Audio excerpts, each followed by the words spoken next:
Hi friends, myself Durga. I'm working as a Java and Python trainer for the last 16 years in Durga Software. I'm very happy to launch my new tutorial on Python exception handling. Observe the title. So exception handling in Python 3. Exception handling in Python 3. So this course is going to cover 5 important keywords. Have you observed right? Try, except, else, finally, rise like. So all these 5 keywords we are going to perform post-mortem like anything, sir. This is one of my favorite topic. You people can expect much subject from this tutorial, especially, right? Okay. So at the part of this, what things we are going to cover? What is our agenda? Have a look once here.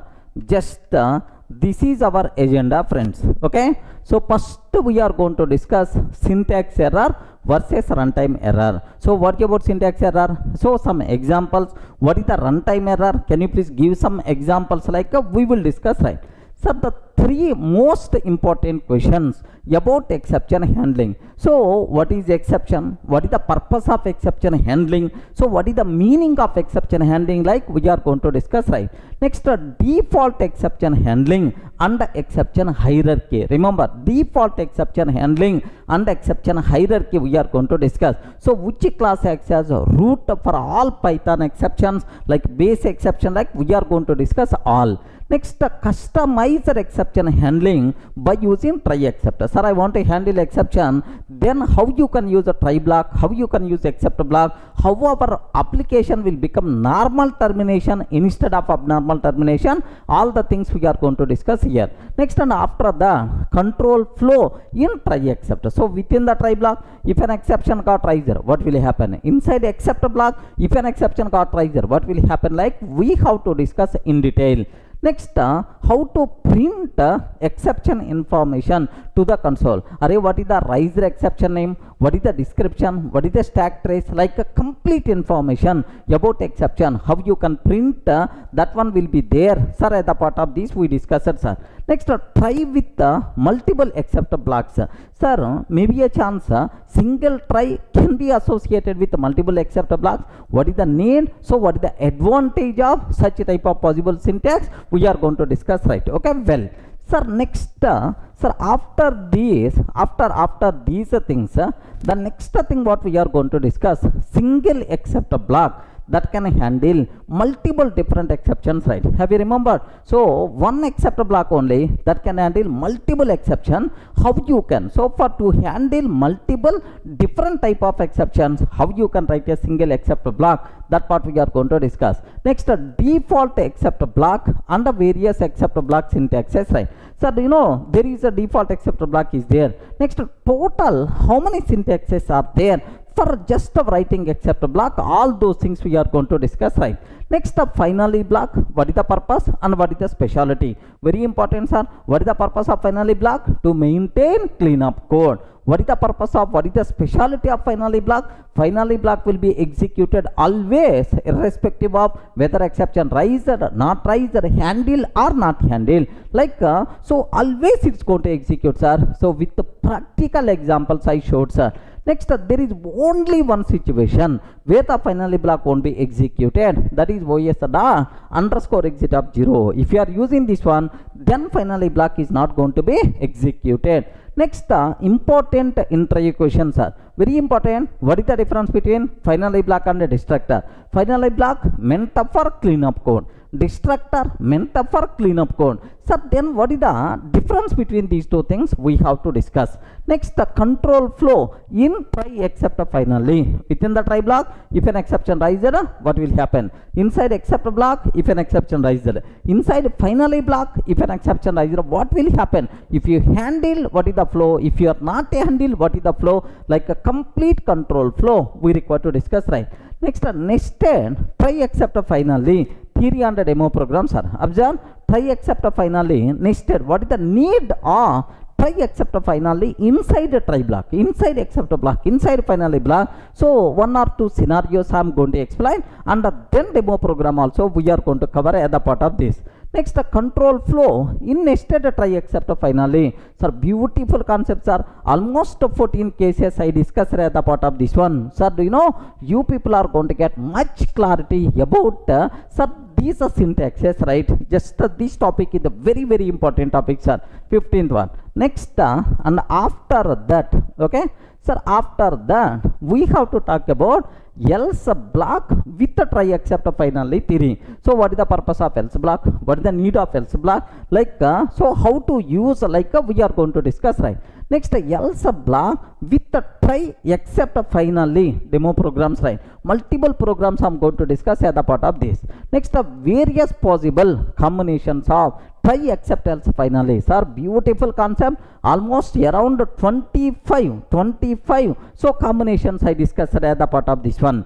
Next, types of exception, predefined exception, user defined exception. So what is the meaning of predefined? What is the meaning of user defined? Like, next, how to define and raise customizer exceptions on the demo program. Remember this one, how to define and raise customizer exceptions on the demo program. This part also we are going to discuss. Clear, right? Almost around 20 topics we are going to discuss. It is a part of 6 hours concept, more than 6 hours concept. You are going to get much clarity, much perfection, much confidence in the subject, sir. So do you know, each and everything first I am going to explain on the board. Once you people are comfortable, then I will execute on the system. So theoretically, programmatically, you people are going to get much perfection. Okay, be ready to give left and right to the Python exception handling. Okay.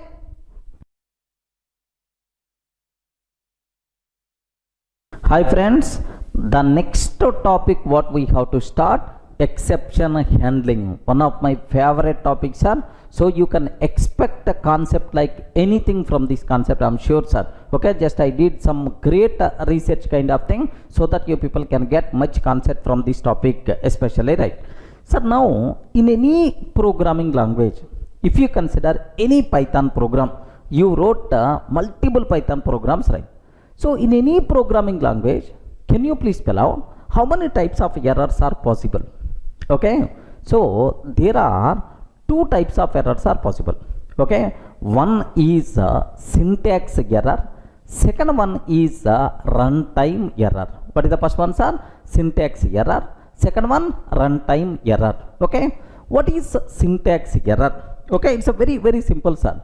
So because of invalid syntax in our program, invalid syntax, you didn't follow the syntax rules properly. If you are writing the code, we may get syntax error. So because of invalid syntax, syntax errors will be raised. Remember this one, sir. Best example, sir, assume I am taking x is equal to 10. Assume that x is equal to 10. Sir, if x is equal to 10, print x value 10, like I want to take, sir. Okay, this is my first example. If I can ask array Python virtual machine, can you please run this code? Like if I can ask Python, then immediately Python is going to give left and right. So you are taking if where is colon is missing, it is a syntax, invalid syntax, error. Like immediately Python virtual machine is going to tell, sorry, I can't start execution because there are some syntactical mistakes are there in your program, like it's going to tell, sir. Have a look once here. I have to run this code, sir. Just observe a bit very, very carefully about this one. Here x is equal to 10, I'm taking x is equal to 10. If x double equal to 10, can you please print, sir, x value here, x value is 10, like this I'm taking, sir. That's all, this is my code. Okay, now, sir, here observe a bit very carefully about this one, py test.py. What is the answer we are going to get? If I run this code, immediately Python virtual machine will give left and right. Can you please observe syntax error, invalid syntax. So immediately I will correct that mistake. So colon, if I can take a colon, then happily it is going to run, sir. Okay, x value is the 10 like so. Syntactical mistakes because of invalid syntax errors will be raised. Are you in the position to understand, sir? If you want another example, just observe carefully, sir. If I can go for print hello friends, like this I'm taking, sir. Print hello friends, like I'm taking.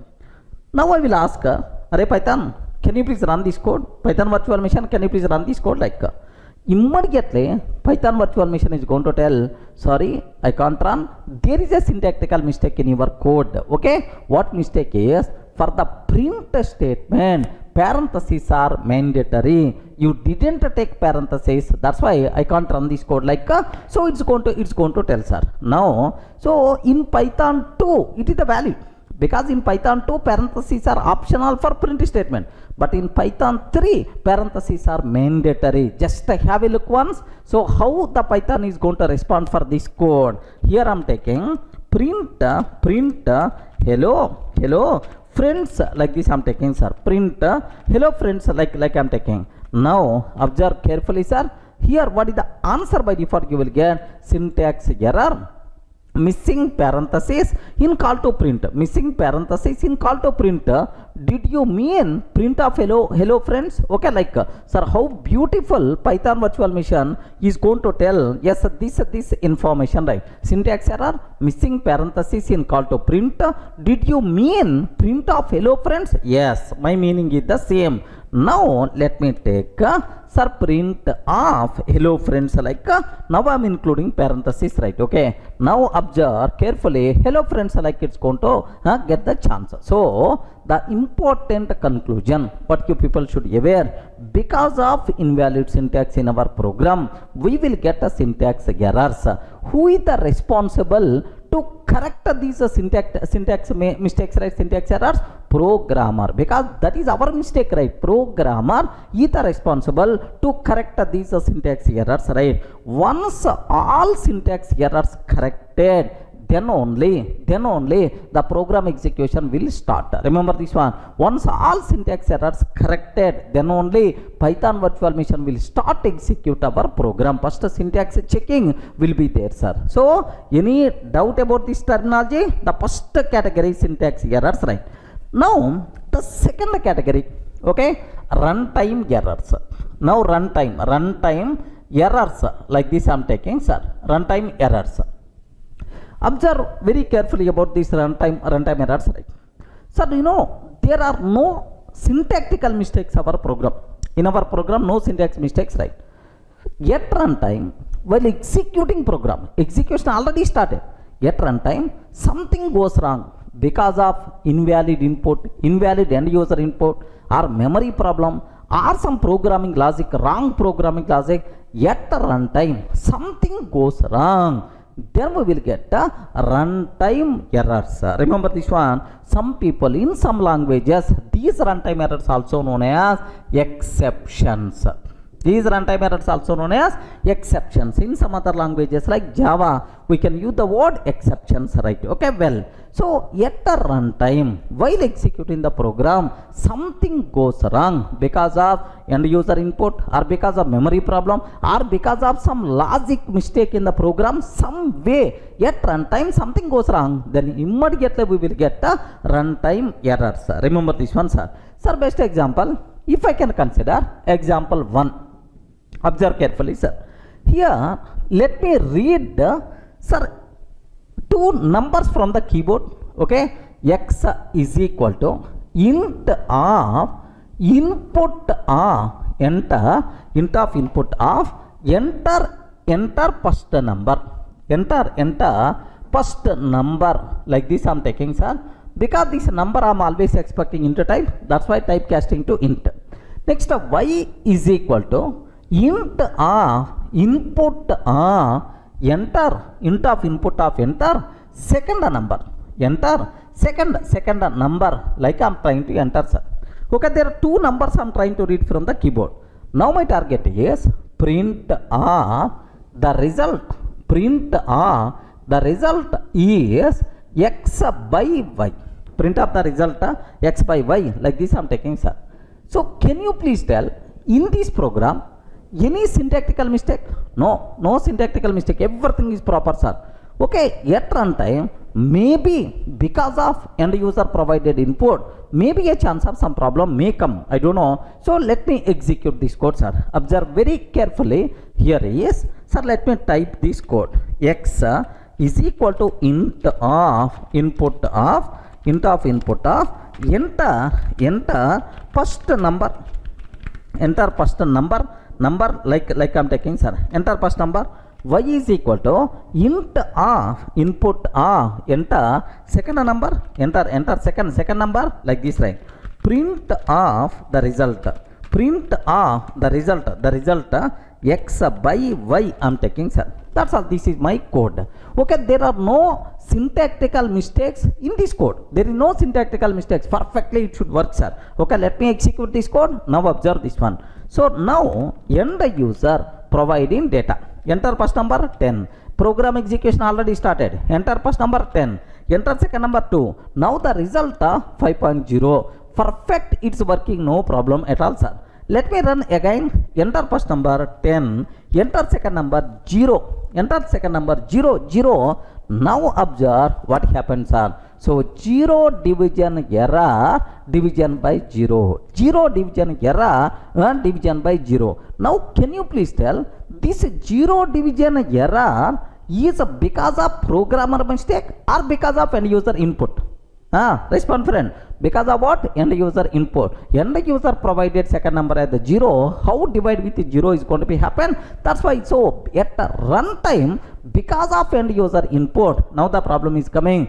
This type of errors are by default considered runtime errors. Clear, right? Can you please spell out which error we are getting? 0 division error. 0 division error. This runtime error we are getting. Clear? Any explanation is required? Now observe. Same thing, sir. Here just let me run this one. Enter first number. Enter first number. TEN I'm taking. So we are trying to typecast this string into int type. Input is always going to take string format. This string into number, int type. But this TEN is not int. Then immediately what will happen here is, so we are going to get, observe that, value error. Okay, invalid literal for int with base 10 TEN. Boss, TEN we can't convert into int value. That's why we are going to get what? Value error. Are you in the position to understand? So because of end user input at a runtime, something goes wrong, we are getting these errors. These errors are called runtime errors. Can you please give an example for runtime error? 0 division error. Next, a value error, like this, right? Okay, let me go for one more example, sir. Observe this. So in this program, at runtime, which type of errors are possible? Can you please spell out? The first one, 0 division error. Sir, these words are very, very important. Minimum hundreds of times we are going to use in the exception handling only. That's why take special care. 0 division error. Second one, sir, value error. Value error we are getting. Okay, well. Sir, now let me go for one more example. I'm taking f is equal to, sir, open. Can you please open? So sir, here xyz dot txt file. Can you please open xyz dot txt file and read print data, print f of read. So here what I'm trying to take, what I'm trying to take is, I'm trying to print the data present inside xyz.txt file. Can you please tell, is there any syntactical mistake in my application? No. So perfectly it is a valid, sir. At runtime, it is trying to read the data and printing that data to the console. By mistake, at runtime, if this file is not available, if this file is not available, then we will get a file not found error. Are you getting what is this one?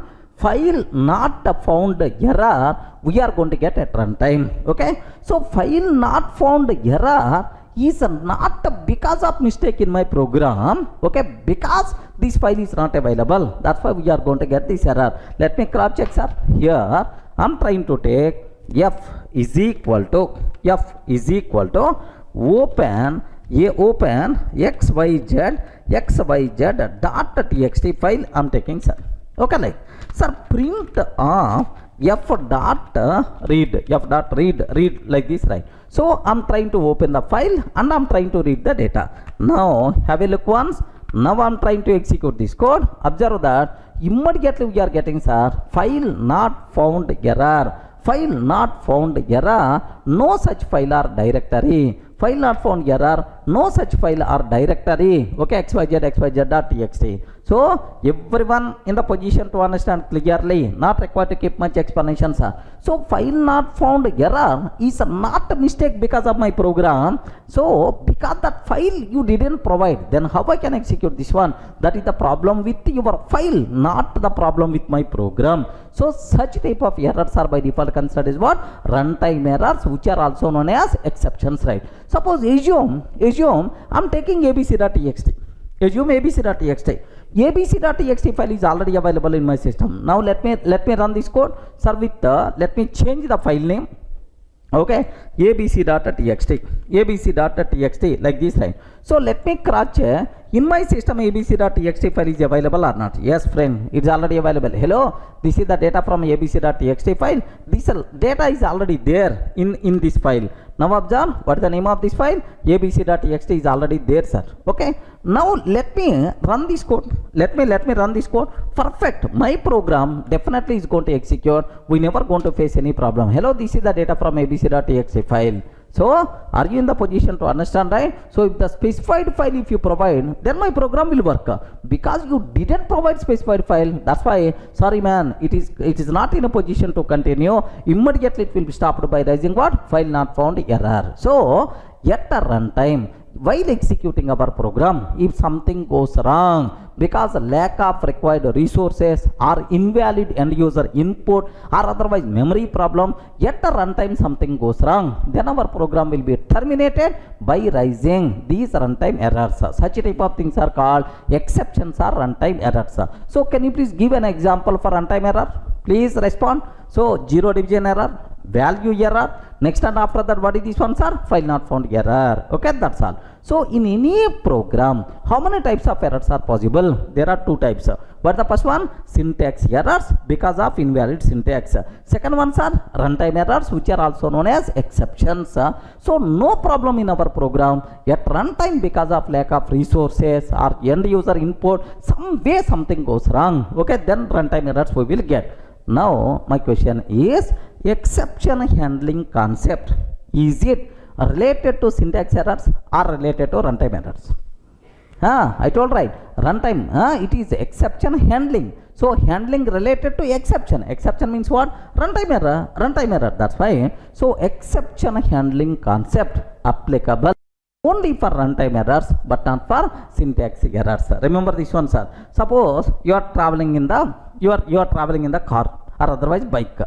So you drunk because of that accident happened. Okay, you drunk because of that accident happened.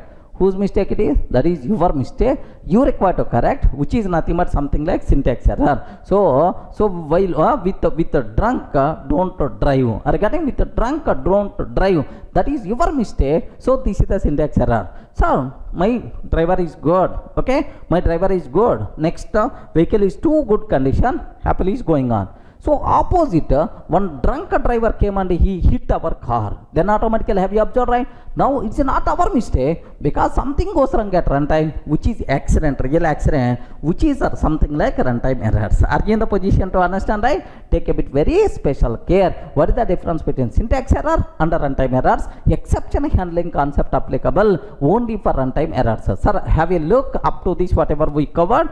Just let me review these things, right? Okay, now here observe exceptionally in any programming language there are two types of possible errors. What is the first one? Syntax errors. Second one, runtime errors. Okay, next sir, syntax errors, the errors which occurs because of invalid syntax, such type of errors are considered as syntax errors, right? Next, a programmer is responsible to correct these syntax errors.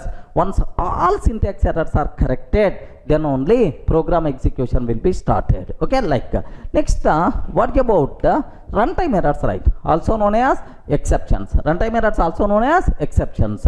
While executing the program at runtime, if something goes wrong because of end user input, while executing the program at runtime, if something goes wrong because of end user input, memory problems or programming logic, then we will get runtime errors. Okay, exception handling concept applicable for runtime errors but not for syntax errors. Clear for all of you, right? The basic idea, how many types of errors are there, exception handling concept related to which one? Any doubt?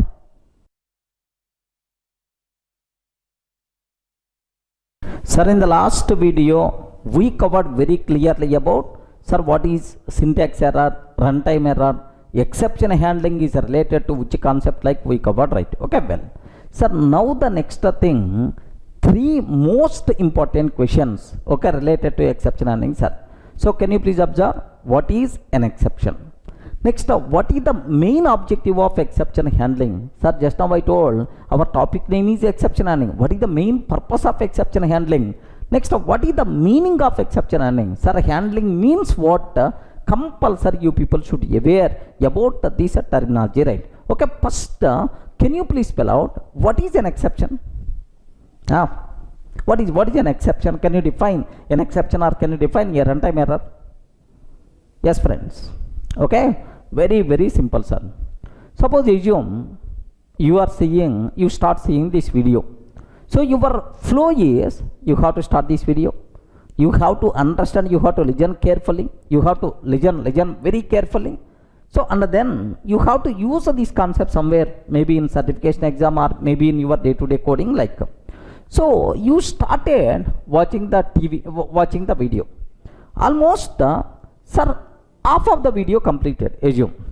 Suddenly, internet gone, the video is not playing. So, some unexpected, unwanted event occurs,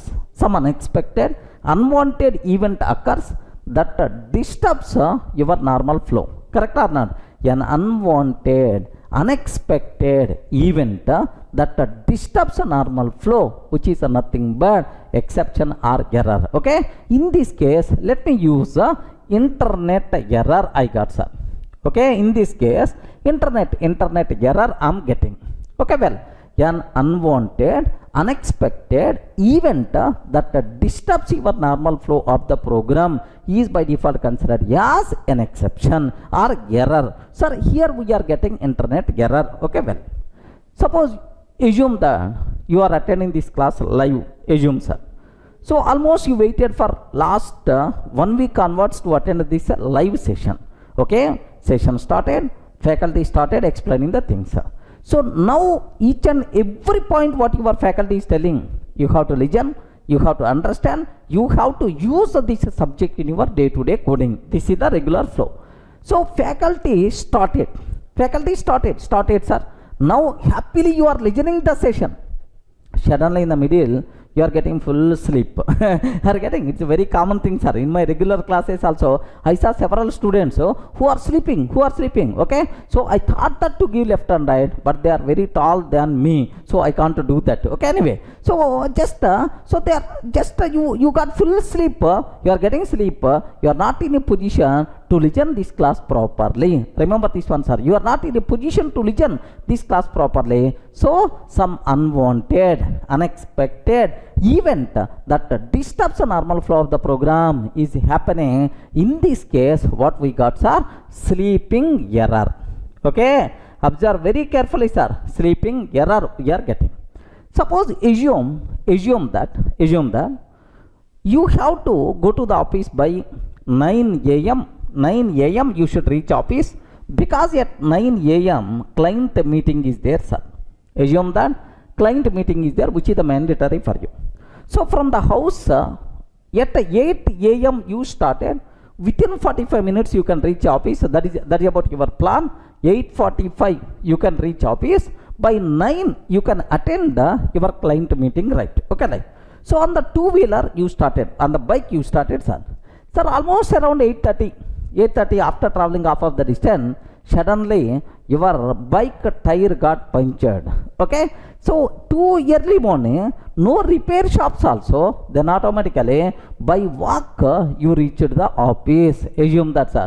Then automatically time happened 10:15 a.m. your client meeting already completed. So tire punctured, because of that your regular flow by default got disturbed, sir. Correct, right? So an unwanted, unexpected event that disturbs the normal flow of the program is called exception. In this case what we got, sir? Tire punctured, exception or error we are getting, sir. Tire punctured, error we are getting. Are you getting, right? So there is a flow of events are happily happening. Some unexpected, unwanted event that disturbs the normal flow of the program is going to be happen. These kind of things are by default considered as exceptions or errors. Clear for all of you, right? Sir, just theoretical, okay. Can you please explain with an example? Already I told, right, runtime errors. Best example, I want to read the data from remote file locating at London. Assume that, sir, f is equal to open, okay, London file dot txt I'm taking, sir. I'm trying to, sir, read the data from the London file. Assume. So now print off f dot read,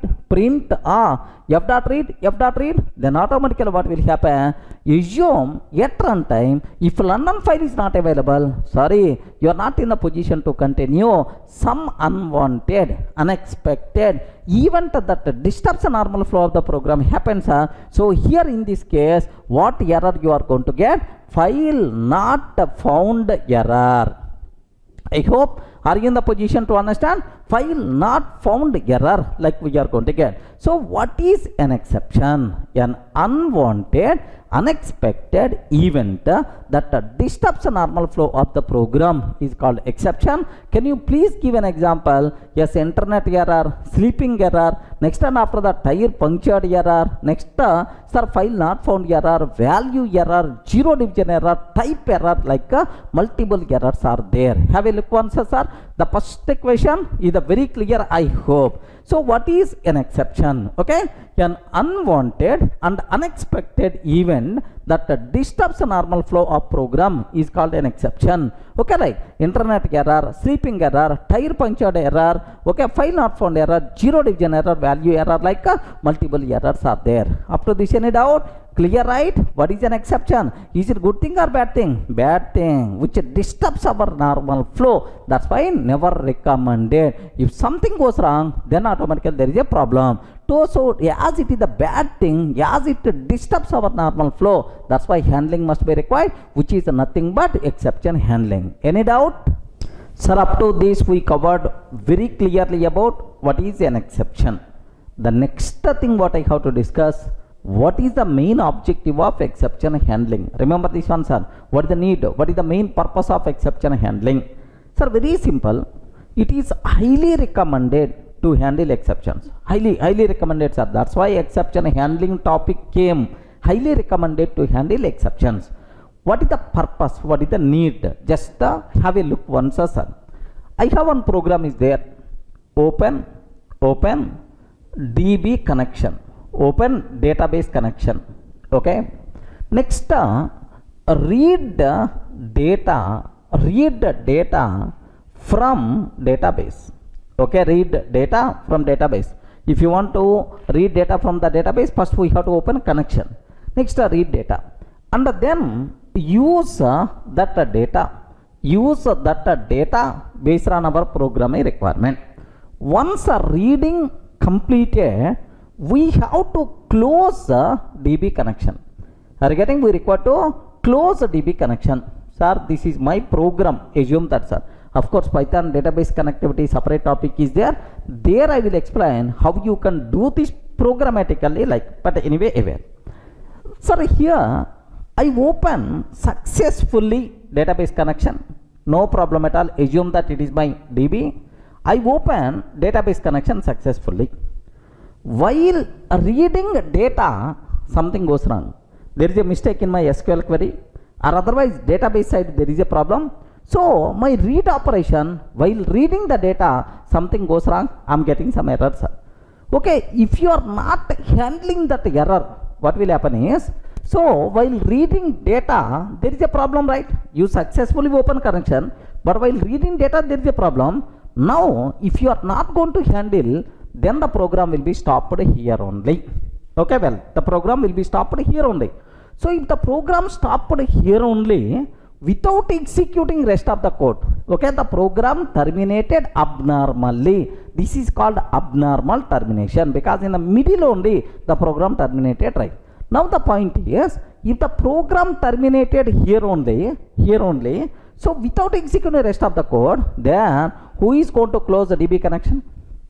No one is going to close. No one is going to close. So one database connection open, but no one closing that, no one using that. Unnecessary one DB connection is going to be wasted. Remember this one, sir. So like that, sir, 10 programs, 10 connections open, 10 programs are terminated abnormally, like.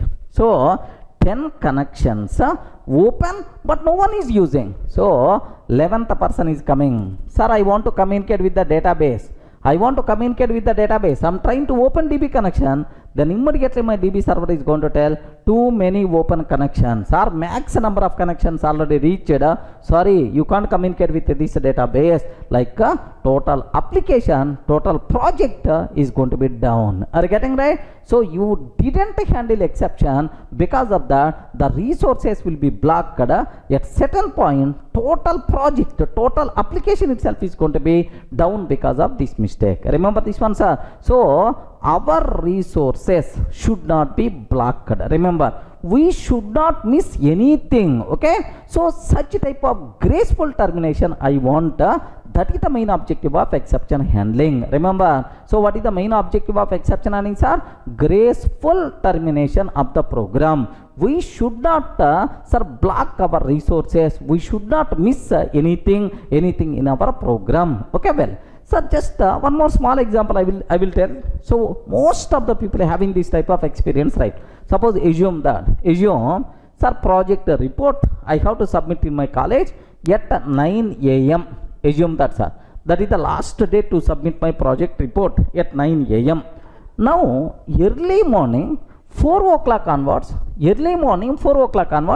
I started preparing so this document and giving the finishing touches. Almost up to 8 a.m. keep on doing the required modifications, alignments, diagrams, So 4 hours I worked, sir. Almost ready to complete. Suddenly power gone. It is the desktop. No backup facility is there. Then automatically what will happen? Power gone. My total work, 4 hours work, whatever I did, by default gone, sir. So it is abnormal termination. It is a non-graceful termination because you are missing something.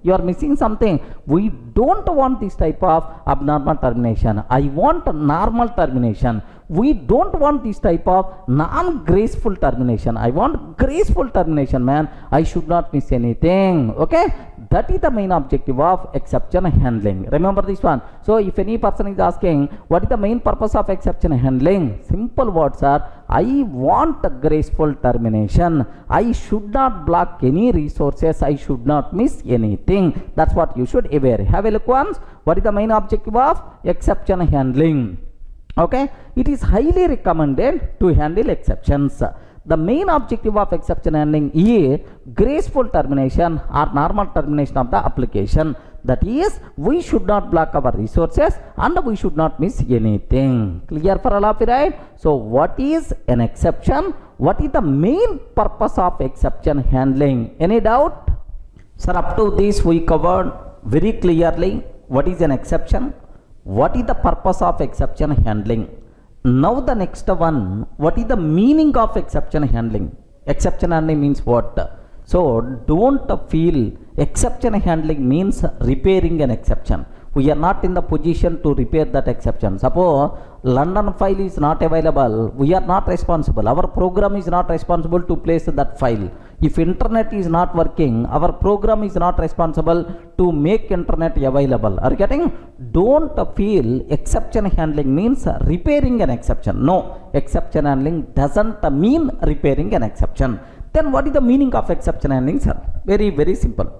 Suppose while preparing project report, so frequently power gone, then automatically whatever work you did, that work by default will be gone. You are losing that data, sir, that updation. What you can do immediately, you can have some power backup at least for 10 minutes. Okay, power gone, power backup is already there, UPS facility is there for your system. So now you will save whatever work you did, shut down the system.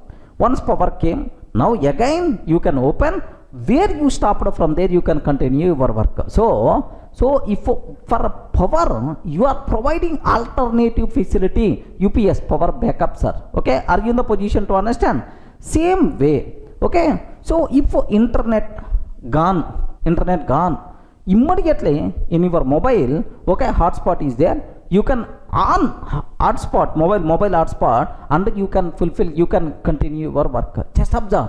So defining alternative way to continue rest of the program normally. This way of defining alternative way is nothing but exception handling. Remember this one, sir. So we have to define some alternative way to continue rest of the program normally. Defining alternative way to continue rest of the program normally is nothing but exception handling. Best example, sir, I will show two statements for you. Which statement there is a maximum chance to succeed? Okay, just have a look once about this one, sir. Here just so I have two statements are there, sir. This weekend I'm planning to go to my native place by bus. Sir, first person is telling, "Arey, I'm planning to go to my native place by bus." This is the first person is telling. Second person is telling same statement but in more descriptive way. Observe that. This weekend I'm planning to go to my native place by bus. If a bus is not available, bus tickets if I didn't get, then I will try for train. Okay, if a train is not available, then I will try for flight. If still it is not available, then I will go for cab. Sir, observe, if you can ask a fresher to write a program, if you can ask expert to write a program, so this is the way of coding for the fresher, this is a way of coding for the expert. Remember this one, experienced person know what kind of common problems are there. He is already ready with alternatives at the beginning only. Are you getting right? But this person don't know at runtime which problems are going to come. Boss, I want to travel by bus. Array, bus tickets are not available. What? He is not having any backup plan. So this type of coding, so is always abnormal termination. Maximum chance to terminate abnormally. So everything get ready. Go to the bus stand. Array, for the bus. Sorry, bus ticket is not available. Then he has to come to the room. Are you getting right? He has to come back to the room. But what about this one? So he is having some alternative plans. Happily, this program there is a maximum chance to continue to succeed. Are you in the position to understand, right? So what is the meaning of exception handling? Defining alternative way to continue rest of the program normally is the concept of what? Exception handling. Okay, have a look once about this one, sir. Here just exception handling doesn't mean repairing an exception. We have to define alternative way to continue rest of the program normally. Okay, like this way of defining alternative is nothing but exception handling. Are you in the position to understand, right? Okay, just observe. Assume that my programming requirement, I have to read the data from London file. I have to read the data from London file. At runtime, if a London file is not available, then file not found error, stop the program, which is abnormal termination. Remember this one, because you are not handling, you are not handling exception, file not found error, immediately stop the program. But now I want to provide local file to continue rest of the program normally. So defining this alternative is nothing but what? Exception handling. Just observe carefully, sir. My requirement is array read the data from remote file. Read the data from remote file locating at London. Locating at London. Okay, like this is my code, sir. So if I'm writing only up to this code, then at runtime, if London file is not available, then I will get file not found error. The program will be stopped, which is never be recommended, sir. What I want to take here is, so I will take this code inside a try block. Remember, very important, sir. I will write this code inside a try block. So while executing this code, if file not found error occurred, except file not found error, okay, except file not found error came. If file not found error came, use a local file and continue. Use a local file and continue rest of the program normally. And continue rest of the program normally. Are you getting? So if file not found error came, use a local file and continue rest of the program normally. Okay, this thing is by default considered exception handling. So we are defining alternative way. If in the main flow, sir, I can use the word, this is the main code, sir. This is the main flow. This is a alternative code. Alternative code, sir. So in the main flow, if there is no problem at all, then this alternative is not going to execute.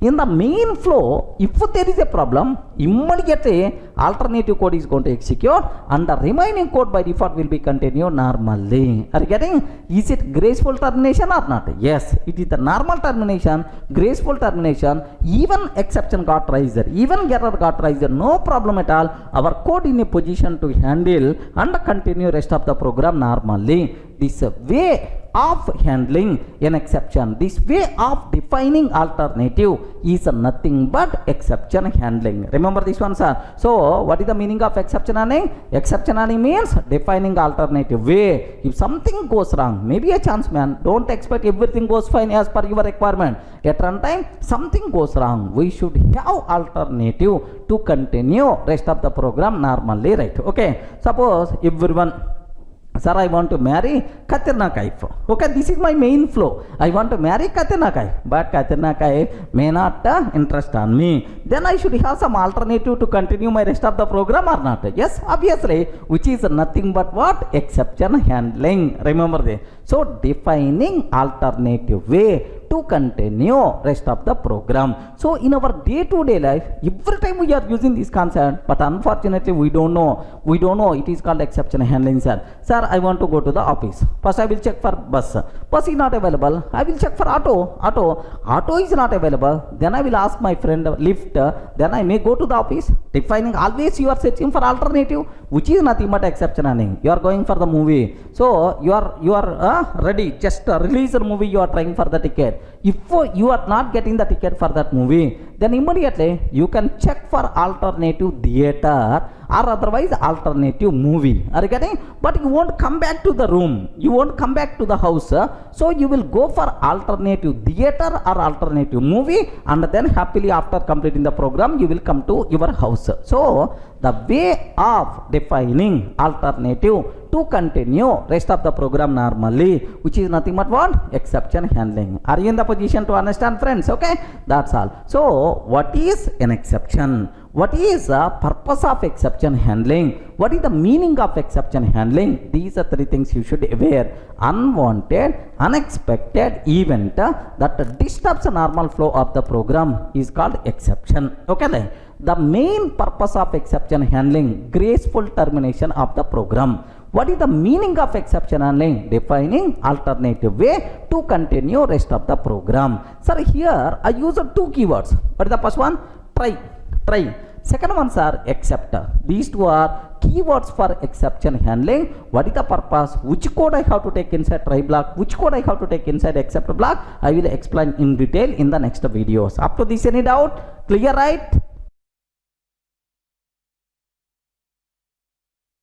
Hi friends, in the last videos we covered very clearly the basic introduction to exceptions, right? What is exception? What is the meaning of exception handling? How to handle exceptions, right? Now the next topic what I have to discuss, default exception handling in Python. Sir, observe, default exception handling in Python. Sir, if you are not handling an exception, if an exception got raised, by default what will happen? That part we have to aware. Sir, best example, let me go for a small example so that you will get much clarity, sir. Sir, here I am taking print of hello, like this I am taking print of hello. Next print of 10 by 0 I am taking. Next print of hi, like this I am taking this code, sir. Assume that. Sir, have you observed, if I execute this code, immediately error we are going to get because of 10 by 0. Yes, you know that because of 10 by 0 an error will occur, sir. Sir, now the important point. So whenever an exception got raised, by default what will happen? Sir, in this example, so which exception will be raised? Okay, 0 division error will be raised. Correct, right? 0 division error exception got raised. Every exception in Python is a class. Remember this one, sir. Every exception in Python is a class. That's why 0 division error is a class, sir. 0 division error is a class. Whenever an exception raised, immediately Python virtual machine will create an object for the corresponding class. Okay. Now observe this one. 0 division error exception class object will be created by Python virtual machine. Remember, so in our Python code, anywhere if an exception raised, first step, sir, so Python virtual machine will create an object for the corresponding exception class. So it is a 0 division error class object. 0 division error is our exception class. Okay, like an object got created. Next, immediately Python virtual machine will check, is there any handling code is available or not? Okay, any handling code, is it available or not? If handling code is available, then handling code will be executed and the rest of the program will be continued normally. Remember this one, sir. So after creating this exception object, immediately Python virtual machine will check, is there any handling code or not? If handling code is available, so Python virtual machine will execute that handling code and the rest of the code will be continued normally. Okay, but I'm not having any handling code. If you are not having any handling code, immediately the program will be terminated. Yes, there only at the second line only the program will be terminated and the printed exception information to the console. Remember this one, sir. The program will be terminated there and the printed exception information to the console and the rest of the program won't be executed. Remember this one, sir. Sir, this is abnormal termination. Are you getting? This one is what? Abnormal termination. Okay. So if an exception got raised, Python virtual machine will create an object related to exception class and check for handling code. If handling code is available, it will handling code will be executed and the rest of the code will be continued normally. Okay. If handling code is not available, the program will be terminated there only. Rest of the code is not going to execute. Print exception information to the console, the program will be terminated abnormally. What is this termination, sir? Is it normal termination or abnormal termination? Abnormal termination. Is it graceful termination or non-graceful termination? Non-graceful termination. Suppose here you open one database connection. Assume that you open one database connection. While reading data, the problem came. So now this is the closing database connection. So no one is going to close by DB correction, obviously. So it's a bigger problem. That's why abnormal termination, non-graceful termination, we don't want. Okay, to prevent this abnormal termination, we require to go for what? Exception handling by using try and except blocks. Sir, how you can use that part I will take care, don't worry, sir. Up to this is the clear for all of you, right? Have a look once, sir. Sir, now default exception handling in Python, just observe carefully, sir. Let me execute this code. Here if I can take print of hello I'm taking, print of hello I'm taking, print of 10 by 0 I'm taking, and print hi I'm taking, sir. That's all. Print of hello, print of 10 by 0, print of hi, like this I'm taking, sir. Now let me execute this code. Here observe. So the first line will be executed properly. So second line there is a problem is coming. Immediately Python virtual machine will create exception object. Now it will check for handling code. Handling code is not available. The program will be terminated at second line and the printed exception information to the console. Rest of the code is not going to be executed. Remember this one, sir. Sir, observe carefully. If I execute this code, what is the answer, sir? Hello printed and the exception information will be printed to the console. Rest of the code is not executed. Sir, you want to see hi in the console. Have you observed, right? You want to see hi in the console because the rest of the code is not executed, sir. Sir, now my question is, who is the responsible to print this information? Okay, Python virtual machine, Python interpreter is the responsible to print this information. Is it normal termination or abnormal termination? It is abnormal termination. Never recommended. Is it clear for all of you, right? So this is default exception handling in Python. By default, what will happen? Nothing. Program will be terminated abnormally.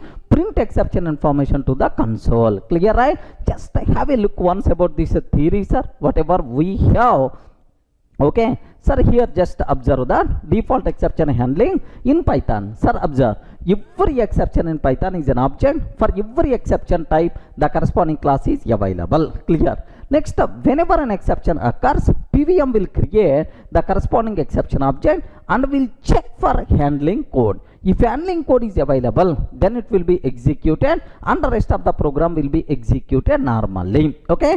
If handling code is not available, then PVM will terminate program abnormally and print corresponding exception information to the console. Rest of the program won't be executed. Observe, it is a normal termination, it is abnormal termination because handling code is not available. Okay, to prevent this abnormal termination, we should handle exceptions explicitly, of course, by using what? Try except blocks. So, is it clear for all of you, right? What is the default exception handling in Python? Any doubt? Hi friends, in the last video we covered about default exception handling in Python. Sir, now the next thing what I have to discuss, Python's exception hierarchy. Just a basic idea. Sir, what are various exception classes? At least a few. What is the relation between these? Which is the parent class? Which is the child class? Like you people should have clarity, sir. Sir, I told already, all exceptions in Python, every exception in Python is an object, corresponding class is available. Means exception classes are there, sir. So all exception classes in Python are child classes of base exception. Remember this one. All are child classes of base exception.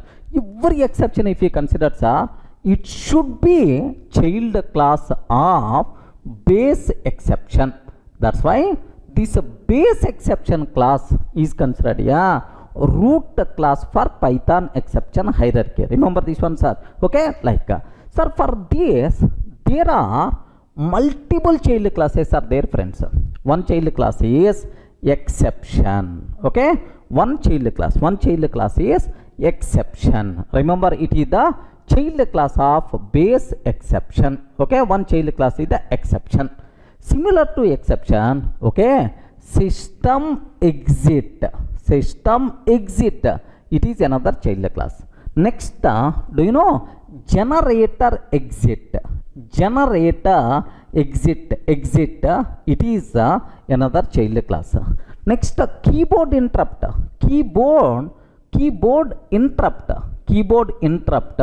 it is another child class. While executing the program, whenever you are going to press control C, immediately keyboard interrupt. Okay, like these are various child classes of base exception. Are you in the position to understand, right? So base exception is the parent for all exception classes in Python. For that exception, system exit, generator exit, keyboard interrupt, like these are the child classes, right? So next, for this exception,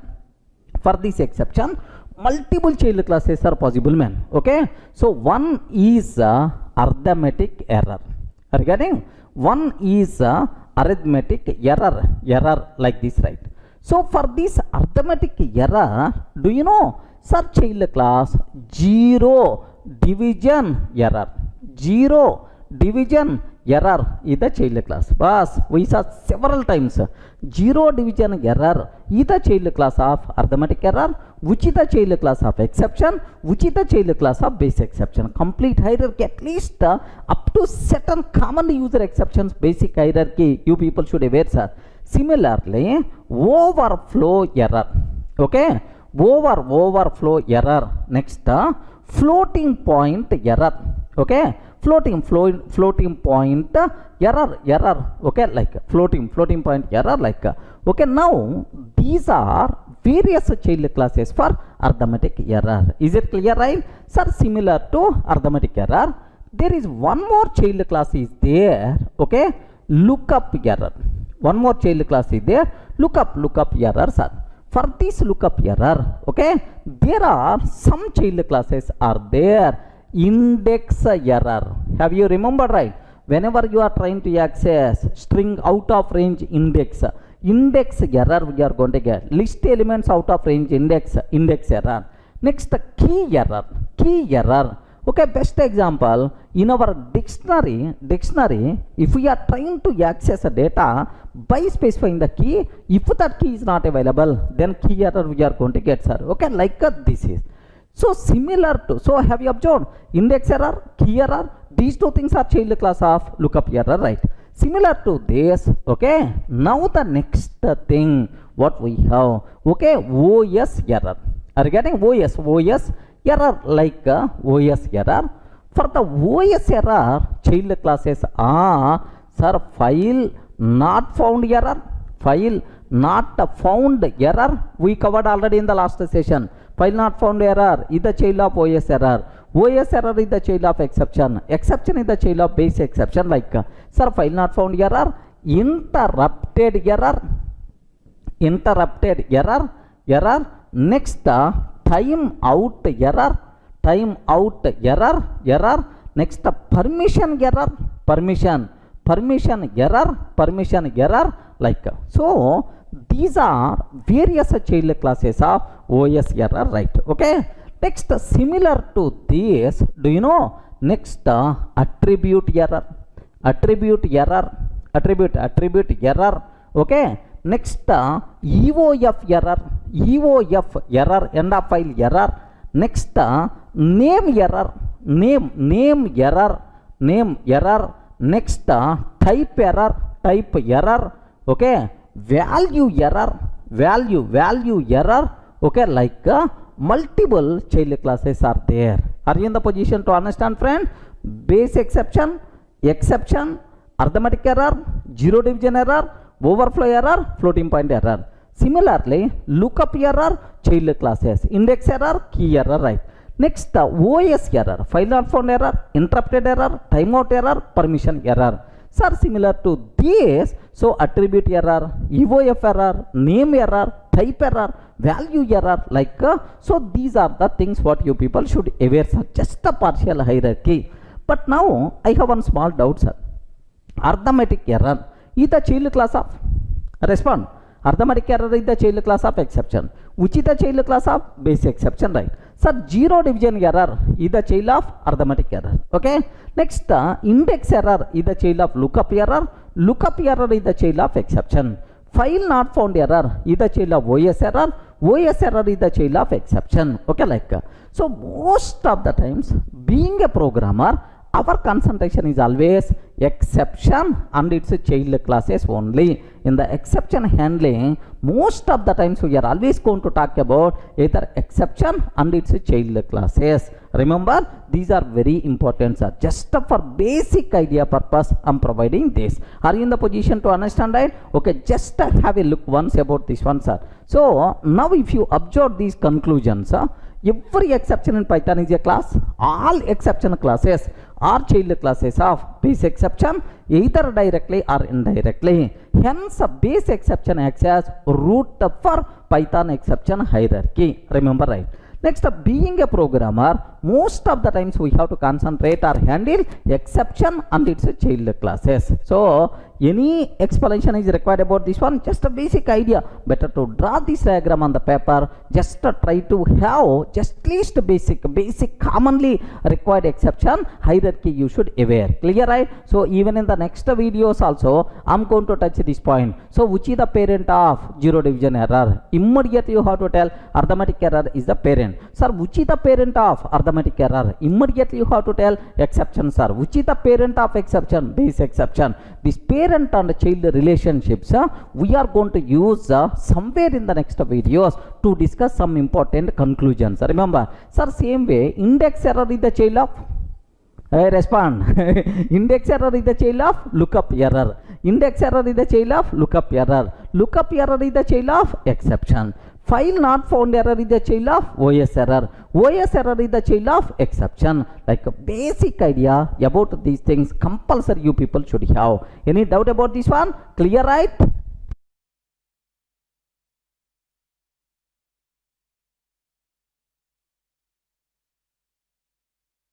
Hi friends, in the last videos we covered very clearly about what is default exception handling and then partial exception hierarchy.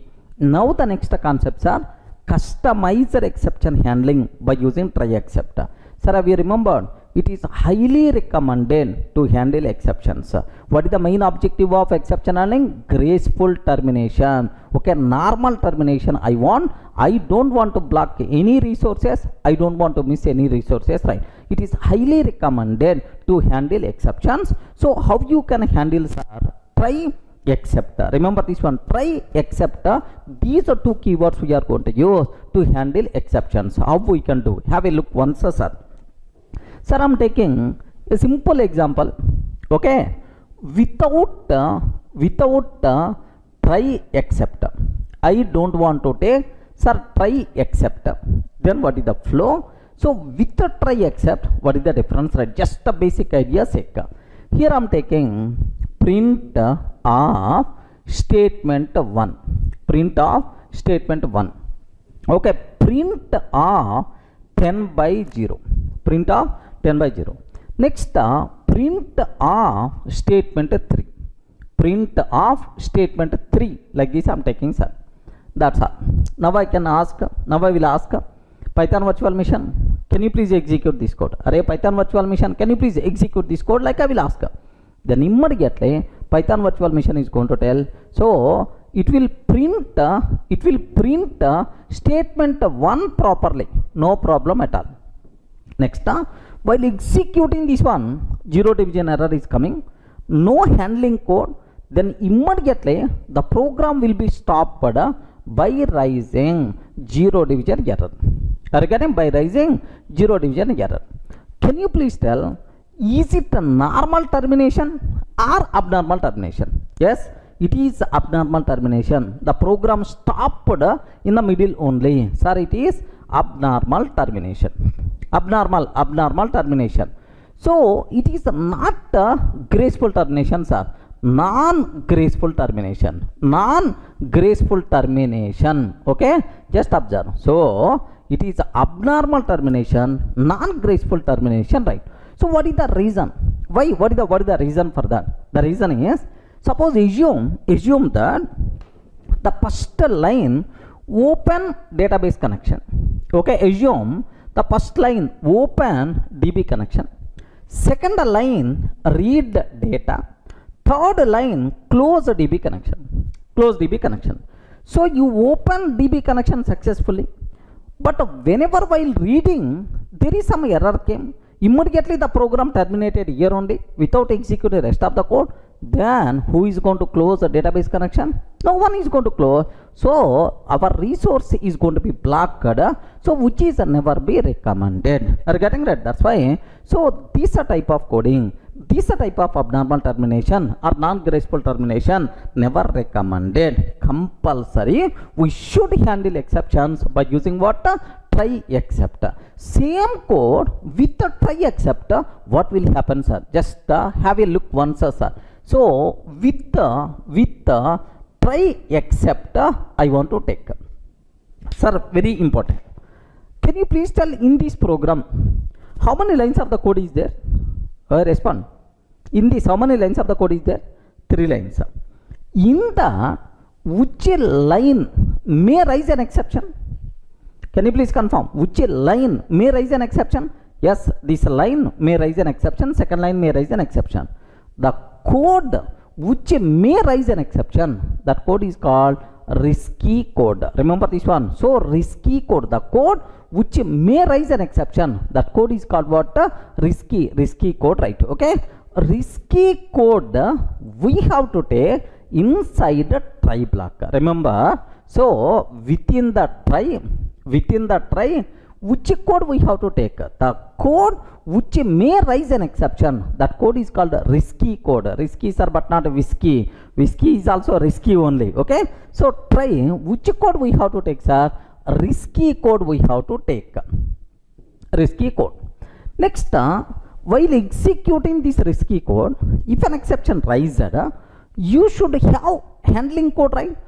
Where we have to take handling code? Inside except block. Inside except block we have to take handling code. Have you observed? Inside except block we require to take what? Handling code. Sir, have you remembered what is the meaning of exception handling? I covered already in the last videos very clearly. What is the meaning of exception handling? Exception handling means defining alternative way. Are you getting? Defining alternative way. So this is the main code. In the main code, if there is a problem, then immediately this alternative code should execute, sir. Are you getting? This is the syntax, very important for the entire room. Array within the try block, which code we have to take? What is the purpose of try block? What is the purpose of except block? In the try block, we have to take which code? Risky code. In the except block, we have to take which code, sir? Handling code, which is nothing but alternative code.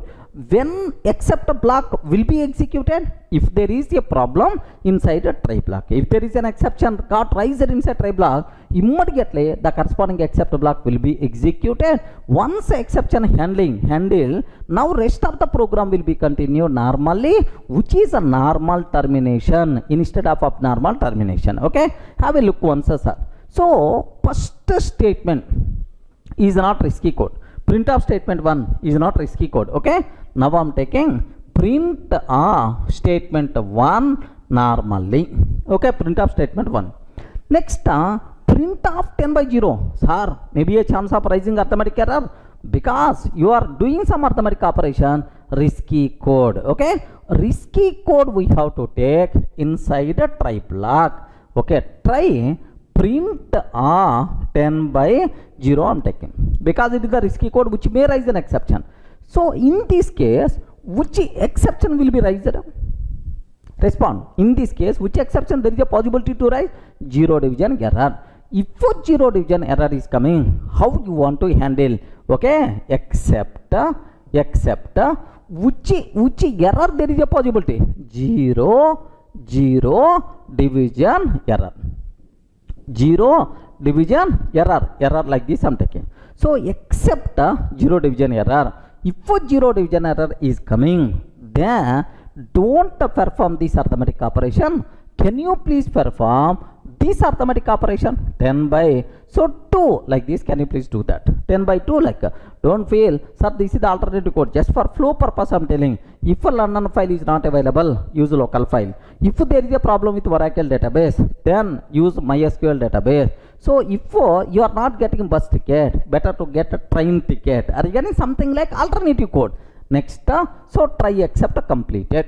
Now What is the remaining code? So risky code we handle, sir. What is the remaining statement 3? Now print statement 3. Print statement 3. Can you please confirm what is the output we are going to get in this case? Yes, friends, if I execute this code, what is the output, sir? Statement 1 will be executed. Statement 1 will be executed, and then while executing this one, there is zero division error. Immediately the control will comes to corresponding handling except block. Now except block is going to print 10 by 2. 10 by 2 means 5.0, and after completing, rest of the code will be executed normally. Statement 3 will be executed. Okay, now my question is it a normal termination or abnormal termination? This is the normal termination because all the statements are executed. Normal termination, it is the graceful termination. Normal termination or graceful termination, which is highly recommended, friends. Are you getting this? Normal or graceful termination is highly recommended.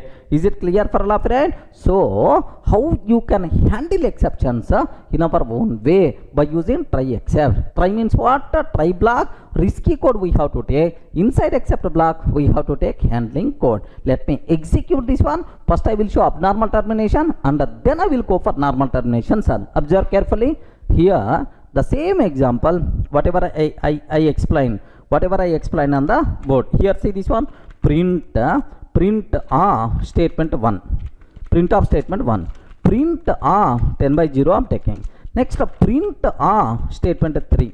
Print of statement 3 like this I'm taking, sir. That's all. So print of statement 1 10 by 0, statement 3 like this I'm taking. Now observe carefully. First one will execute normally, but whenever we are executing this one, zero division error is coming. Now there is no corresponding handling code. The program will be terminated abnormally without executing rest of the code. Now observe this one. If I execute this one, so statement 1 executed and then abnormal termination by printing zero division error. Okay, like that's also. Is it normal or abnormal termination? Abnormal termination, never recommended, right? Okay, so I want to convert this abnormal termination to normal termination by handling exception. Which keywords we require to use? Try except. Try keyword meant for, try block meant for risky code place. Okay, try meant for placing risky code. Sir, except block meant for, okay, handling code. The people who are coming from Java background, try is the same, but except in Java is the catch block. In Java, catch block. In Python, except block, both are same. Remember. Now have a look once. So risky code is, sir, which is the risky code? This is the risky code. We have to take this risky code inside a try block. Okay, now try block I'm taking.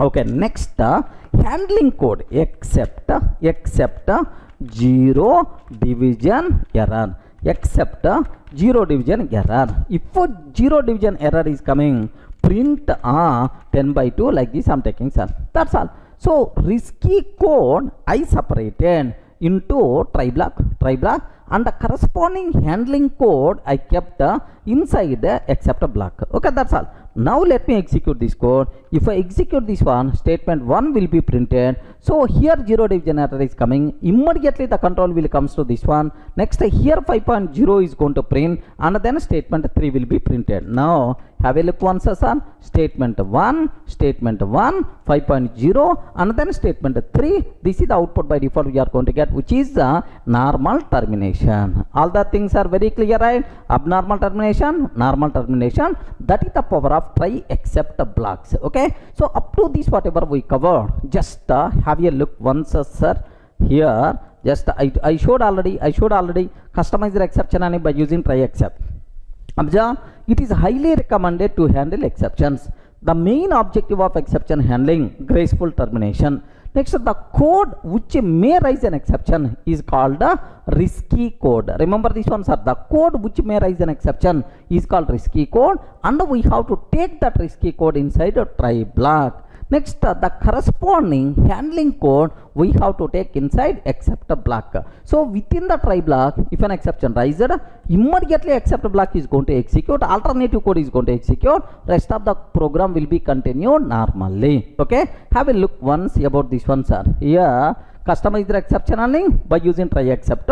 In the try risky code we have to take inside except handling code or alternative code. So that's also the first two keywords how you can use for exception handling. Everyone got basic idea about try and except keywords? Any doubt about this?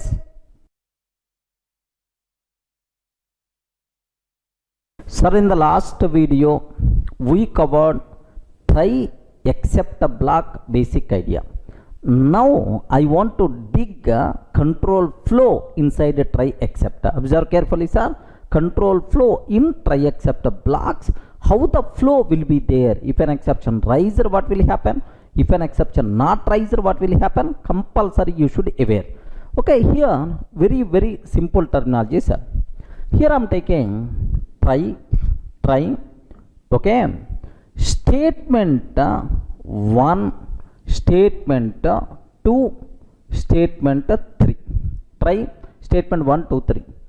Next, except block I am taking some x means either zero division error or value error, name of the exception.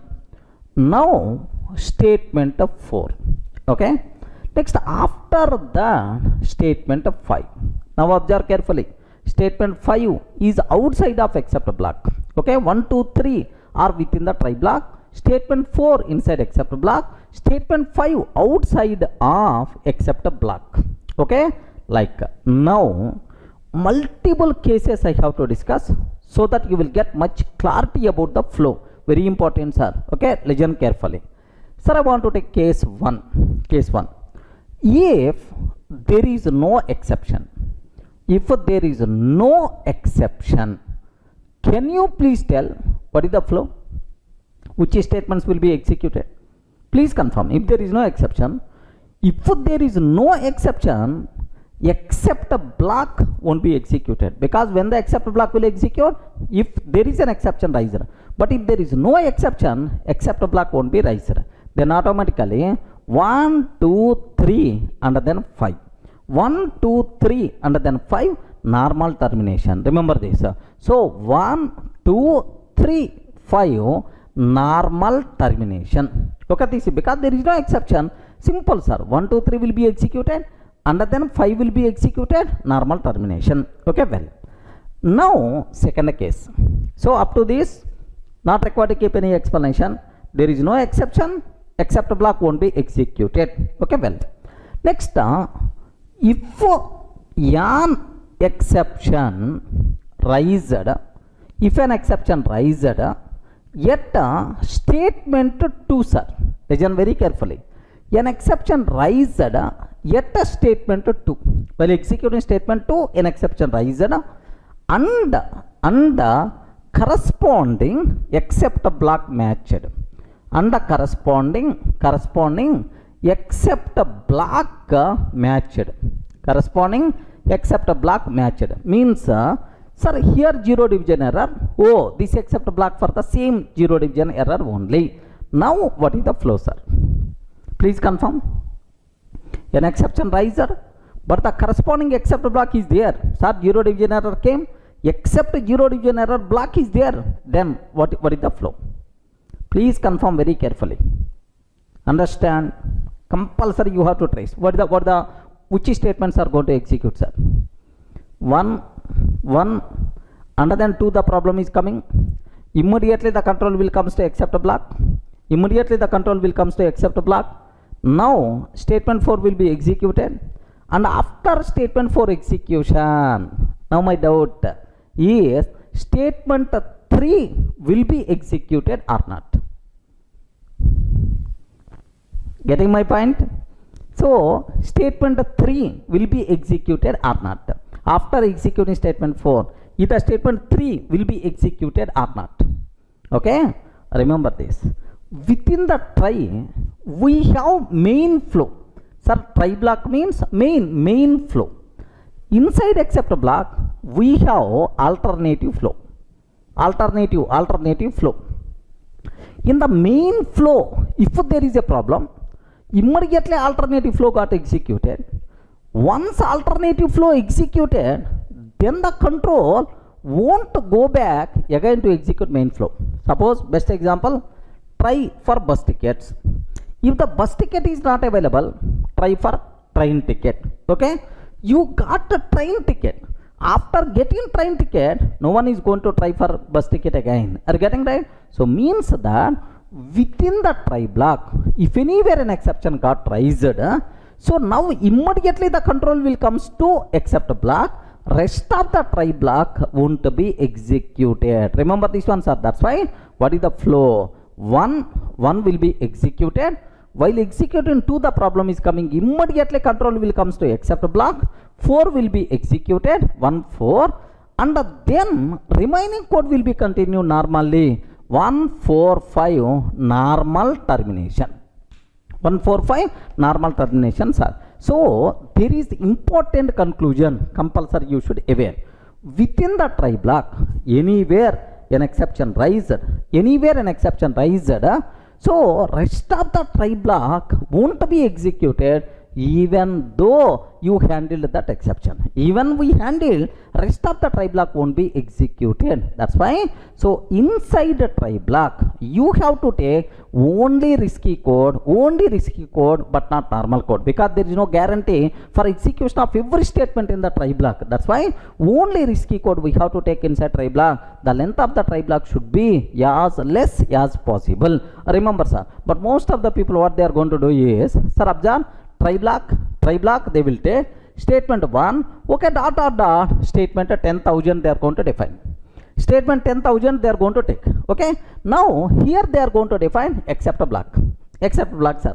So 10,000 statements are there inside try block. If any person who wrote this type of coding, if he is standing in front of me, I will give left and right. The problem here is, there is a problem at statement 1 only. Immediately the control will comes to except block. Then without executing 9,999 lines of the code, how I expect proper behavior?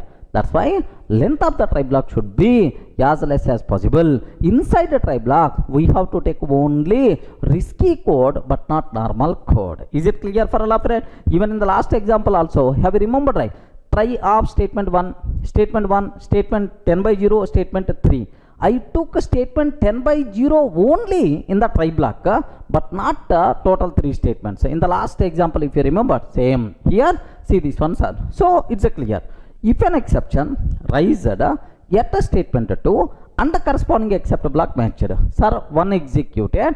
While executing 2, the problem came. Immediately control came to except block, and after completing except block, yes, statement 5 will be executed. 1, 4, 5 normal termination. Any doubt about this one? Okay, well. Now next case. Listen very carefully. If an exception raised at statement 2. If an exception raised at statement 2, but corresponding except block not matched. Okay, but corresponding except block not matched. Corresponding except block not matched. What is the flow now? So not matched means, here 0 division error is coming, but this except block for value error or heart problem is coming, but available doctor is eye specialist is there. Are you getting? So here riser exception, but available except block, there is no match at all. Now this except block is not the correct code. Sir, what will happen? So here an exception riser, immediately Python virtual machine will check is there any handling code.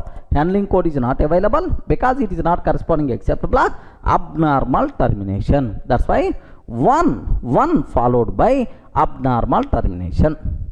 Remember this one, 1 followed by abnormal termination. Okay, this is the flow. Now the next one, very very important, sir. Take a bit special care. Now the fourth case. If an exception raised yet a statement 4. If exception raised, if exception raised yet a statement 4. Can you please tell what will happen? Is it a normal termination or abnormal termination? Please confirm. If an exception raised at statement 4, is it a normal termination or abnormal termination? Very important, friends. Please confirm. Is it normal or abnormal termination? Yes. If an exception raised at statement 4, is it normal or abnormal? Sir, remember, very important conclusion. First doubt you may get, sir, exception should be raised only in the try block but not inside except block. No. Wherever Python code is there may be a chance of raising an exception. So assume I'm checking for bus ticket.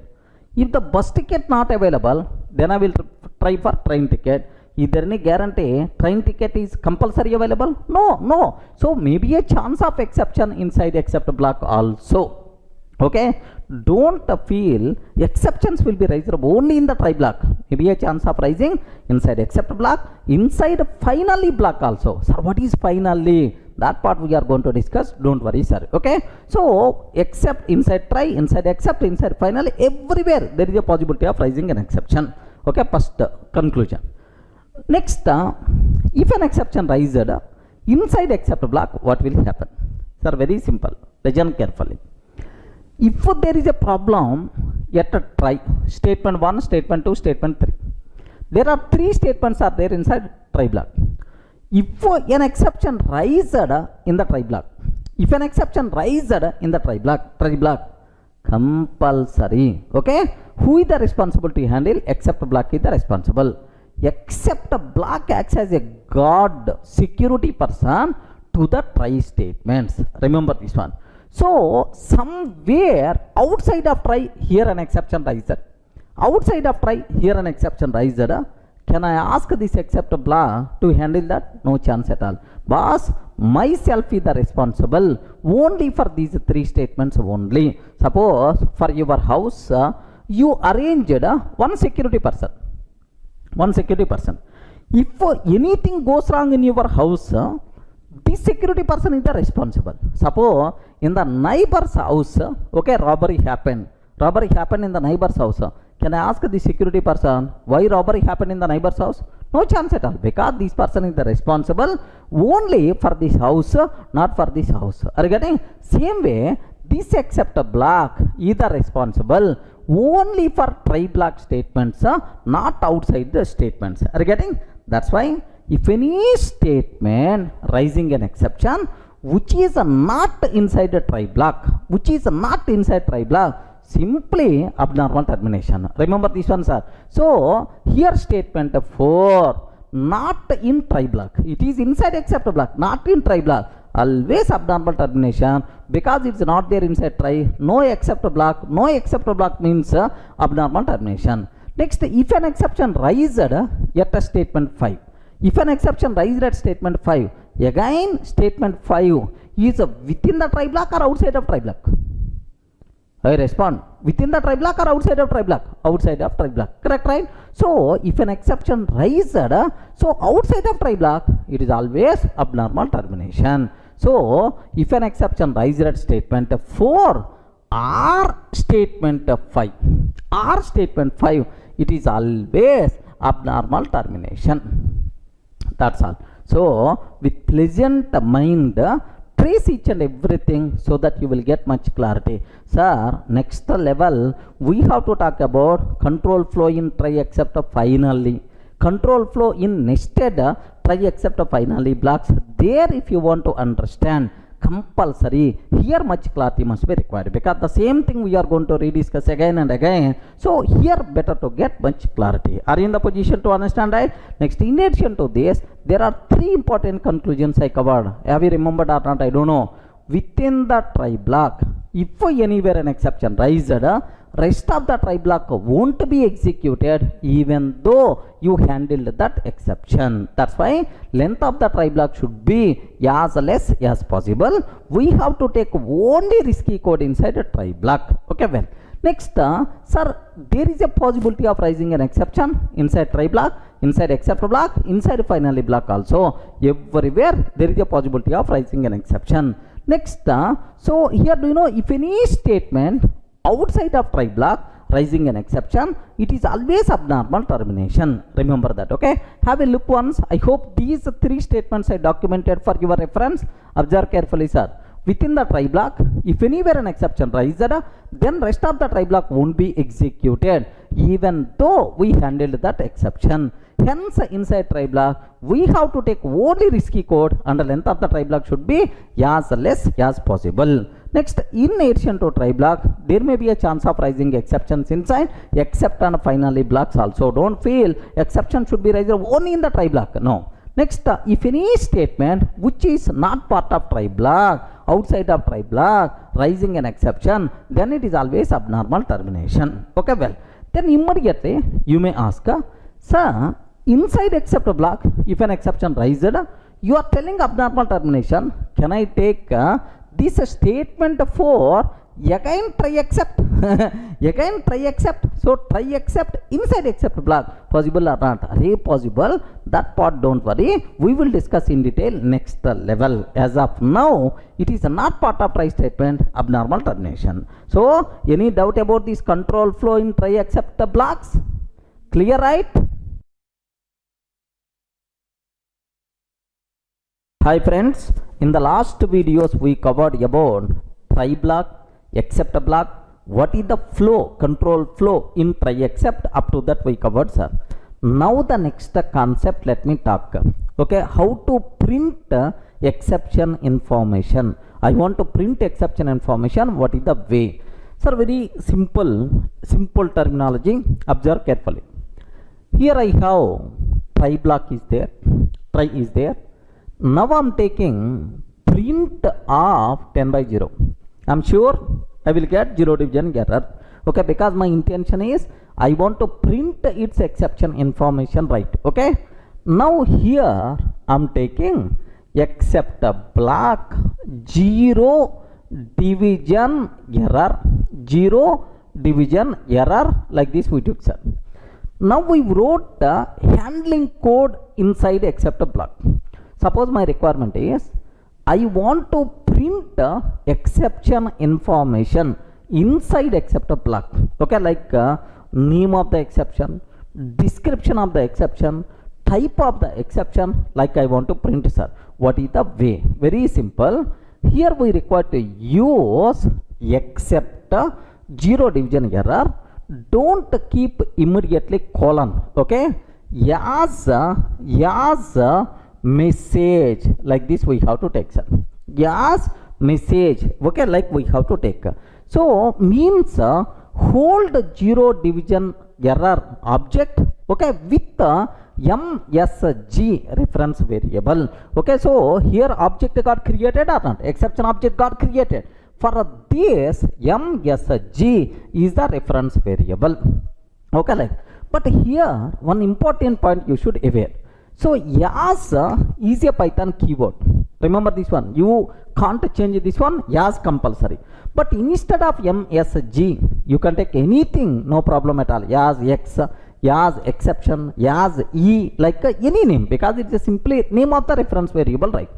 So now inside except block I am taking print the type of exception. Print the type of exception, like I want to take. So what is the type of exception? Very simple, type of message, like this we have to take. So the type of exception is type of message, like now it will tell class 0 division error type, like you are going to get, sir.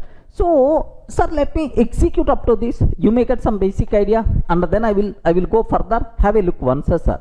Here I am taking a simple example, a simple example, sir. This is a test I am taking.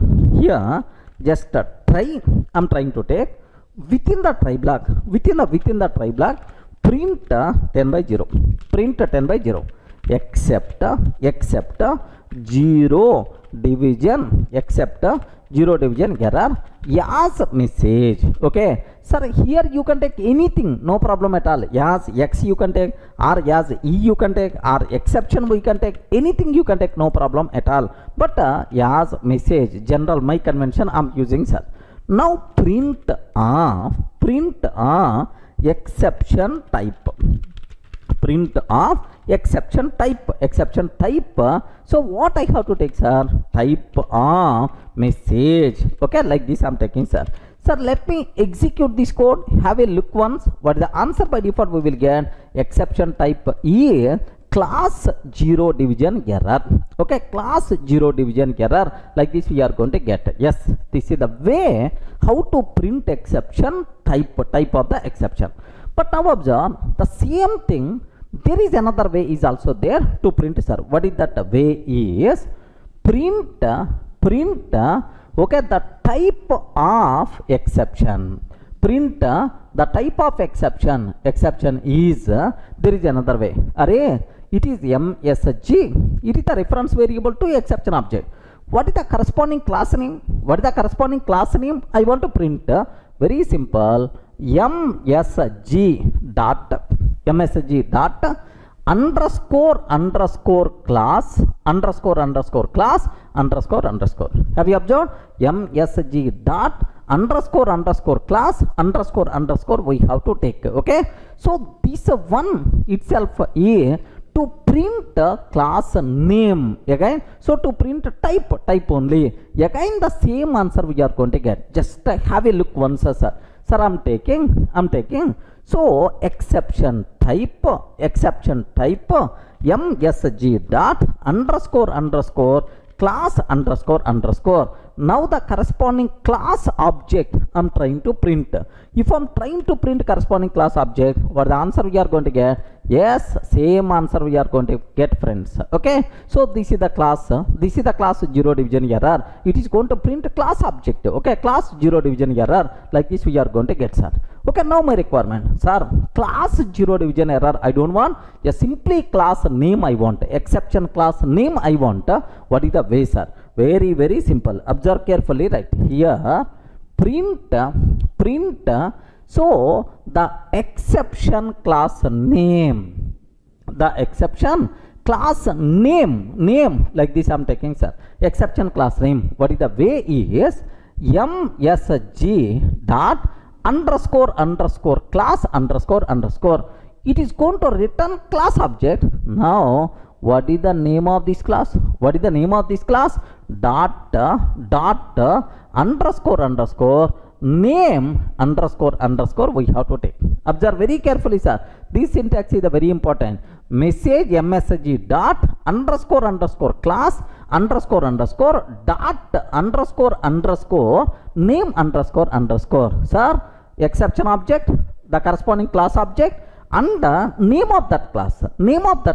Like observe the MSG is exception reference to exception object. What is the corresponding class object? Now what is the name of that class? Okay, just simply name of that class is 0 division error, like we are going to get, sir. Okay, have a look once about carefully. So now I'm taking, now print sir, the exception class name.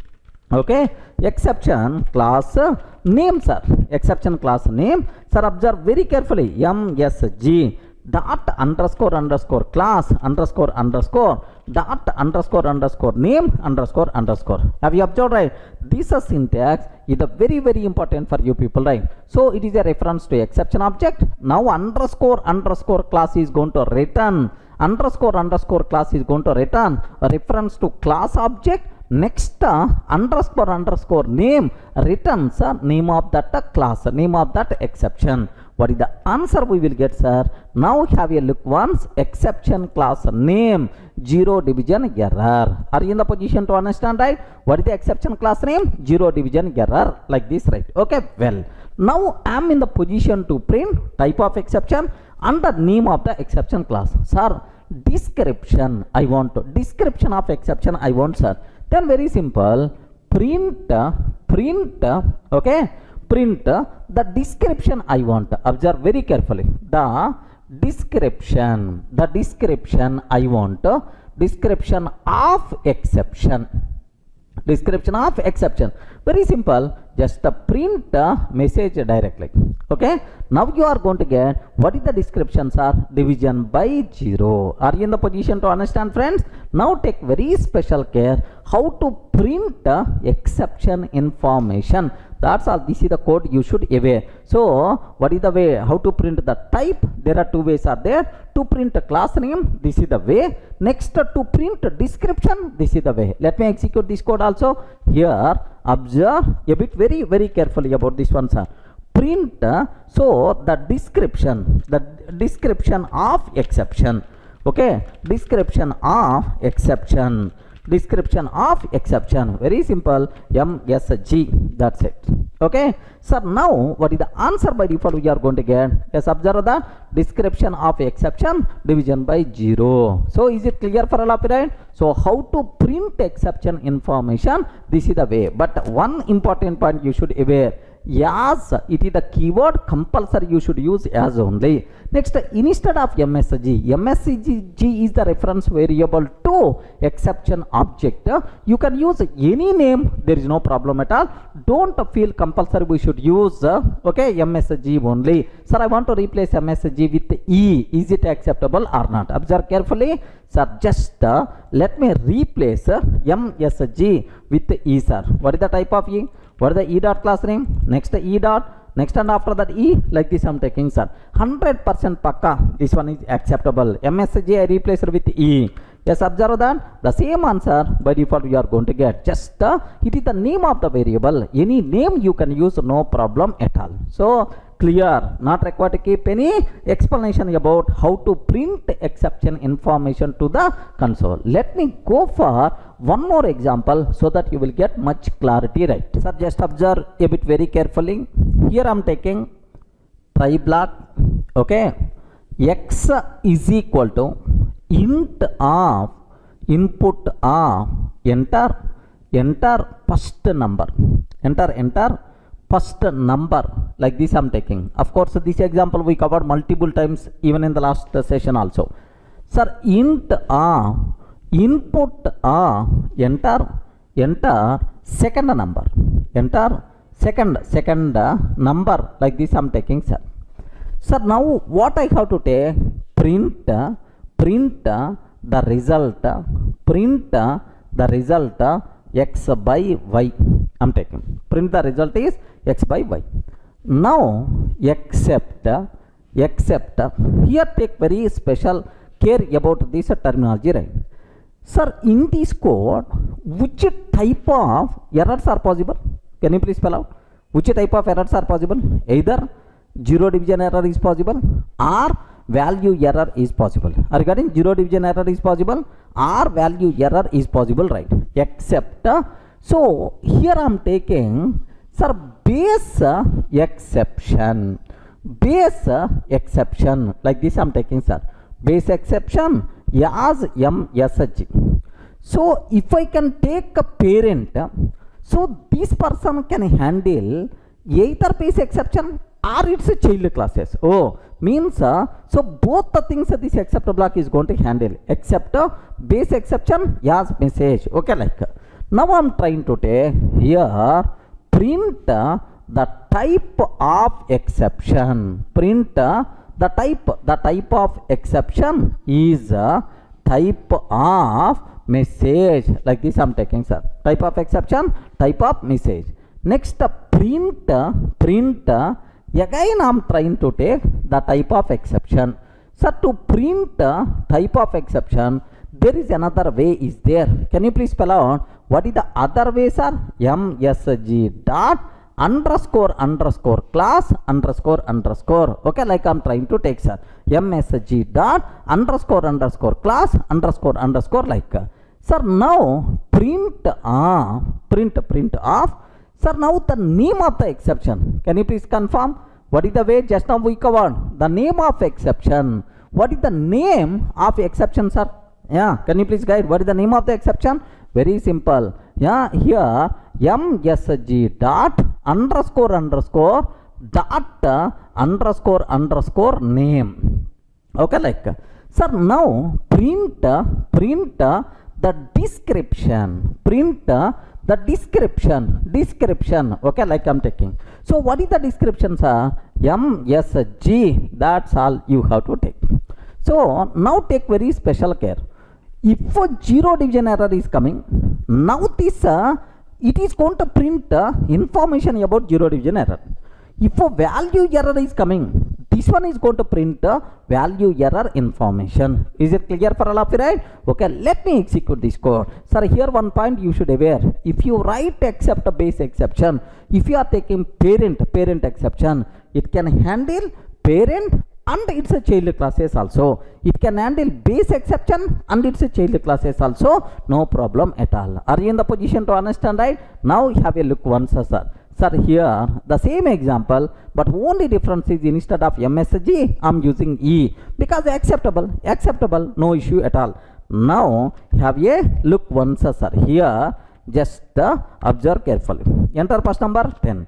Enter second number 2. Sir, the result 5.0, no exception. Enter first number 10. Enter second number 0. Now observe. Yes, perfectly it is going to tell what is the exception type. Sir, what is the class name? Zero division error. What is the description? Division by 0. Sir, now let me print here 10. But second one I'm taking 2, sir. Value error we are going to get. Now observe carefully. Exception type. Okay, value error. Type value error, class name value error, description of the exception, invalid literal with the base 10 2. This is the description of the exception, right? So everyone in the position to understand how to print exception information. If you want to print exception class name, if you want to print description, if you want to print the type, so what is the way? Clear? Any explanation is required? That's all.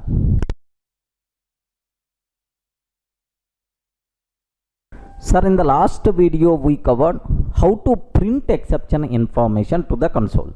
Now the next one, sir, try with the multiple except blocks. Very, very important concept, sir. Sir, best example, if you are going to ask, sir, just usually in the classroom, sir, what is your name? Observe, the first question they are asking, sir, what is your name like this, right? Immediately I can tell, array, my name is Durga, like this I'm telling. Yes, acceptable. Okay, sir, what is your name? Now I'm telling my name is Durga. So based on the question, I provided corresponding answer. Now immediately students are asking, sir, what is your qualification? What is your qualification? Qualification like they are asking. Then immediately my answer is, my name is Durga, like this I'm telling. Sir, my name is Durga, like this I'm telling. Then immediately student asked again, sir, you didn't listen my question properly. Sir, what is your qualification? Okay, like they asked. Then I told, my name is Durga. Like I told, sir, my name is Durga, like this I told. Then, okay, student may feel, sir is not interested to tell his name. Okay, like immediately is going to change the question. Sir, what is your native place? Okay, what is your native place? Like he asked, sir, like. Then immediately I told, my name is Durga, like this I told, sir. My name is Durga. Then student definitely is going to feel, arey, sir, mental or pagal ho gaya? Why he is telling the same answer for any question? Okay, like definitely student is going to get the doubt. Correct, right? Because the answer should be based on the question. Regarding if he is asking about name, we have to tell the name. If we are asking about qualification, we have to tell about qualification. If he is asking about native place, then I have to tell my native place. Are you getting? So the answer should be based on the question, not sir, for any question same answer is not acceptable. But in our academics, BTech or intermediate 10th class, you know, any question same answer. Sir, for academics it's okay, but in programming this type of thing is not possible. Remember, that's why. So the answer is varied from question to question. The way of handling an exception is varied from, sir, exception type to exception. Suppose arithmetic zero division error came. Array, perform these alternative arithmetic operations. Database error came. Oh, don't use Oracle, better to use MySQL.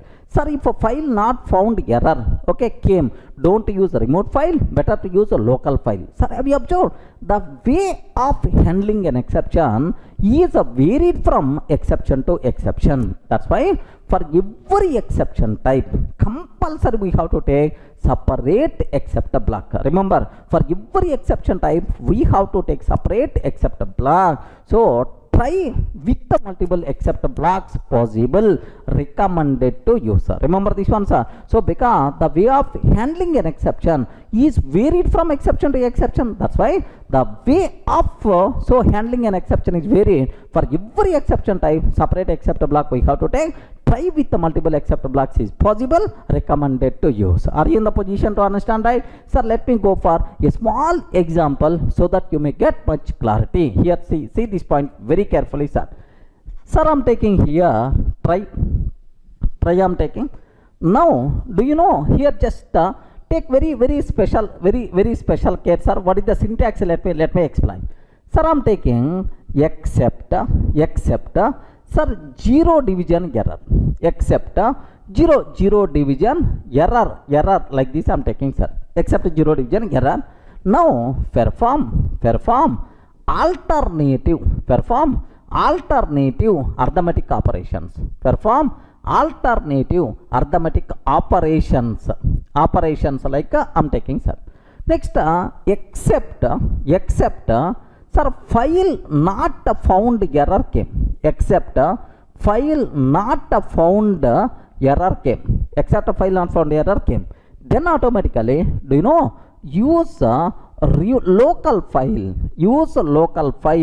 instead of remote file, like, sir, have you observed? So if it is zero division error, okay, we have some handling code. If it is a file not found error, we have the corresponding handling code, right? The way of handling an exception is varied from exception to exception. That's why, so for every exception type, separate except block we have to take. So try with the multiple except blocks is possible, recommended to use. Are you in the position to understand, right? Any explanation is required? Okay, like, but here one small point you should aware. So based on raised exception, okay, some exception got raised, sir. Immediately, Python virtual machine is always going to give the chance for the first one. Array, can you handle this exception or not? If it is matched, it will execute. If it is not matched, then it will ask a second one. So Python virtual machine is always going to give the chance from top to bottom until matched except block available. Remember this one, sir. Python virtual machine is always going to consider from top to bottom until matched except block available. Okay, remember this one, sir. So that's all. Try with multiple except blocks possible. How the order? Python virtual machine is always going to consider from top to bottom. Okay, have a look once, sir. Just a theory and then I will go for small example. Okay, try with multiple except blocks. The way of handling an exception is varied from exception to exception. Hence, for every possible exception type, we have to take separate except block. So try with multiple except blocks is possible and recommended to use. Correct? Okay. Next, here observe what is the syntax, right? Sir, here try, okay, except zero division error, perform alternative arithmetic operations. Except a file not found error, use a local file instead of remote file. Okay, like, if you try with the multiple except blocks available, then based on raised exception, the corresponding except block will be executed. Is it clear for all of you, right? Up to this, so can I go for a small executable example so that you will get much clarity? Any doubt up to this? Sir, let me go for a small executable code. Observe carefully. Here I am taking try block. X is equal to int of input of enter first number, okay, like I'm taking, sir. Next, y is equal to int of input of enter second number, enter first number, enter second number, like this I'm taking. Now my target is, sir, print the result, okay, is x by y, I'm taking sir. Now take very special care. Here in this code, which type of exceptions are possible? One is zero division error. Second one is, so if you didn't provide int value, but you are trying to typecast to the int type, then we are going to get value error. So two possible errors are there. For every exception, compulsory, it's recommended to write separate except block. Okay, now I'm taking except zero division error. Except zero division error I'm taking. Except zero division error. Now print can't divide with 0. Can't divide with 0, that's all. This is the thing I'm taking just for syntax familiarity, beyond that nothing. So except a block, zero division error, can't divide with 0. Sir, now except value error I'm taking. Now print please provide int values only. Please provide int values only. Like this I'm taking. Please provide int values only. Now take very special care about this one, sir. So how many try blocks are there? Only one try block. But how many except blocks are there? Two except block. For every exception type, a separate except block I wrote. Yes, it is acceptable, recommended to use this type of style only. Let me execute this one. If zero division error is coming, now this except block will execute. If value error is coming, then this except block is going to execute, sir. Sir, have a look once. Here I'm taking same example. Already I took x and y, the result x by y, zero division error, can't divide with 0, value error, please provide int values only. Okay, like now, sir, here let me execute 10 to no exception, no except block will execute, simply the result 5.0. No except block will execute, sir, simply it is the 5.0. Now let me execute, enter first number 10, enter second number 0, enter second number 0, then immediately can't divide with 0. Remember this one. So which except block got executed? Yes, this except block got executed because zero division error got raised, sir. Now, sir, if we can take 10, enter second number 2. So 2 can't convert into int type, value error. That's why please provide int values only. Okay, like we are getting, please provide int values only, value error, right? So based on raised exception, the corresponding except block is going to be executed. Any doubt about this one? So try with the multiple except blocks is possible or not? Yes, possible. Based on raised exception, the corresponding except block is going to be executed. Is it clear for all of you, right? Okay, well. Now there is one small point, continuation point is there, sir.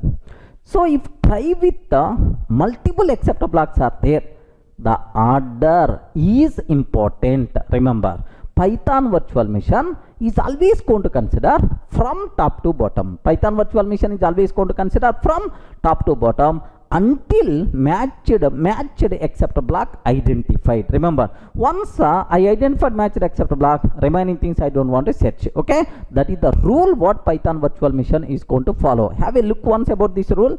Okay, just I will explain with an example. Don't worry at all. Observe that if try with the multiple except blocks available, then the order of these except blocks is important. Remember this one, order is important. Python virtual machine will always consider from top to bottom until matched except block identified. Is it clear, right? Sir, can you please explain with a small example like you may ask? Observe carefully, sir. Here I want to take a small example. Just observe. I don't want this much code for this example. Just have a look once about this one, sir. Here I am taking, sir, see, try I am taking print 10 by 0. Print 10 by 0. Now except a block I am taking, except a block. Here zero division error, like this I am taking, sir, zero division error. Sir, print zero division error. just print zero division error, like this I'm taking. Next except arithmetic error, except arithmetic error, like this I'm taking, except arithmetic error. Print arithmetic error, print arithmetic error, like this I'm taking, sir. That's all, sir. Now take very special care about this terminology, right? Sir, here zero division error is going to come, zero division error will come. So first Python virtual machine is always going to give the chance from top to bottom. Sir, first it will ask, oh, accept a block, can you handle zero division error or not? Then this person is going to tell, yes man, I can handle. Oh, identified, corresponding except block identified, now it will execute. So what is the output we are going to get, sir? Zero division error. What the output we are going to get? Zero division error. Now same program, let me change the order of except blocks. Okay, observe carefully. Try print 10 by 0, try print of 10 by 0, except, okay, well, so what I have to take? Except, first let me take arithmetic error, arithmetic error, let me take arithmetic error. So now, sir, print arithmetic error. The first I am taking arithmetic error, next except zero division error I am taking, zero division error, except zero division error I am taking. Now print zero division error. Same example, sir, only difference is I changed the order. Can you please tell now which one is going to execute? Sir, have you remembered exception hierarchy somewhere I covered? Zero division error, zero division error is the child class of, zero division error is the child class of arithmetic error is the child class of exception is the child class of base exception, okay, like we covered this one, sir. Now so observe carefully, whenever zero division error came, immediately Python virtual machine will ask, hey, accept a block, first accept a block, can you handle zero division error or not? It will ask arithmetic error, sir. Then immediately this person is telling, hey, I can handle arithmetic error and its child classes, arithmetic error and its child classes. Arithmetic error and its child classes means zero division error also it can handle. Boss, I can handle zero division error, no problem at all, because zero division error is my child class only, this person is going to tell.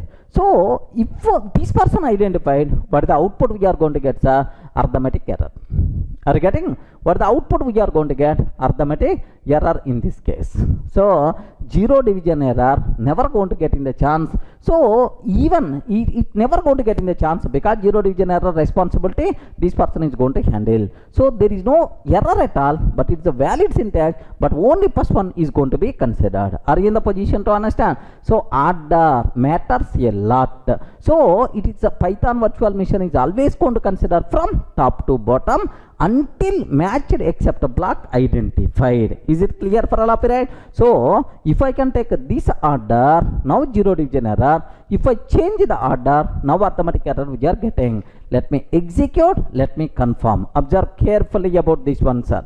Here I am taking, here just my requirement is, I don't want all, print 10 by 0.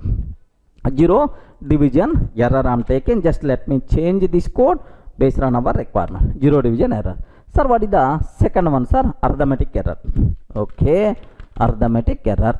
Okay, now sir, here arithmetic error, like this I am taking arithmetic error. So the first one zero division error, second one arithmetic error, right? Okay, now observe carefully, sir. In this case, which one is the matched thing? The matched thing is, so first one is the matched, zero division error we will get. Okay, now have a look once. I will execute this code. Observe carefully. What the answer we are getting? Zero division error. Suppose if I change the order, sir, if I change the order, first arithmetic error, and then zero division error I'm taking. Now, sir, which one is the answer we are going to get? Arithmetic error we will get, because it is the first matched thing, sir. Now observe, arithmetic error by default we are getting. So friends, everyone in the position to understand, right? So if try with the multiple except blocks are there, order is important. Python virtual machine is always going to consider from top to bottom until matched except block identified. Any doubt about this one? That's all, friends.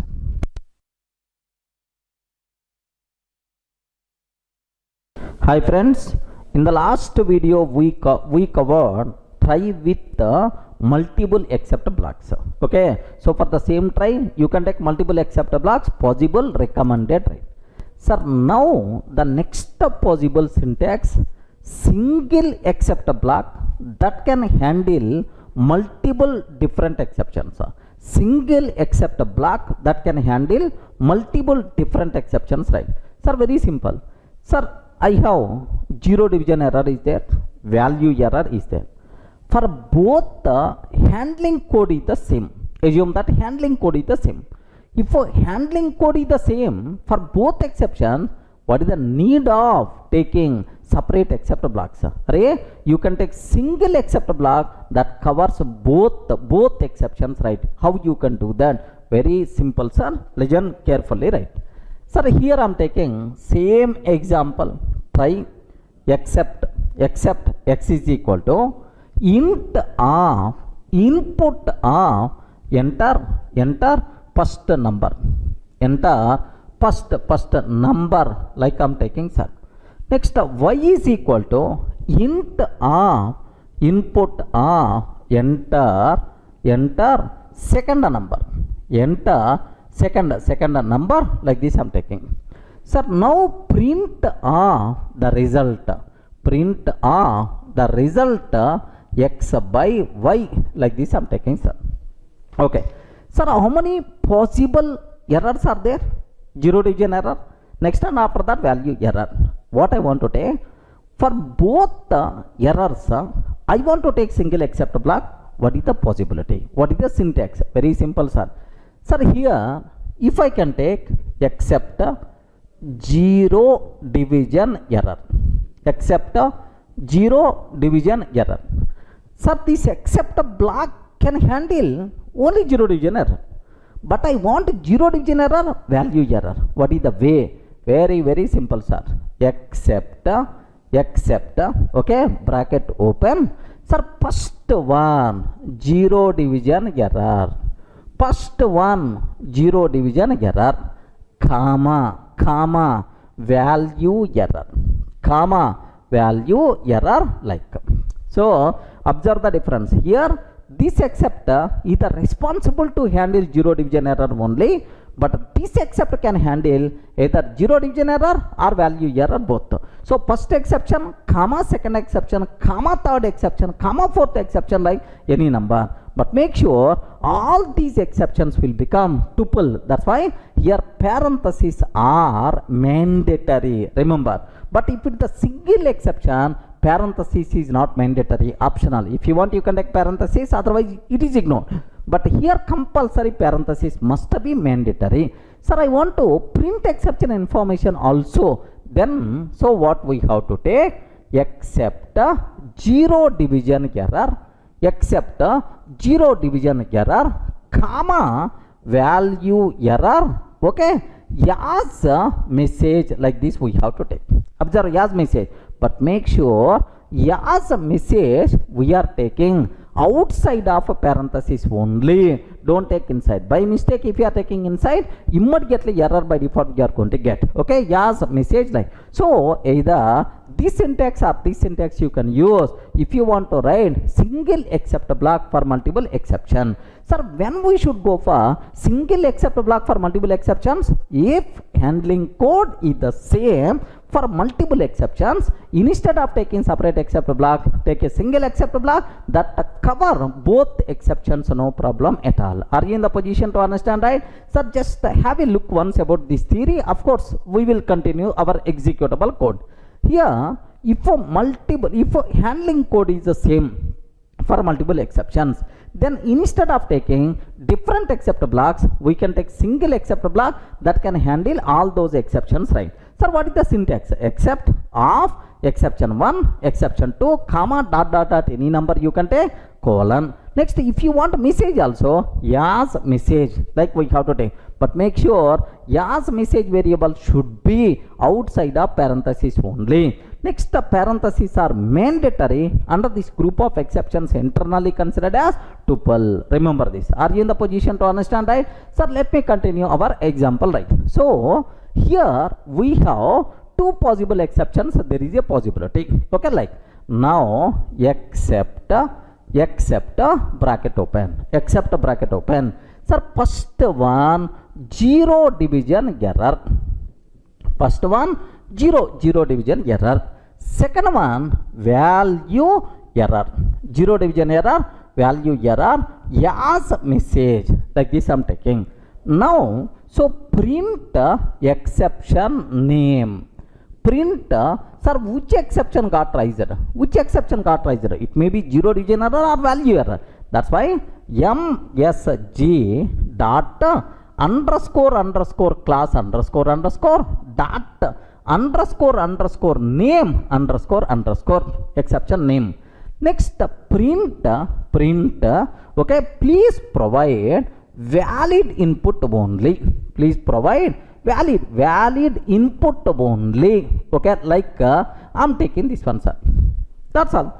Sir, now you have to familiar how you can write except a block that can cover both multiple exceptions, right? Is it clear for all of you? Sir, this type of syntax in other languages is also there, sir. In Java, multi-catch block. This is the word in Java people are going to use, but here this word you should aware. Now, have a look once, sir. Sir, let me execute this code so that you people may get much clarity about this one. Sir, observe very carefully.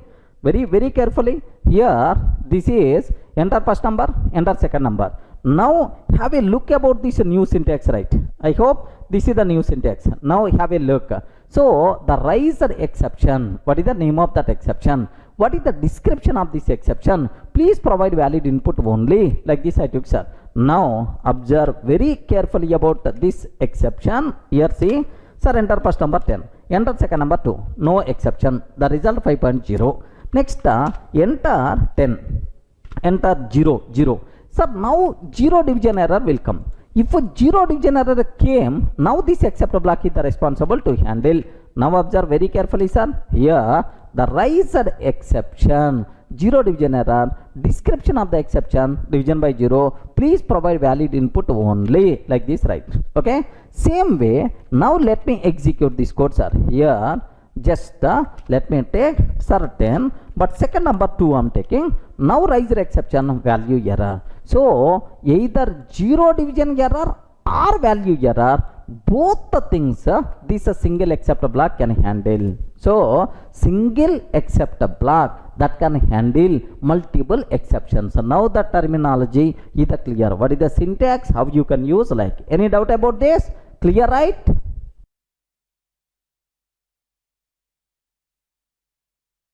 Hi friends, in the last videos we covered, sir, what is a try except a block, next a control flow in try except, next and after the try with the multiple except blocks, next a single except block that can handle multiple exceptions. Up to that we covered, right?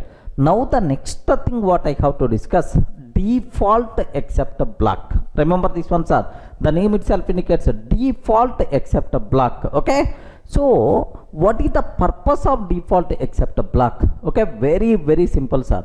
Default except block will be executed if there is no other except block matched. Remember something, so default except block will be executed if no other except block matched.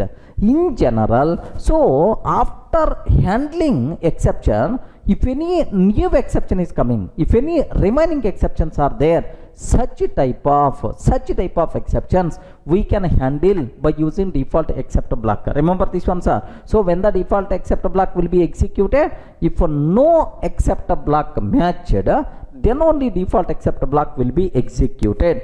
Generally, default except block contains just printing exception information to the console, such type of general information. It doesn't contain any specific handling code. Remember this one, sir. Sir, what is the syntax for default except block? Sir, observe a bit very carefully about this one. If I can take except zero division error, I am taking, sir. Except zero division error like this I am taking. So except zero division error, do you know this except block meant for zero division error? Sir, now my requirement, so except that's all. I'm not mentioning anything. I'm not going to mention anything, sir, except immediately colon. This is called default except block. Sir, it can handle any type of exception, no problem at all. Any type of exception it can handle. So if no other except block matched, then only default except block will be executed. Is it clear for all of right? Sir, just observe carefully about this one. We can use the default except block to handle any type of exceptions. Next, in default except block, generally we can print exception information to the console. Just a print exception information to the console. Such a type of thing only we can take inside except block. Sir, have you observed, right? What is the syntax? Except colon statements like this, right? Okay. So everyone in the position to understand what is the meaning of default except block. Let me explain with a small example. Then you may get much clarity. Observe carefully, right? Here I am taking, try our same example, sir. Try, okay, x is equal to int of input of enter first number, number like this I am taking, sir. Enter first number. Y is equal to int of input of enter second number like this I'm taking, sir. Okay, two values are there. Print the result x by y. Okay, the result x by y like I'm taking, sir. Sir, now I'm taking except zero division error like this I'm taking. Except zero division error. Okay, like, sir, here I'm taking print zero division error, division by zero. Zero division error divide by zero like this I'm taking, sir. That's all. Divide by zero like. Sir, now except okay, like I'm taking except. Sir, now print default except block. Print of default except block. Default except block like provide int values only. Int values like this I took, sir. Yes, perfect. Sir, now here how many except blocks are there? Two except blocks. One is zero division error. Second one is what? Default except block, sir. Now, when this default except block will execute, if zero division error occurs, now this except block is the responsible. Other than zero division error, if any error is coming, now this except block is going to execute, sir. Observe this very carefully. For zero division error, this except block. Other than zero division error, if any other exception came, then automatically this except block is the responsible, okay, to execute. Default except block can handle any type of exception. If zero division error, this person is going to take care because it is available. Okay, so if for not zero division error, any other error, yes, this person is the responsible. Suppose if I am not taking this one, then this person can handle zero division error also. Okay, that thing, even that facility is also there, sir. Okay, have a look once. Let me execute this code so that you may get much clarity about this terminology, right? Of course, let me cross check. Maybe this code is available with me, not required. Sir, this code may be available here. Just observe a bit very carefully about this one. That's all, sir. Sir, here take a bit special care. Try x is equal to input of enter first number, x is equal to int of input of enter second number. Okay, except zero division error. Yes, print zero division error can't divide with 0. Sir, next accept default like. Sir, now from this example, you people should require to familiar with this. This is called what? Default accept block. If zero division error is coming, this person is going to take care. Any other thing is coming, then automatically this default accept block is going to execute, sir. Sir, now let me execute this code. Have a look once, sir. Enter first number 10, enter second number 2, no exception. 5.0 we are getting perfectly.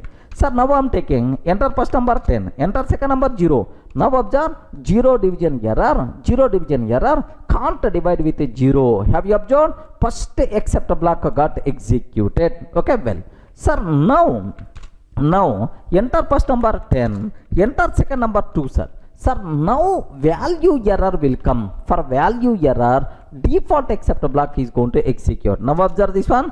Default accept block, please provide valid input only. So for zero division error, first one is going to execute. For remaining, second one is going to execute, sir. Suppose if I remove this one, now this default accept block can handle zero division error also. Have a look once. Let me remove first accept block. Let me remove this first accept block. If I remove this one, okay, now for all exceptions, this default accept block will execute, sir. Now observe 10, enter first number 10, enter second number 0. Then what the answer we are getting? Default accept block, please provide valid input only. Okay, like so even for zero division error also same default accept block executed. Sir, enter first number 10, enter second number 2. Now observe that for this also default accept block executed. So default accept block can handle any type of exception, no problem at all.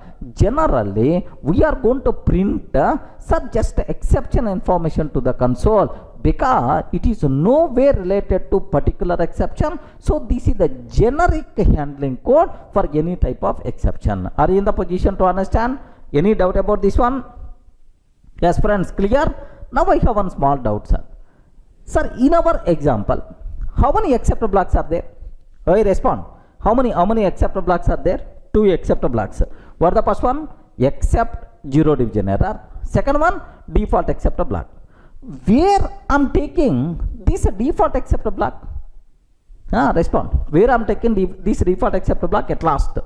Okay, like sir, can I take this default accept block, sir, here? Yeah, the first one. Yes, sir, respond. Is it possible or not? Okay, I want to take default accept block at the beginning. Okay, and then I'm taking zero division error at the second. Can you please tell, is it valid or not? Except zero division error, like I'm taking, sir, print zero division error, like this I'm taking. Zero division error, like I'm taking. Can you please confirm, is this one, is it valid or not? Respond. Very important point. So if multiple accept blocks are there, Python virtual machine is always going to give the chance from top to bottom. Correct, right?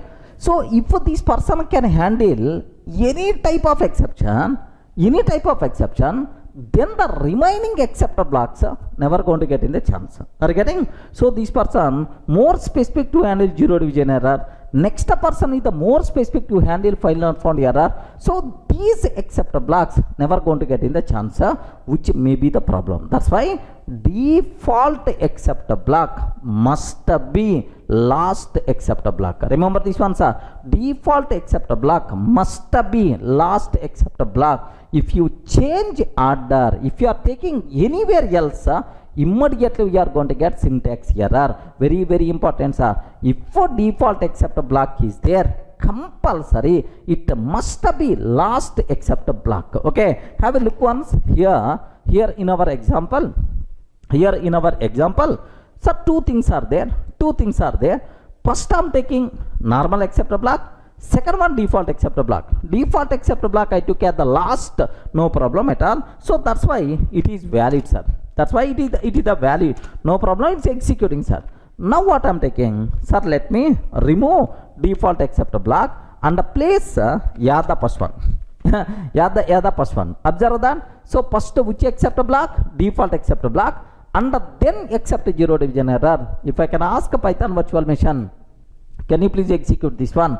Immediately Python virtual machine will give left and right. Okay, what the reason you are taking? So default except block at the first, then the remaining except blocks never going to get in the chance. That's why have a look once here. Just here the point is, observe carefully, right? Sir, can you please observe? Syntax error. Syntax error. Default except block must be last one. Default except block must be last. So clear it is going to tell, boss, default except block you have to take yet last. Are you in the position to understand, right? But this rule is applicable only for default except block, not for remaining except blocks. So suppose here I have except zero division error, I have except value error is there, sir. I have except value error is there. So value error, zero division error, you can take in any order, no problem. But compulsory default except block should be last except block if it is there. Are you getting the point? So for normal except block order, I mean in any order you can take, no problem at all. But Python virtual machine is always going to give from top to bottom. But the default except block must be last except block. Okay. So now observe, if I can take this one, if I can take this, sir, happily. So if I can take this one, now it definitely it is, that's all. Except the default except block, it will become valid, no problem at all. Now my program execution started. Happily it's going to run, sir. Suppose I have, sir, another except block is there. Except value error, like this I'm taking, sir. Except value error, like I'm taking. Sir, now take very special care about this one, except value error, like. So now these two things you can take in any order acceptable. Yes, friends, I'm not seeing any problem at all. Yes, valid. Suppose if I can take this one, the first one, this one the first. Yes, no issue at all. Only rule, default except block should be last. This one is also perfectly valid. We are not going to get any syntax error. Are you getting the point, right? So what is a default except block? So what is the syntax? Next, at this point, can you please observe? If a default except block is defined, then compulsory it must be last except block, otherwise we will get syntax error. Clear, right? Next, this restriction is applicable only for default except block but not for normal except blocks.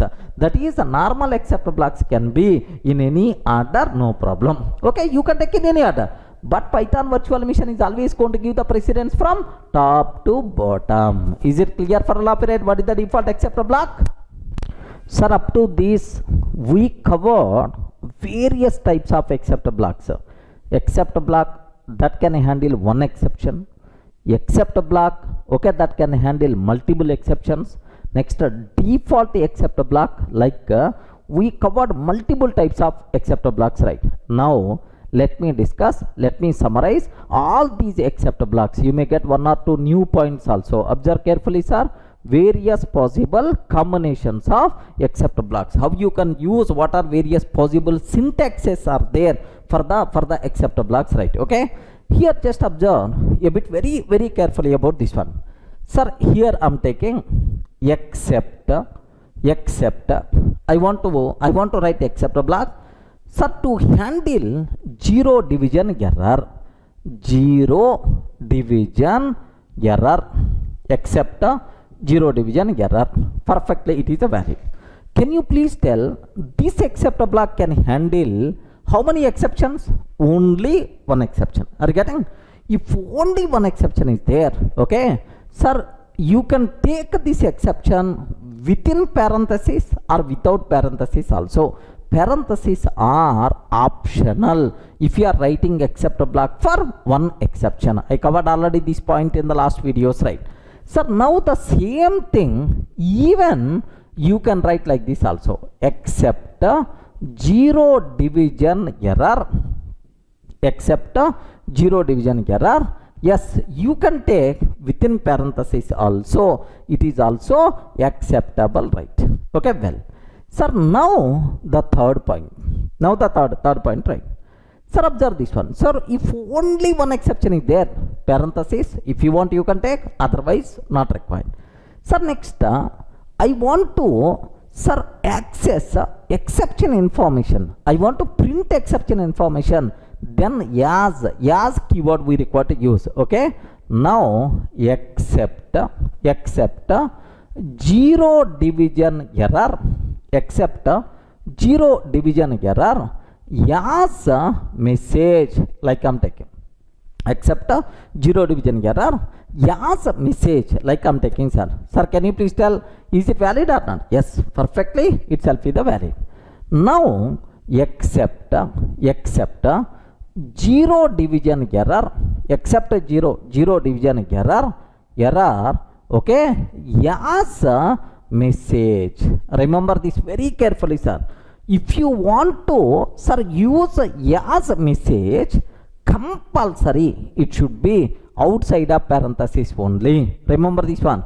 By mistake, if you are taking within parenthesis, immediately error we are going to get, sir. Take very special care. It should be outside of parenthesis only. Okay, like so to handle single exception, sir, how many syntaxes are there? So these, next with yes, these are the things, sir. Next, sir, if I consider fifth one, listen carefully. I want to handle multiple exceptions. I want to handle multiple exceptions, right? Now except, sir, here zero division error, comma value error, like this I'm taking, sir. Yes, it is the value. But whenever we are handling multiple exceptions, parentheses are mandatory. Remember this one, compulsory parenthesis must be there. Okay, like, sir, now, so except zero division error, comma value error, okay, yes, message, like this I'm taking. Sir, I want to access exception information also, then automatically yes message, like we have to take. But take very special care, this yes message should be outside of, okay, this parenthesis. Is it clear, right? Next, sir, what the next, sir, we covered one more, default except block. What is the syntax for default except block? Except, okay, like this. Perfectly, these are valid combinations of, valid possibilities of except block syntax. Everyone in the position to understand, right? Okay, so just I will tell some more. You have to decide whether these are valid or invalid. Observe very carefully, sir. What is the first one I'm taking? First one, except zero division, except zero division error as message, like this I'm taking, sir. Can you please confirm, is it valid or invalid? Invalid. What is the reason for that? As message should be outside of parenthesis only. Okay, so this is invalid, right? Now I'm taking except, sir, here just my requirement is except zero division error, except zero division error, comma value error, except zero division error, comma value error, like this. Can you please confirm, is it valid or invalid? Invalid. What is the reason is, if you want to write except block that can handle multiple exceptions, parentheses are mandatory. That's why it is the invalid, right? Now if I can write like this, except zero division error, except zero division error, comma value error, except zero division error, comma value error, okay, yes message, like this I'm taking, sir. Can you please confirm, is it valid or not? This one is also invalid. But the reason for that is, as a message you are taking inside the parenthesis, within the parenthesis. Compulsory as message should be outside a parenthesis. Are you in the position to understand? So, what are various possible syntaxes, valid syntaxes for except block, invalid syntaxes for except block? So clear, right? Just have a look once about this. Here, see this one. What are various possible combinations of except blocks? Except zero division error, except zero division error within what we call parenthesis, acceptable. Except zero division error as message, valid. Except zero division error as message, no problem. So if you are going to handle one exception, parentheses are optional. Next, as message compulsory should be outside of that only. Next, except zero division error, value error, valid. So whenever we are talking about multiple exception, parentheses are mandatory. Okay, here, sir, parenthesis, outside of parenthesis, as message, valid. Now, except a colon, default except a block. Any doubt about this? Clear, right? Next, have a look once about this, right? Sir, now, if except a block is defined for only one exception, then parentheses are optional. Remember, so if except a block is defined for only one exception, then parentheses are optional. If multiple exceptions are there, then parentheses are mandatory. Remember. Next, if we use parentheses, then as must be outside of parentheses only. I told already multiple times. Sir, now observe invalid combinations. Why the first one is the invalid? The reason for that, as message you are taking within the parenthesis. Next, why second one is invalid? Because multiple exceptions are there. Compulsory parentheses are mandatory. Next, third one. So why? So as message you are taking within the parenthesis, that's why it is invalid. Any doubt about this one? So what are various possible syntaxes for except block? Valid syntaxes, invalid syntaxes. It's a very clear, not required to keep any explanation. Clear, right?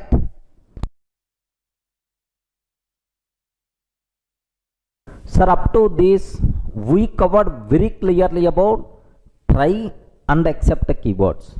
Now I'm ready to go for next keyword. Very important keywords are finally block. Okay, finally this keyword we are going to discuss. Sir, just observe. Have a look once. Very important, sir. Sir, I'm taking try block. Within the try block, just open DB connection. Can you please open database connection? I'm taking. Next, read the data from database. Read data from database, and then close DB connection. Can you please close DB connection? Like this I'm taking. Sir, next, and after that, except block is there. Okay, except now the corresponding handling code I'm taking, sir. Okay, like. Sir, do you know, open DB connection, read the data from the database. What is the third line? Can you please read this, sir? Close database connection. Closing database connection. This code is called a resource deallocation code. Are you getting what is this code, sir? A resource deallocation. We are releasing the resources. A resource deallocation code. Sometimes we can use the word cleanup code. Remember this one. This code is also known as cleanup code, right? Okay, resource deallocation code or cleanup code. Now the point is, can you please tell, placing cleanup code inside a try block, is it recommended or not recommended? Yes, friends. I'm taking a resource cleanup code. Okay, cleanup code I'm taking inside try block. Is it recommended or not recommended? Okay, the answer, not recommended. What is the problem? Why this code we can't place here? What the problem is? Suppose observe, I open DB connection successfully. While reading the data from the database, there is a problem came, sir. There is a problem. Some error, DB error came. If the DB error came, immediately the control will goes to accept a block without executing this one. So without executing this, the control will goes to accept a block means, do you know, no one is going to close the DB connection. One database connection is going to be wasted. Correct or not? One DB connection is going to be wasted. So that's why never recommended to take cleanup code inside the try block, because there is no guarantee for the execution of every statement present inside try block. Sir, before this line only exception came. Even you handled that exception, but this line is not going to execute. That's why resource deallocation code, cleanup code, never recommended to place inside the try block. Is it clear, right? Now observe the second scenario. Here I am taking try block, open DB connection, open DB connection. Next, read data from the database, read data from the database. Next, here I am taking accept a block, close DB connection, accept a block, close DB connection. Oh, now observe this. So cleanup code, where we are taking inside accept a block. Resource deallocation code, where we are taking inside accept a block. Can you please tell, is it recommended or not recommended? Yes friend, it's a two worst, not recommended, because the reason is, if there is no exception in the try block, no exception, then accept a block won't be executed. If accept a block not executed, who is going to close the DB connection? No one is going to close. That's why, so never recommended to maintain cleanup code inside accept a block, because if there is no exception, accept a block won't be executed. Is it clear for all of you, right? Sir, observe very carefully. Never recommended to maintain cleanup code inside try block, because there is no guarantee for execution of every statement inside a try block. Never recommended to maintain cleanup code inside accept a block, because if there is no exception, then accept a block is not going to execute. Okay, so where I have to place cleanup code? Okay, to maintain cleanup code, compulsory some place must be required, which should be executed always, irrespective of whether exception raised, not raised, handled or not handled. Sir, in any case, that place should be executed. Such a type of best place is nothing but finally block. Remember this one, sir. Such a type of best place is nothing but finally block. Finally block meant for resource deallocation code maintenance sake. So inside finally block, which code we are going to take? Resource deallocation code, cleanup code we have to take. Any doubt up to this? Are you in the position to understand, right? So what is the purpose of finally block? To maintain cleanup code. Okay, well, sir, now observe the syntax, right? Here try, okay. Next, within the try, which code we have to take inside try block? Risky code we have to take inside try, risky code. Next, accept, inside accept block, which code we have to take? Handling code. Regarding inside accept block, handling code. Next, inside finally block, which code we have to take? Cleanup code. Okay, cleanup code. Now, so three blocks, three purposes. So purposes are completely different. Try, so to maintain risky code, accept a block to maintain handling code, finally block to maintain cleanup code. Next, what is the specialty of finally block? Very, very important, sir.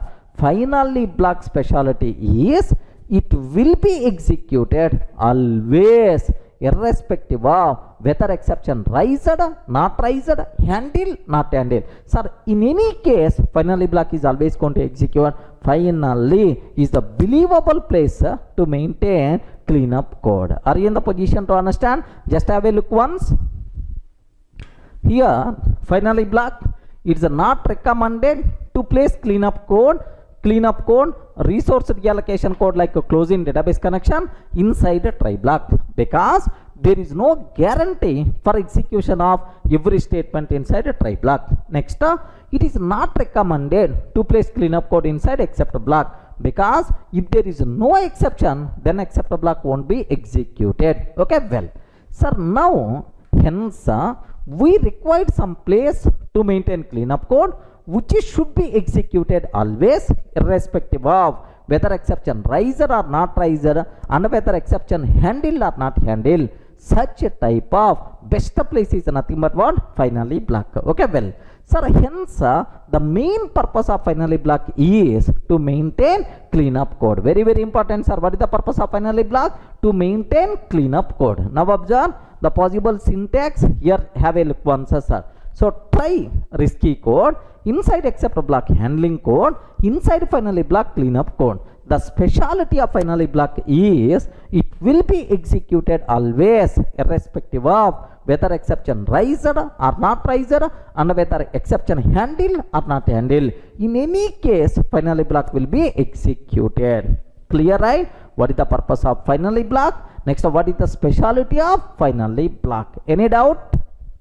Sir, up to this it is very clear what is the purpose of finally block, what is the speciality of finally block. The purpose of finally block is to maintain cleanup code. The speciality of finally block is it will be executed always irrespective of whether exception raised, not raised, handled or not handled, right? In any case, sir, finally block is always going to execute. Sir, where is the proof? Can you please explain with examples like you may ask? Observe carefully, right? Sir, I want to take multiple cases. Case 1. Case 1, if there is no exception, okay, in this case, finally block will be executed or not. Okay, let me check. Sir, here I am taking try block, print of try block, print of try. Next, except block, print of except I am taking. Next, finally print of finally, like this I am taking, sir, print of finally. Can you please tell what is the output we will get if I run this code? Yes, response. What is the output we are going to get in this case? Yes, first try will be printed. Next, there is no exception. If there is no exception, except block is not going to execute. So finally will be executed, sir. Sir, try followed by finally will be executed. It's a very clear. If there is no exception, then finally block will be executed. Correct, right? Sir, have a look once. Let me execute this code. Sir, the same thing only. Here I have try, print try block. Next, except zero division error, print of except. Finally, sir, like this, finally block. Let me execute this code. Have a look once. What is the answer by default we are going to get is try followed by finally perfectly. If there is no exception, finally block will be executed. Is it clear for all of you, right? Any doubt about this one? Okay, well, let me take a second case. Sir, exception raised but handled, no problem at all. Sir, case 2 I am taking. Observe case 2. Okay, my second case is, sir, if exception raised and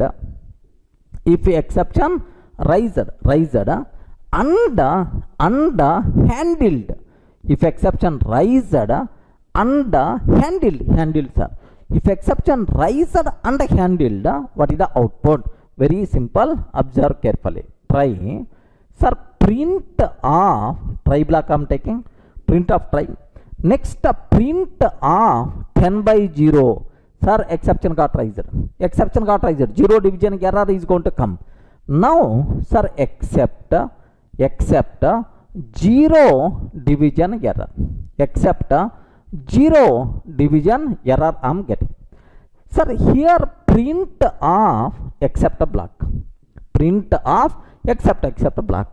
Next, finally print of finally I'm taking. Print of finally. Can you please confirm what is the output we are going to get? Sir, very simple. If an exception raised but handled, the corresponding except block is available. What is the flow? What is the output, sir? Very simple. Here try will be printed. Here an exception got raised. Immediately the control will goes to except block. The control will goes to except block. Inside except block, yes, except like it's going to execute. And after that, finally block will be continued normally. That's all. Are you getting? So, if exception raised and handled, compulsory finally block is going to execute. Is it clear, right? Sir, let me execute this combination also. Here, try print of try block. Sir, just a print of 10 by 0 I'm taking. Print of 10 by 0 I'm taking, sir. Sir, observe a bit very carefully. So, first try will execute. Here an exception got raised. Now this is the corresponding except block. Now it is going to be executed and then finally block will be continued normally. So, try except finally is the output we are going to get, sir. Now, observe carefully what the answer we are getting. Try except finally. This is the answer we are going to get, sir. Okay, well. Sir, now the next thing what I have to discuss, very, very important point, sir. What is the remaining case? Can you please explain? Yes, boss. No exception. Next, if exception raised and handled, what is the remaining case? If an exception raised but not handled. An exception raised but not handled. Okay? Sir, now case 3. Observe carefully. If exception raised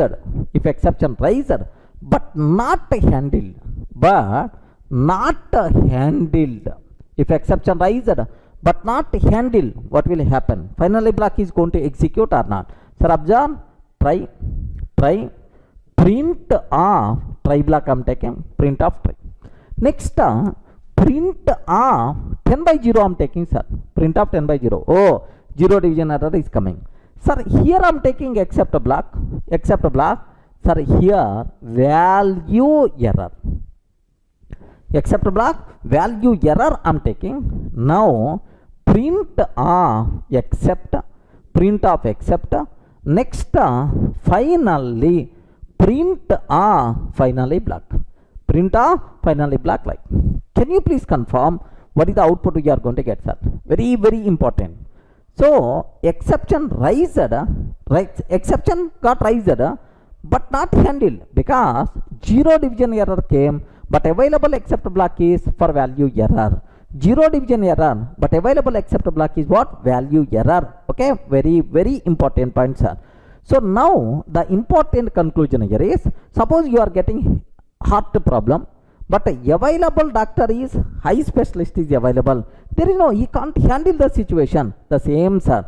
Now, try will be printed. 0 division error riser, but there is no except block, abnormal termination. But before abnormal termination, finally block will be executed. Remember this one. That's why. So, try followed by finally and then, so abnormal termination, 0 division error will be raised. Abnormal termination, 0 division error by default will be raised. So, everyone in the position to understand, right? So, what is the purpose of, so here finally block, what is the specialty of finally block? Even in the case of abnormal termination also, finally block will be executed. First finally block and then abnormal termination is going to be happen. Okay, have a look once here. So, try, print of try. So, print of 10 by 0, print of here value error. Are you getting? Print of value error like this I'm taking, sir. Can you please confirm what is the answer we are going to get? Okay, here see this one, first try will be printed normally. Here, so 0 division error is coming, but there is no corresponding except block. If there is no corresponding except block, it is always abnormal termination. But before abnormal termination, finally block will be executed. Only finally block will be executed. Now observe carefully what answer we are going to get, sir. Yes, try finally and then zero division error, abnormal termination. So that's all. These three cases are very important to describe the specialty of finally block. Have you observed? If there is no exception, finally executed. Next, if an exception raised, handled, finally executed. If an exception raised but not handled, abnormal termination, but before abnormal termination, finally got executed. So clear proof, finally is always going to execute irrespective of whether exception raised, not raised, handled or not handled. That is the specialty of finally block. Clear, right? So everyone got the clarity what is finally block. So what is the specialty of finally block? Any explanation is required? Clear?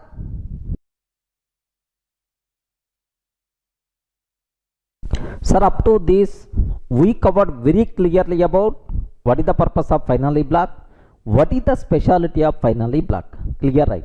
So what is the specialty of finally block? Can you spell out?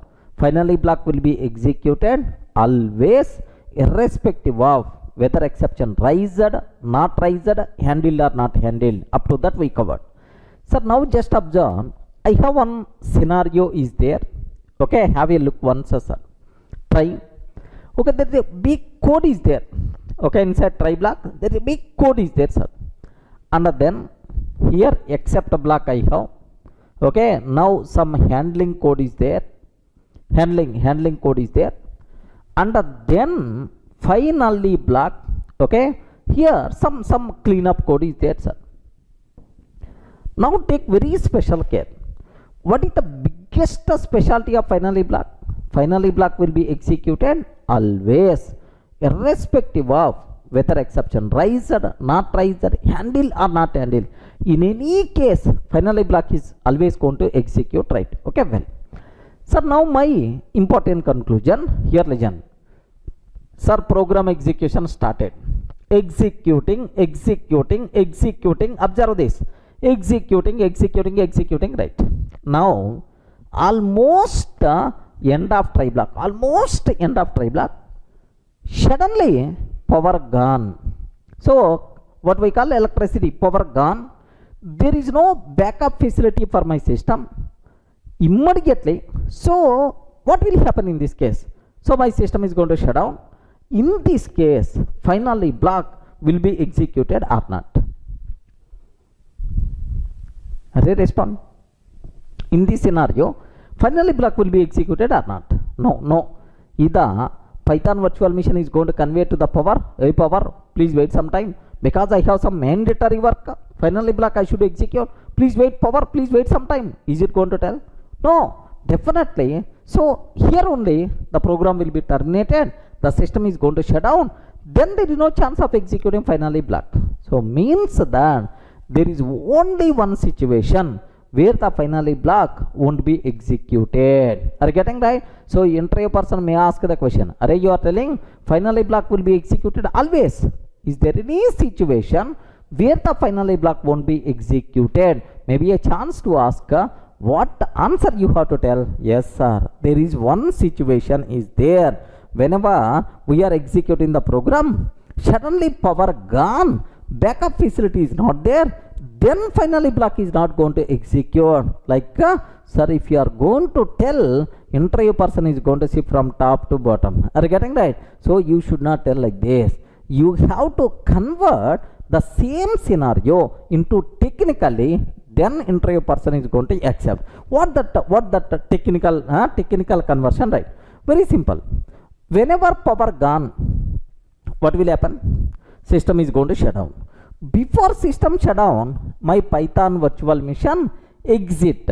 So exit Python virtual machine, exit shutdown Python virtual machine, and then system is going to shut down. So if you exit Python virtual machine explicitly, programmatically, in that scenario, finally block won't be executed. Remember this. Sir, then immediately my next question. Sir, how? How you can exit my system explicitly? How you can shut down Python virtual machine explicitly? Yes, there is a way, sir. OS module. Okay? OS module contain one method is there underscore exit of 0. Are you getting? OS contain one function is there underscore exit of 0. If you can call this one, then the Python virtual machine will be shut down. In this particular scenario, finally block won't be executed. Remember this one, sir. So there is only one situation where the finally block won't be executed. That is whenever we are using os dot underscore exit of 0. That is, once we use that os dot underscore exit of 0, my system, my Python virtual machine will be down. No chance of executing finally block. Are you getting clearly, right? Sir, let me execute. Let me go for a small executable program so you may get clarity. Here, see this one. Here I am taking try block. Try block. Print try, sir. Print try like this I am taking. Sir, here except value error I am taking. Except value error. Print of except. Print of except like this I am taking. Next try except. Sir, finally like this I am taking. Print of finally. Print of finally like. Sir, if I execute this one, what the answer? Try finally. We know, we discussed already, right? So inside the try block I am taking os dot underscore exit of 0. os dot underscore exit of 0. As we are using os, better to take import os module. Import os dot underscore exit of 0. Sir, now program started. It will print a try. So output try. And then whenever this line is coming, the Python virtual machine itself will be down. If the Python virtual machine itself is going to shut down, no further continuation, only try itself is the answer. Are you getting the point, right? So take very special care about this particular point. Okay, let me execute this code. Observe a bit carefully, sir. Later I will talk about theory. Anyway, don't worry. Here, see this one. Sir, here try except and then finally. What the answer we are going to get, sir? Very simple. Try followed by finally, because I didn't use exit function, right? Now let me execute this one. What the answer? Try followed by finally. Okay, like sir, now I'm taking here os dot underscore exit of 0 I'm taking, sir. Sir, what about this 0? I will discuss. Don't worry, sir. Os dot underscore exit of 0 I'm taking, and at the top import os, right? Sir, now take very special care. Okay, try will be executed, try will be printed. Whenever this line is coming, immediately Python virtual machine will shut down. Python virtual machine will shut down. Then there is no chance of continuing remaining. That's why the output is always what? Only try. Now have a look once about this one, sir. What the answer we are going to get? Only try block we are going to get. Okay, so there is only one situation where finally block won't be executed if the Python virtual machine exit explicitly. How you can exit explicitly? Whenever we are using os dot underscore exit of 0. Okay, like, sir, now up to this is the clear. Now what about this os dot underscore exit of 0? Very simple, sir. This 0 means status code. Very important. This 0 means status code. So 0 means normal termination, and non-zero means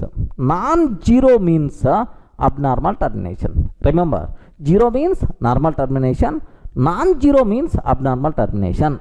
Internally, Python virtual machine is going to use this status code. Okay, so whether it is the 0 or non-zero, programmatically effect is always the same. This is just for internal purpose for the Python virtual machine. So usually we are taking 0, sir. Instead of 0, you can take any value, no problem at all. Now observe this one. If I can take 1000, I am taking, sir. OS dot, sir, 1000 I am taking. Now observe that. Either result is the same or not. Yes, the result is always the same. Sir, instead of 1000, I'm taking -1. -1. The result is always same. There is no problem at all. So whether it is 0 or non-zero, effect is always same. But internally, Python virtual machine is going to use this status code just for internal logging purpose, internal reporting purpose. It may be used. Being a programmer, we are not required to worry about this value. Any doubt about this one? Clear for all of you, right? So what is the purpose of finally block? What is the specialty of finally block? When the finally block won't be executed, what is exceptional case? Okay, just have a look once about whatever we covered up to this, right? Okay, OS dot underscore exit of 0 versus finally block. Okay, now observe, there is only one situation where finally block won't be executed. That is whenever we are using OS dot underscore exit of 0. Okay, like, sir, whenever we are using OS dot underscore exit of 0, then Python virtual machine itself will be shut down. In this particular case, finally block won't be executed. Clear, right? Now have a look once, sir. Sir, what about 0? Here 0 represents a status code. 0 means normal termination. Non-zero means abnormal termination. This status code internally used by Python virtual machine. Whether it is 0 or non-zero, there is no difference in the result of the program. The program Python virtual machine is always going to shut down. There is no change in the result whether it is a 0 or non-zero. Is it clear for all of you, right? Yes, friends. Any doubt about this one? Okay. So if you feel comfortable, so to describe this, to remember this one, let me create a small analogy so that you may get much clarity, right? Sir, observe a bit very carefully. A funny example, but it's going to provide much clarity. Sir, what it is? Anyone, can you please tell? Yes, friends. What it is? Yes. What this one? What about your feeling? Are you feeling like is it boat? Is it sail? It's a water. Assume that water. It is a river, sir. So in the river, a boat is there. Observe very carefully about this one. Boat is there, sir. Now in this boat, sailor is there. Okay, sailor is there. Who is the responsible to drive this boat? Now what happened is, one passenger came. Okay, he asked the sailor, "Ray, I want to. Can you please provide help to cross this river?" Like he asked. Then immediately sailor is telling, "Yes, sir. If the cost is some $10 or $20, like he is going to convey, then he is going to accept, and he will ask one thing. Hey, I don't know about. I'm full fear of water. If anything goes wrong, are you going to help me or not?" Like so, he's asking the sailor. Then immediately the answer from the sailor is, "Arey, I will always provide support. Don't worry. I will always provide support. Don't worry." Okay, like he's going to convey.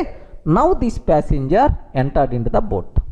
Okay, well, now boat started, sir. Now the boat started. Observe carefully. Now the boat started. Sir, whenever the boat is in middle of river, what happened is, sir, here there is something happened to this boat. Slowly water is entering into the boat. Now slowly boat starts sinking into the water. The depth of this river is very high. Even not possible to swim also. Swimming also not possible, right? Then the total boat slowly starts sinking into the water. Even sailor also can't do anything. Okay? Then immediately this passenger asked, "Oh, sailor, you told you are going to provide support for me, but now you are not doing anything. You did a big fraud." Like passenger is going to ask the sailor. Then immediately sailor is telling, "Sir, if I am safe, definitely I will provide support for you. Myself is going to be down. If myself is going to be down, where is the chance of providing support? Sorry, sir, I can't do anything in this case because myself is going to be sink into the water. Here swimming also not possible," like this person told. Are you getting right? So if this person is the safe, then there may be a chance of providing service for this passenger. If this sailor itself is not in safe condition, then where is the chance of providing support for the passenger? Are you getting the thing right? Sir, the same thing is happening in our scenario also. Sir, observe, this sailor is nothing but PVM, Python virtual machine. This passenger itself is nothing but finally black. Okay, passenger itself is nothing but finally black. So now Python virtual machine told to the finally black, hey finally black, I will always execute you, no problem at all, you are very special person for me. Okay, I will always execute this finally black, don't worry, like Python virtual machine told. But whenever we are using OS dot underscore exit of 0, okay, immediately finally black is not going to execute. Then immediately finally black asks the PVM, hey PVM, why you are not providing support? Why you are not providing support to me? Like then the PVM is going to tell, array, myself is going to be shut down, because whenever we are using OS dot exit of 0, so Python virtual machine itself is going to be shut down. If the Python virtual machine itself is going to be shut down, where is the chance of executing finally black? Are you in the position to understand, right? So if the PVM is there, definitely it will execute finally black. If the PVM is not there, where is the chance of executing finally black? Any doubt about this one? Clear, right?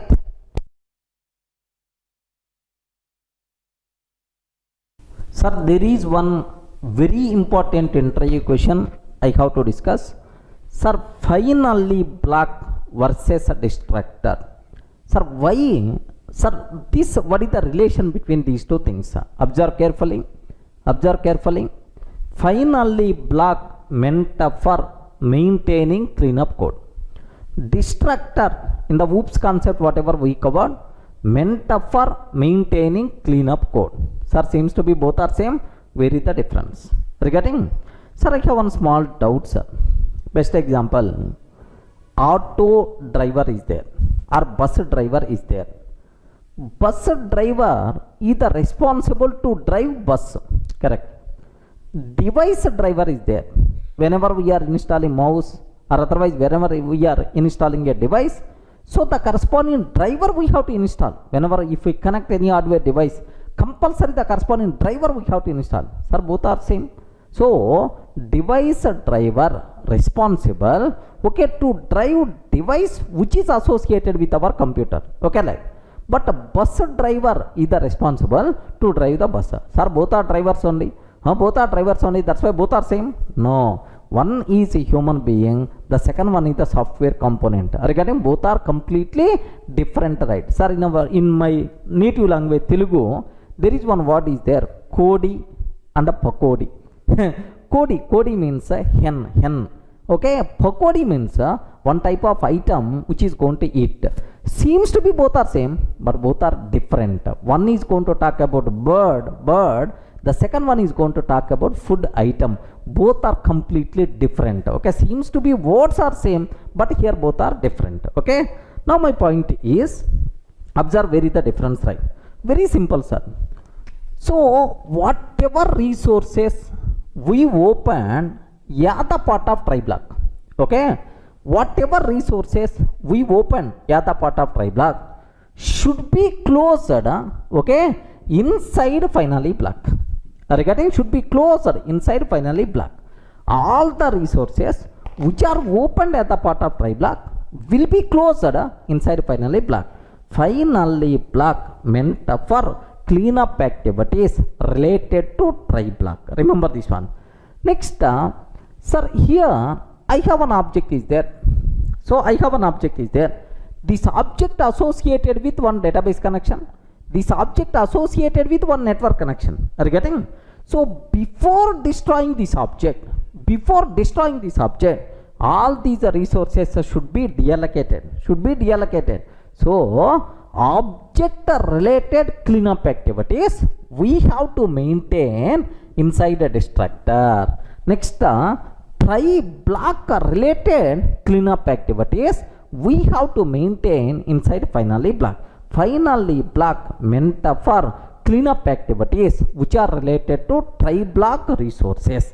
Next, destructor meant for cleanup activities related to okay object. So before destroying this object, destructor will execute which is going to close all the resources, and then garbage collector will destroy this object.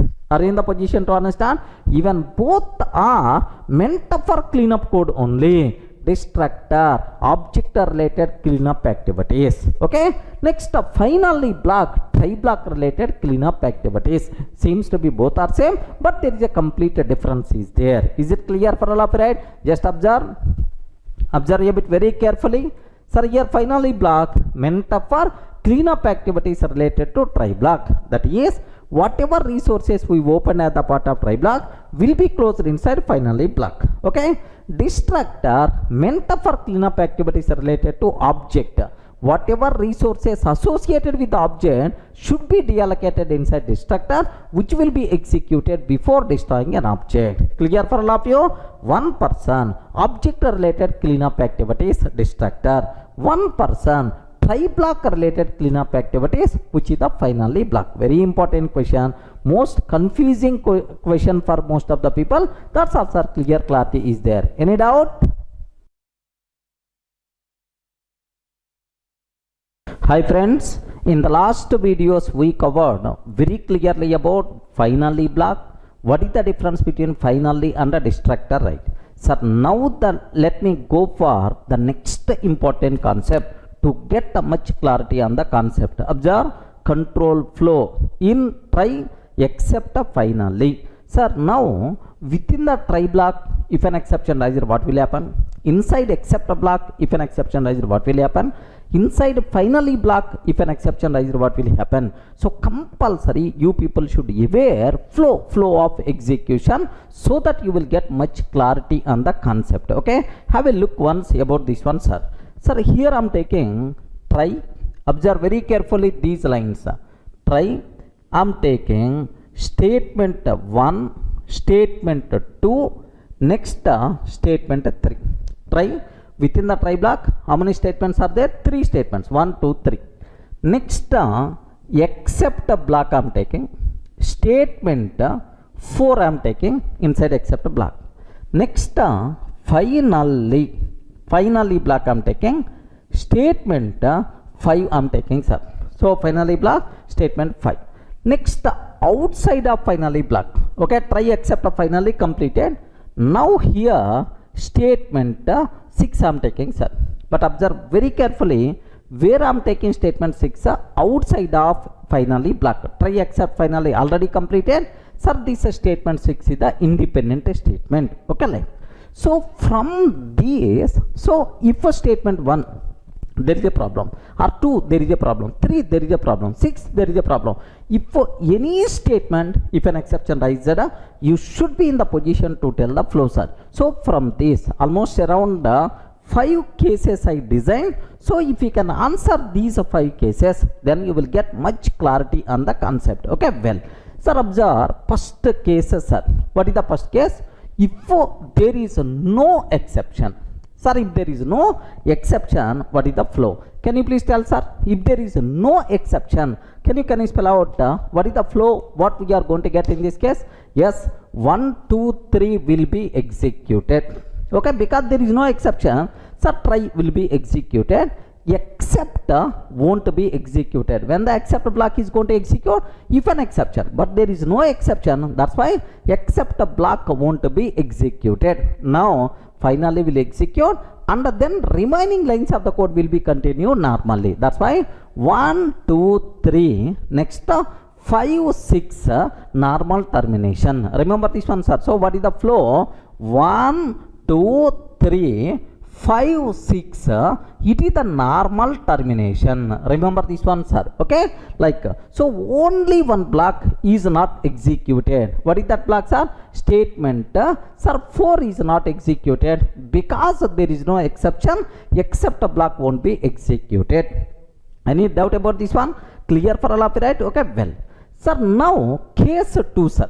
Now observe, if an exception raised yet a statement 2, if an exception raised yet a statement 2 and the corresponding except block matched means, do you know if zero division error came? Yes, here except block meant for zero division error only. Then what will happen? Observe the case 2, sir.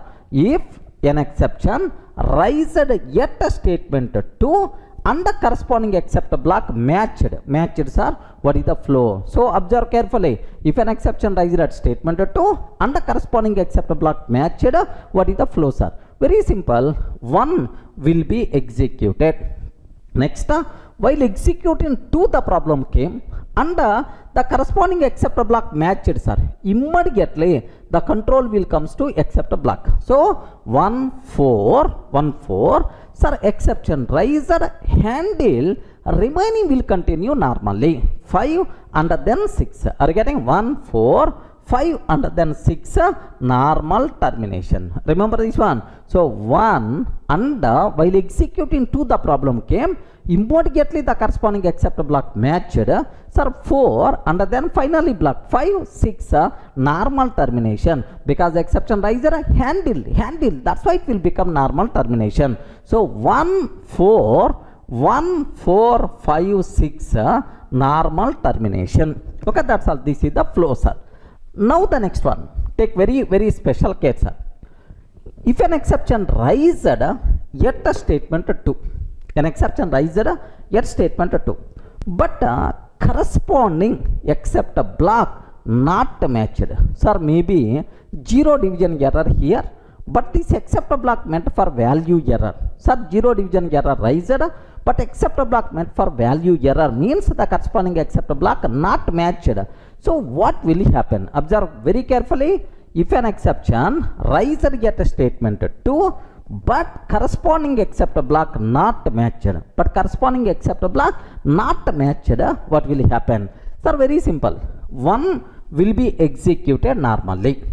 Next, while executing 2, the problem came.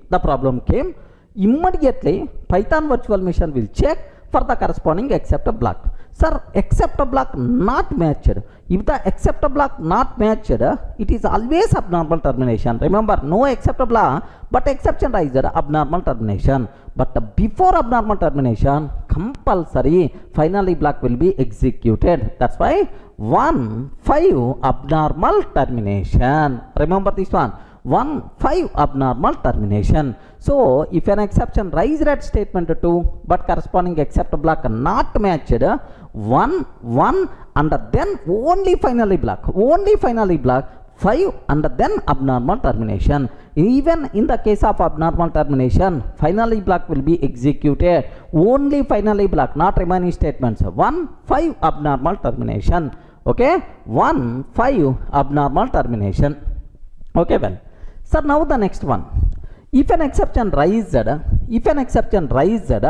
yet statement 4, sir. Now observe very carefully. If an exception raised yet statement 4, can you please tell what will happen? Is it normal termination or abnormal termination? That is our next case. Observe. If an exception raised yet a statement 4, what will happen? Yes, friends, can you please confirm? Is it normal termination or abnormal termination? In the last control flow in try except, I covered already this point. Remember that. If any statement raises an exception, which is not part of try block, then it is always abnormal termination. Okay. If any statement raises an exception which is not part of try block, then it is always abnormal termination.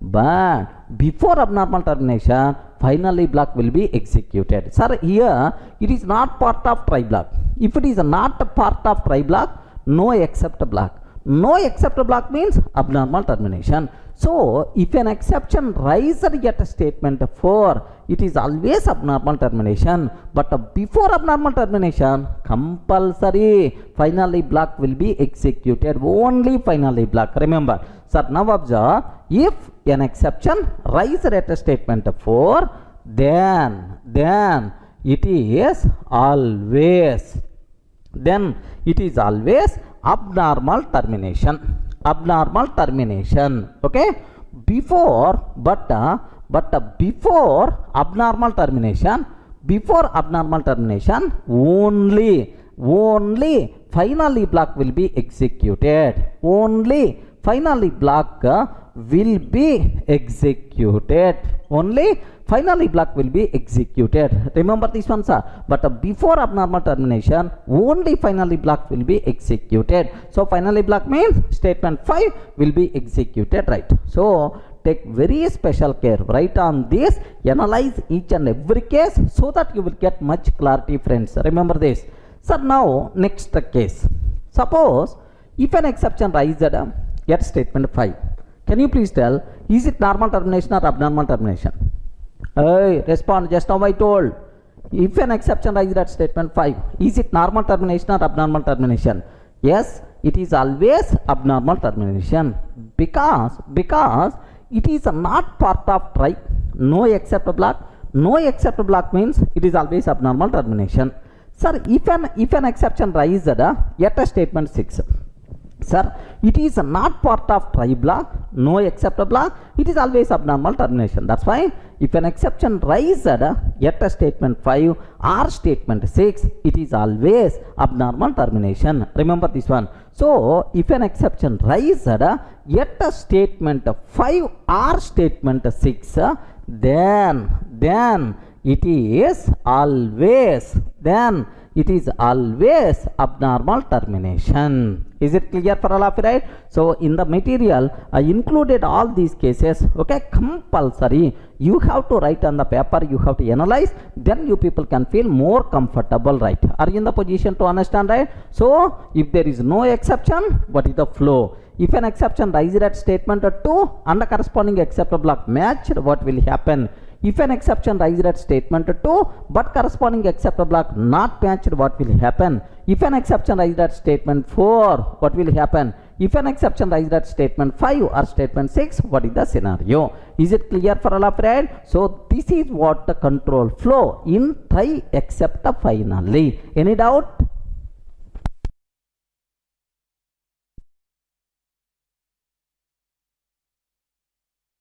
Hi friends, in the last video we covered very clearly about what is the control flow in try except finally.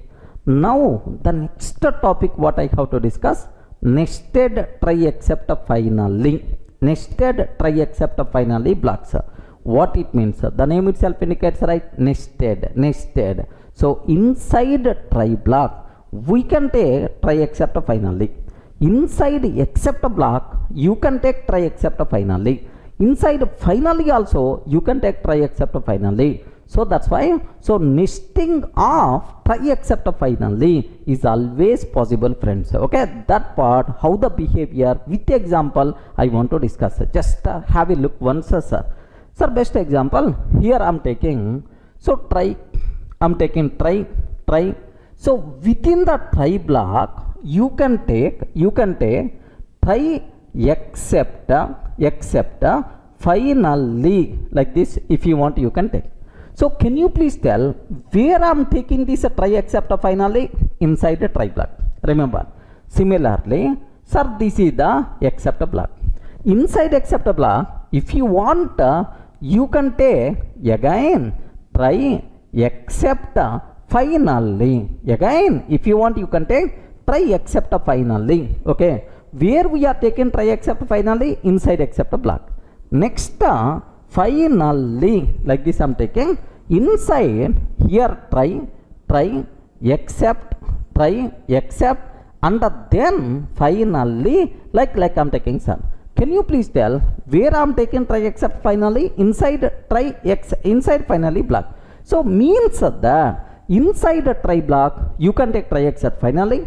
Inside except block, you can take try except finally. Inside finally also try except finally is possible. So means that nesting of try except finally blocks is always possible, friends. Clear for all of you, right? Okay, well, sir, what is the advantage of taking this one? Sir, can you please explain with one or two small scenarios so that we will get much clarity? You may ask. Very, very simple, sir. Now listen very carefully, right? Suppose assume I have try block is there. I have try block is there. Sir, there are multiple lines of the code is there. Sir, this is except block, except block, right? Now take very special care. Can I use the word this is the risky code? Sir, within the try block, which code we have to take? Risky code. Sir, in this, these a few lines of the code too much risky. Assume that these are 5 lines of the code too much risky code. So what is the reason for that? Maybe communicating with the third party system. That third party system is always maybe down. Okay. So these few lines of the code is too much risky code. Too much risky code. Okay. Like now the point is, observe very carefully, sir.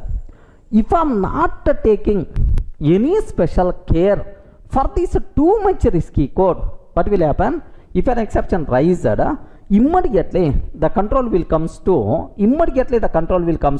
sir, this except block, because this except block is the responsible to handle.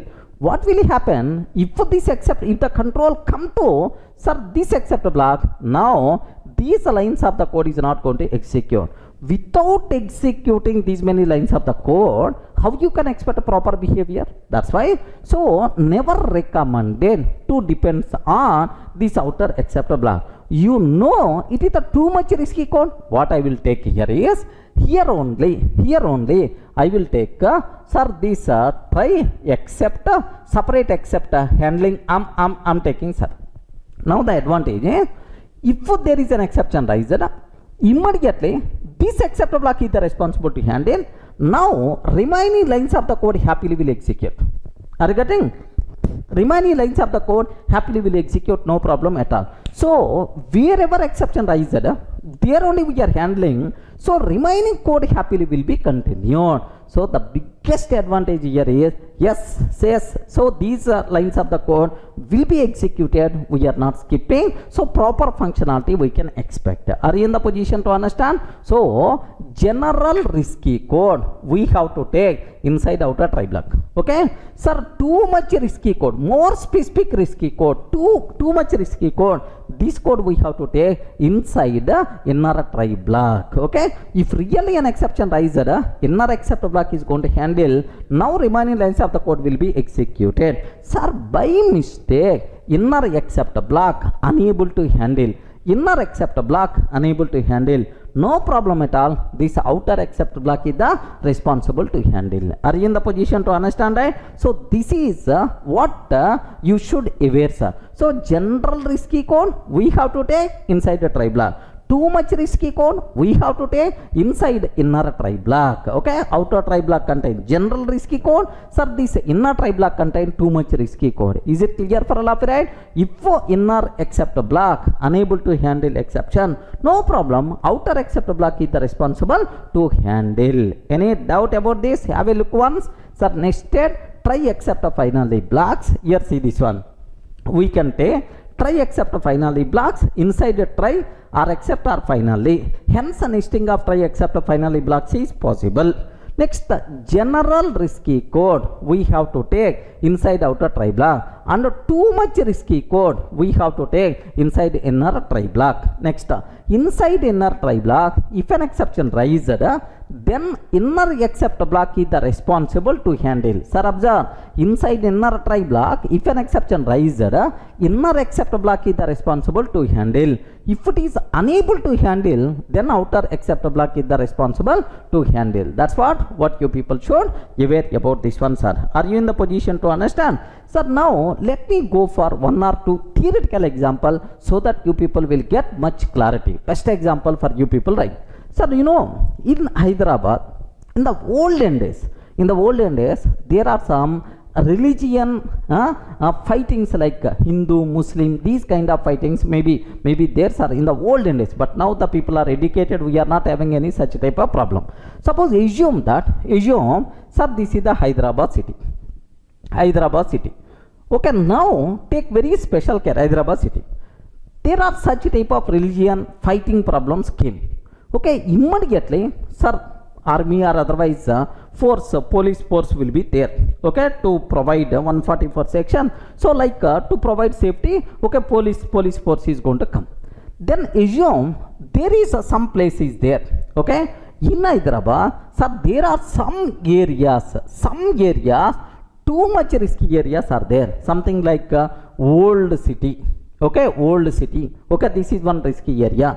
Next, and after that somewhere Moti Nagar, okay, this is another risky area. Next, and after that Borabanda, something like another risky area. So now observe, this total Hyderabad itself is the risky, but in these three areas are too much risky. What the policemen they are going to do is more forces they are going to take here, sir. Okay, more forces they are going to keep at these places. If really there is a problem, immediately the police force whoever there, so immediately suppress the problem there only without expanding to rest of the city. Are you in the position to understand, right? Too much risky area, special forces must be required. General risky area, normal protection forces are enough. Okay, are you seeing the scenario? So this type of too much risky areas, inner tri block. Next, general risky area, outer tri block. Okay, well, suppose you are traveling on the road, assume that by using your car. Okay, you are traveling on the road. Sir, traveling on the road by car itself is the risky, because once your car on the road, maybe a chance of accident itself is the risky. So compulsory except block must be required. Try except, right? But there are some areas are there. Okay, there are some areas are there. Okay, you are going to see the boards too much risky, accident prone area, take special care. Like there are some boards they are going to keep, sir, take a bit special care. Okay, too much accident prone area, take a bit special care. Are a road itself is the risky area, but why these special boards they are going to take? Because it is too much risky, curve, accident prone area, that's why take a bit special care. Like there is some special warning boards by default will be there. Are you getting right? So why these special warning boards? Because boss, it is the too much risky area, take a bit special care. Are you getting? Too much risky area, inner tri block must be required. General risky area, outer tri block is enough. Are you getting terminology right? Similarly, okay, one more example, sir. You may ask, sir, okay, try inside a try. Okay, we are in the position to understand. What is the need of taking try block inside except block? I told, right, in our example, have you observed, right? Inside except block also, if you want, you can take try except finally. Inside except also, if you want, you can take try except finally. Sir, what is the need? Can you please explain with a small example so that we may get much clarity? You people may ask. Very simple, sir. Observe carefully. Sir, now try block I am taking. Try block. Use Oracle database. Just observe very carefully. Use Oracle database. Now except sir, use MySQL database. MySQL database. Now observe. While using Oracle database, if there is a problem, then immediately use MySQL database. Okay, like you have backup facility is there, good. Now, is there any guarantee compulsory your MySQL database will work? Maybe the problem with MySQL database also. Then what is my scenario? Are you getting? Then what is about my scenario? Sir, bus ticket is not available. Try for train ticket. If a train ticket also not available, what is my situation? You should have alternative now also. Now, so here inside except block, try except, use Postgres SQL, like another database I am using, sir. Sir, now observe, use Oracle database. If there is a problem with Oracle database, except block. Again in the try except is there. Use MySQL database. If you are facing any problem with MySQL database, can you please use PostgreSQL, another database? So where I am taking this try except inside except block. Are you in the position to understand, right? So is it required to take try except inside except block or not? Yes, there are some cases are there, but very rare we have this type of requirement. But still, so you can take try except finally inside except block. You can take try except finally inside finally block also possible, friends. Nesting of try except finally is always possible. Any doubt about this one? Clear for all of you, right? If you feel comfortable, then I will go for one executable program so that you will get much clarity on the concept. Any doubt? Sir, let me explain a small executable program. Here, see this one. Here I am taking try block. Observe very carefully, sir. Try block.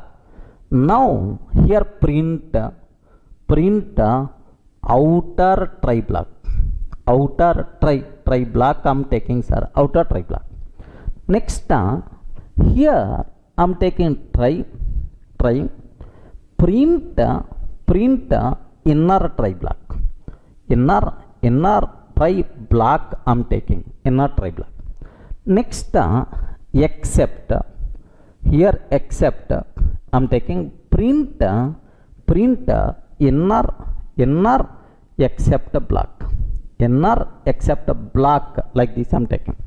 Next and after that finally print. Here just observe, sir. Here try print inner try block except zero division error I am taking. Except zero division error. If zero division error is coming, print inner except block. Finally print inner finally block.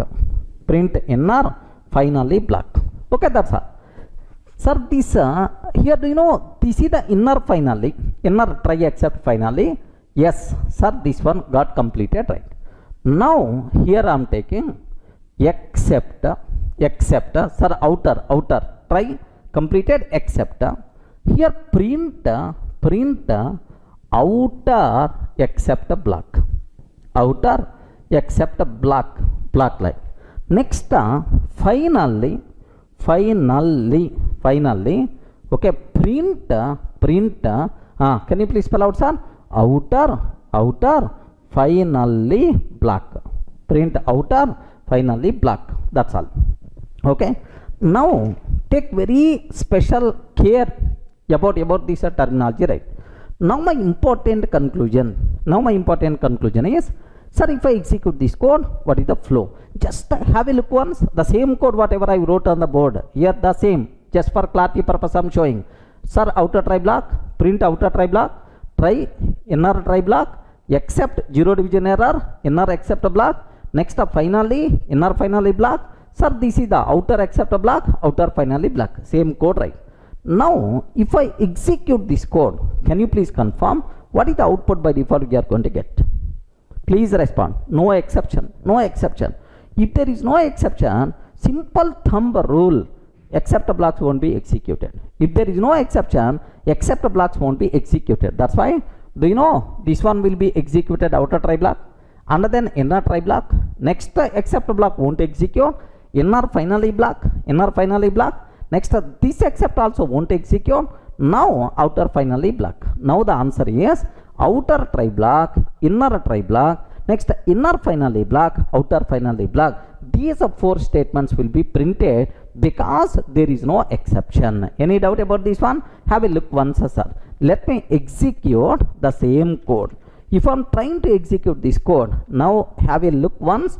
What answer by default we will get here is, yes, outer try block, inner try block, inner finally block, outer finally block, like sir. Here observe carefully, sir. First this one will execute outer try, next inner try will execute. There is no exception, that's why this except block is not going to execute. Next, this finally will execute. There is no exception. That's why this except block also won't be executed. Next, outer finally. That's all. These 4 lines will be printed to the console. Now, is it clear for all of you, right? Okay, well. Sir, now I want to make a small change for this code. What is the change here? Yes, observe that. Inside inner try, I'm taking print 10 by 0. Oh, print 10 by 0. 0 division error will come. Now what is the flow, right? So, inner try block raising an exception. Sir, what will happen? So, first outer try. Next, try inner try. Okay. Whenever 0 division error is coming, immediately the corresponding except block will execute. Which except block? Inner except block. Inner except block for 0 division error only. That's why. So, immediately inner except block will execute. So, exception raised, handled. Now, continue. Finally will execute. Sir, outer except won't be executed because the reason is exception is already handled here only. Now, this except is not going to execute, only outer finally. So, in this scenario, what will happen? Inner try raising an exception, but the corresponding inner except block matched. What is the flow? Outer try block, inner except block, inner finally block, outer finally block. Just let me show this one. Have a look once. Inside inner try block, I'm taking print 10 by 0. Okay, like. Sir, observe the flow very carefully, sir. Sir, this one will execute. Next, inner try will execute. Here there is a problem is coming. 0 division error. Immediately the corresponding except block matched. Now, sir, this line will execute. So, exception raised but handled. Immediately continue, right? So, this line will execute. Next, here no exception to handle. That's why this except block won't execute. Now, this one is going to execute. So, total 5 lines of the output will be displayed to the console. Now, have a look once what is the answer we are going to get. Outer try block, inner try block, inner except block, inner finally block, next outer finally block. Like this, right? We are getting. Okay, well. So, now I want to make a small change for this program. What is my change is? Listen carefully. Inner try block raises 0 division error, but except block available for value error. Inner except block available for value error. Error like. Sir, can you please guide what will happen? Array riser exception is 0 division error, but except block is available for value error. Array there is a problem, hard problem, but I specialist is available. Are you getting? It's always a problem, right? Now, sir, what is the flow? Outer try block, inner try block, here an exception raised, but the corresponding except block not matched. Then the control should go to, outer except block. Have you remember? First priority for inner except block. If the inner except block unable to handle, now the control will goes to outer except block. But before going to the outer except block, here finally block compulsory will be executed. Remember. So, finally will be executed and then outer except block and then outer finally. Now, observe the flow. Outer try block, inner try block, next inner finally block, outer except block, outer finally block. So, before going to the outer except block, compulsory inner finally block will be executed. Only finally block, only inner finally block will be executed, right? Now, have a look once. Sir, here I am making the change except value error. Like this I am taking, sir. Sir, observe the flow. Observe the flow. Sir, first this one will execute. Now, inner try block will execute. Now, here print of 10 by 0. Here the problem is coming. Whenever the problem is coming, immediately Python virtual machine will check for except block. Sorry, it is not matched. Then the control should goes to outer except. But before going to the outer except, compulsory finally will execute, only finally will execute. After that, outer except block and outer finally block. Now observe the flow. Outer try block, inner try block, inner except block won't execute, inner finally block, outer except block, outer finally block. Have a look once. Sir, here if I execute this one, outer try block, inner try block, inner finally, and then outer except block, outer finally block. Is it clear for all of you, right? Now observe that carefully, sir.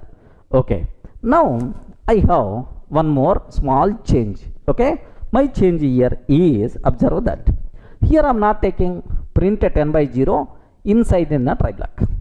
Okay, observe, inner try block won't raise any exception or error. Okay, try. Now inside outer try block, here I am taking print 10 by 0.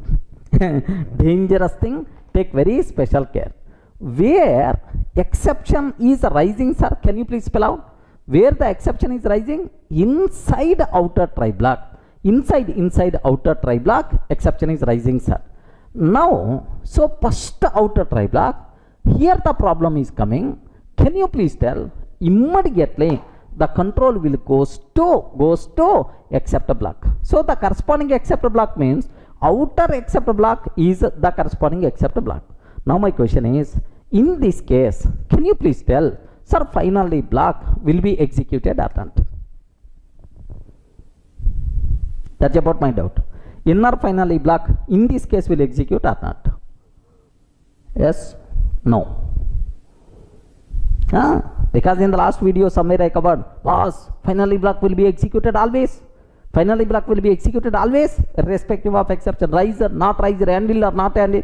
Now this inner finally will be executed or not. So outer try block, now the control will goes to corresponding except means this one, outer except block, outer finally block. Now my question is, in this scenario, inner finally block will be executed or not? What answer you can get? Can you please confirm? Inner finally block will be executed or not? Perfect. It won't be executed. What may be the reason? I will explain. First, let me show execution. Assume it is not going to execute. What is the reason? I will explain. First, observe carefully, sir. Here, so I'm not here. See this one. Inner try won't raise any exception. Okay, like finally. Now here I'm taking print of 10 by 0. Observe very carefully, sir. Where I'm taking inside outer try block, an exception got raised. Now first this line will execute. Here an exception raised. Immediately the control will comes to corresponding except block. That's why this is going to execute. Now this one is going to execute, sir. Outer finally block. Now the point here is, observe very carefully. What answer? Outer try block, outer except block, outer finally block. Outer try block, outer except block, outer finally block. Like we are going to get the chance. Sir, take very special care. Why this inner finally block is not executed? Inner finally you are not saying, sir, why it is not? Sir, very simple. What is the purpose of finally block? Anyone, can you please tell? I told already. What is the need of finally block? To maintain cleanup code, to close resources, whatever open inside try block. Now observe, here try block, I open some resources, sir, inside finally block, I have to close the resources. Now my question is, once the control, if you entered in the try block, if you open resources, compulsory you should close the resources. That's why finally should execute. Correct. But the problem here is you didn't enter. Suppose here the problem is coming, sir. Outside of try only the problem is coming. So here the problem is coming. The control won't enter in the try block. If the control won't enter in the try block, you didn't open any resources, then what is the need of closing the resources? Are you getting? The conclusion is very important. Once the control entered in the try block, compulsory finally block should be executed to close the resources. If the control not entered in the try block, then finally block not required to execute, won't execute at all. Sir, observe here, you didn't enter in the inner try block, because outside of inner try block only the problem came. You didn't enter inside inner try block, that's why so this inner finally not executed. But you entered in the outer try block, that's why outer finally block executed. Are you seeing the difference, right? So once we entered in the try block, compulsory finally block will be executed. If the control not entered in the try block, then the corresponding finally block won't be executed. Is it clear, right? So this is a good example. We covered almost 4 or 5 cases. So very helpful in the next control flow in nested try except finally. There nested try except finally control flow. This knowledge is very helpful, sir. Just have a look once. Sir, here just I covered one theoretical conclusion, very important conclusion, sir. Observe, if the control not entered in the try block, then the corresponding finally block won't be executed. Remember, if the control not entered in the try block, the corresponding finally block won't be executed. Next, once control entered in the try block, compulsory the corresponding finally block will be executed. Is it clear for all of you, right? This is the small example to demonstrate nested try except finally blocks. Any doubt?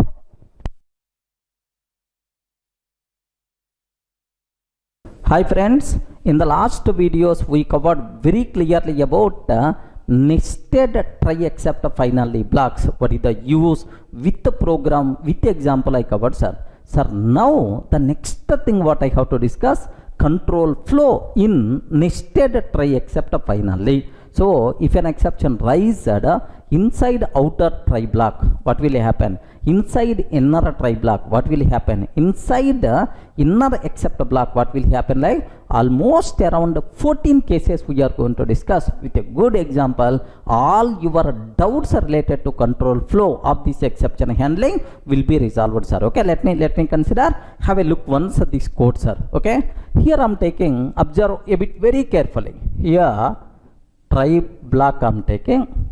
So statement 1, okay, statement 2, statement 3, try block. So within the try block 1, 2, 3 statements are there. Next here within the try, inner try I'm taking. Inside inner try, statement 4, statement 5, statement 6 I'm taking. Statement 4, 5, 6 like this I'm taking, sir. Now except x, x. Now observe, so x means so zero division error or something like so this except block where I'm taking inside a try. Now sir, statement 7, sir, this is inner try block, inner except block. Next finally, okay, sir, statement 8 I'm taking. So try except finally completed, sir. Next after that statement 9 I'm taking. Take very special care. Where I'm taking statement 9? So within the outer try, outside of this inner try except finally. Sir, this is statement 9, nowhere related to finally block. Observe carefully. So now outer try completed. Now here I'm taking except some y like this I'm taking. Except y. Now statement 10 I'm taking. Next finally block statement 11 I'm taking. Finally block statement 11. Next after that, okay, here sir, statement 12 like this I'm taking, sir. That's all. Okay, total how many statements are there? 12 statements are there. Okay, now I will explain multiple cases related to these 12 statements. So before continue listening of this video, what you have to take, better to write all these things on the paper. Whenever I am explaining, can you please trace whether these things are correct or not. So from your side, more more concentration must be required, then only you people can feel more comfortable. Better to take sir these things on the paper, okay, and then each and every case you have to trace manually, then definitely you people are going to get. Okay, please take this one, take up to this. Sir, now let me explain 14 cases to get much perfection in this control flow. Sir, observe very carefully. Sir, first one, if there is no exception, sir, if there is no exception, so which statements will be executed? Very, very important, sir. Sir, if there is no exception, except the block won't be executed. Correct, right? Okay, now observe very carefully. So 1, 2, 3 will be executed. 4, 5, 6 will be executed. 1, 2, 3, 4, 5, 6. So this except the block won't be executed. Now finally will execute. Okay, next sir, after finally this one is going to execute. Now this outer except block won't be executed. Now finally will execute, under statement 12 will execute. Observe very carefully, sir. So if there is no exception, only except blocks won't be executed, except that all the remaining statements will be executed, sir. Means that, sir, 1, 2, 3, statement 1, 2, 3 will execute, comma, 4, 5, 6, 1, 2, 3, 4, 5, 6. Sir, next 7 won't execute because it is except a block. Okay, but finally will execute, sir. 8 will execute. After finally independent statement 9 will execute. 1, 2, 3, 4, 5, 6, 8, 9. Next 10 won't execute because it is except a block. 11, 12. 11, 12 normal termination. Observe very carefully, sir. So 1, 2, 3, 4, 5, 6, this except block won't execute. Next, this except block won't execute. So 1, 2, 3, 4, 5, 6, 8, 9, 11, 12 normal termination. Any doubt about this one? Clear for all of you, right? Sir, case 1, if there is no exception except block, all the remaining lines will be executed. Okay, like now second one, sir. Observe very carefully about this case 2. Sir, if an exception raised yet a statement 2 and the corresponding except block matched.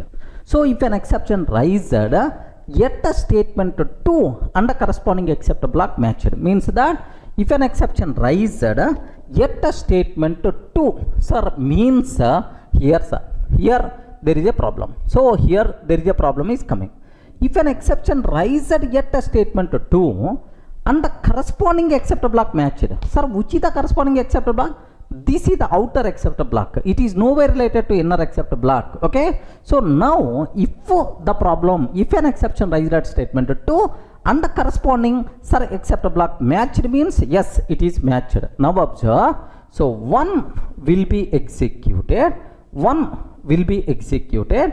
While executing to the problem came, immediately the control will comes to this except block. So except block matched, that's why, sir, this except block 10 will execute, and then finally, okay, after that statement 12 normal termination. Remember, so if an exception raised at statement 2 and the corresponding except block matched 1, sir, 2 there is a problem, immediately the control will comes to this except block, 10 will execute, 11, 12 normal termination, 1, 10, 11, 12 normal termination. Sir, case 2 is very clear for you. Now observe carefully, case 3. If an exception raised yet a statement 2, sir, at the same statement, if an exception raised and the corresponding except block not matched, and the corresponding except block not matched, what will happen? So now observe, if an exception raised yet a statement 2, sir, now 1 will be executed. If there is a problem at 2, immediately, sir, Python virtual machine will go for corresponding except block. Sir, except block not matched. If except block not matched, it is always abnormal termination. But before abnormal termination, only finally block will be executed. So 1, 11, only finally block followed by abnormal termination. Is it clear, right? So if an exception raised at statement 2 and the corresponding except block are not matched, 1 11 1 followed by 11 only finally block and abnormal termination. Any doubt about this one? Clear, right? Okay, next. Sir, next case, if an exception raised at a statement 5. Oh, an exception raised at a statement 5 and inner except block matched. Inner except block matched. Now, which is the statement 5? Now take very special care, sir. Sir, which is the statement 5? Here is the statement 5. Inner try block. Statement 5 where it is available? Inside inner try block. Now, so if an exception raised at a statement 5 and inner except block matched, what is the flow? Now observe very carefully, sir. So to reach statement 5, compulsory 1 2 3 4 will be executed. Okay, 1 2 3 4 executed. While executing 5 there is a problem. Immediately the control will comes to except block. Immediately the control will comes to except block. Sir, except block matched. Now raised exception raised handled 7 8 9. So this exception is already handled. Outer except block is not going to execute. 11 12 normal termination. So observe very carefully. 1 2 3 4. While executing 5 there is a problem. Immediately the control will comes to except block 7 and then finally 8, and after that normal statement will be continued 9. Okay, and then this except block is not going to execute. 11 followed by 12 normal termination. Remember this one, sir. So if an exception raised at statement 5 and the inner except block matched, what is the flow? 1 2 3 4, next 7 8 9 11 12 normal termination is going to get in the chance. Okay, well, this is the case 4. Next case, sir. If an exception raised at a statement 5, if an exception raised at a statement 5 and the inner except block not matched. Inner except block not matched. Oh, sir, inner except block not matched, but outer except block matched. Outer except block matched. Observe very carefully, sir. Inner except block not matched, but outer except block matched. What is the flow? Now observe very carefully. Sir, an exception got raised at statement 5. Inner except block not matched, but outer except block matched. So if inner except block unable to handle, don't worry, outer except block is going to take care. Sir, now here how the control will reach the statement 5? 1 2 3 4 will be executed. 1 2 3 4 will be executed. While executing 5, the problem, first priority will goes to inner except block. If the inner except block not matched, immediately the control should go to outer except block. Remember, immediately the control will goes to outer except block. But before going to the outer except block, only finally will be executed. Remember, only finally will be executed. So 1 2 3 4 8 1 2 3 4 8 and then outer except block. Sir, outer except block matched 10 11 12 normal termination. 10 11 12 normal termination. That's all. So 1 2 3 4. Next, here the problem came. First priority inner except block. Inner except block not matched. Then the control should go to outer except block. But before going to the outer except block, sir, only finally will execute and then 10 11 12 normal termination. Any doubt about this one? Clear, right? Okay, well. Sir, next, if an exception raised at a statement 5. Sir, same. Next case, if an exception raised at a statement 5 and both the inner and outer except blocks are not matched. Array, inner except block not matched, outer except block not matched. What is the thing? Sir, no except block matched. Obviously, it is always abnormal termination. But before abnormal termination, finally blocks will be executed. Okay, you know. Now observe.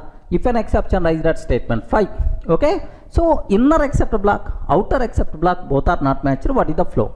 So how the control will reach statement 5? 1 2 3 1 2 3 next here the problem came, so 1 2 3 4 will be executed normally. 1 2 3 4 will execute normally. Now while executing 5 the problem came, immediately inner except block not matched. If inner except block not matched, Python virtual machine will go for outer except block, but before going to the outer except block, only finally will execute. 8 will execute, only 8, only finally, and then outer except not matched, abnormal termination, but before abnormal termination, only finally, that's why 11 and then abnormal termination. Are you getting? So 1 2 3 4 8 11 abnormal termination is going to be happen. Are you in the position to understand, right? So up to these 6 cases, so every case better to analyze so that you people can get much clarity. Any doubt up to this? Sir, now observe the next set of cases, right?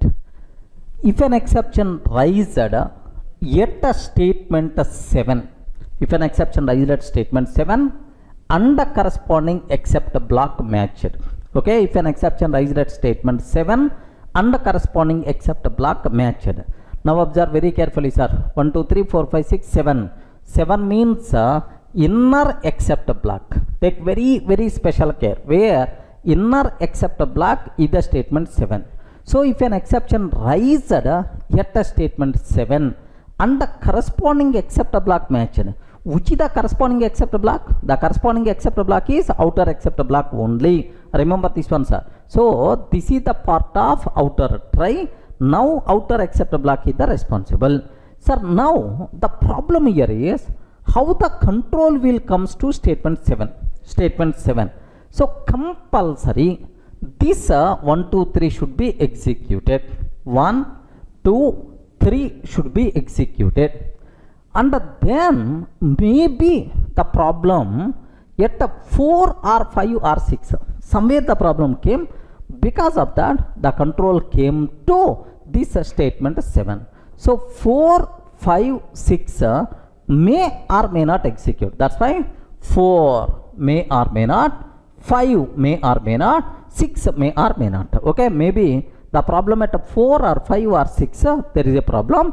Now the control will comes to this except block. Okay, sir, while executing 7 there is a problem. Now the control should goes to outer except block, but before going to the outer except block, compulsory finally block will be executed. That's why, sir, 8 will execute only finally, will execute, 8 will execute.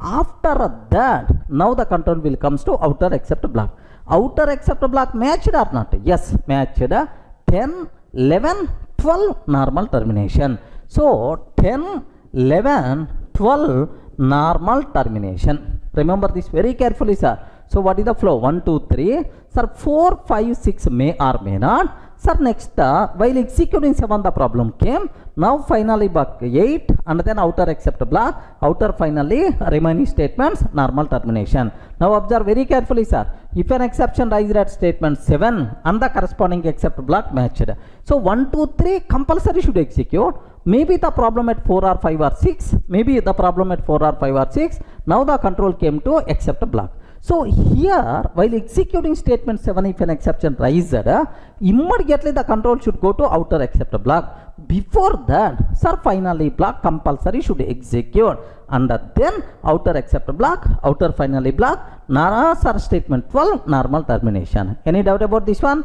Clear, right? Okay, well, now next cases, sir. Observe, sir, if an exception rises yet a statement 7, sir, same statement 7 and corresponding except block not matched, and corresponding except block not matched. Sir, if an exception rises at statement 7 but corresponding except block not matched, what will happen? Now observe, sir, how the control will come to statement 7. Just now I explained, sir. First 1 2 3 should be executed compulsory, and then while executing 4 5 6 may be a problem. While executing 4 5 6 maybe a problem.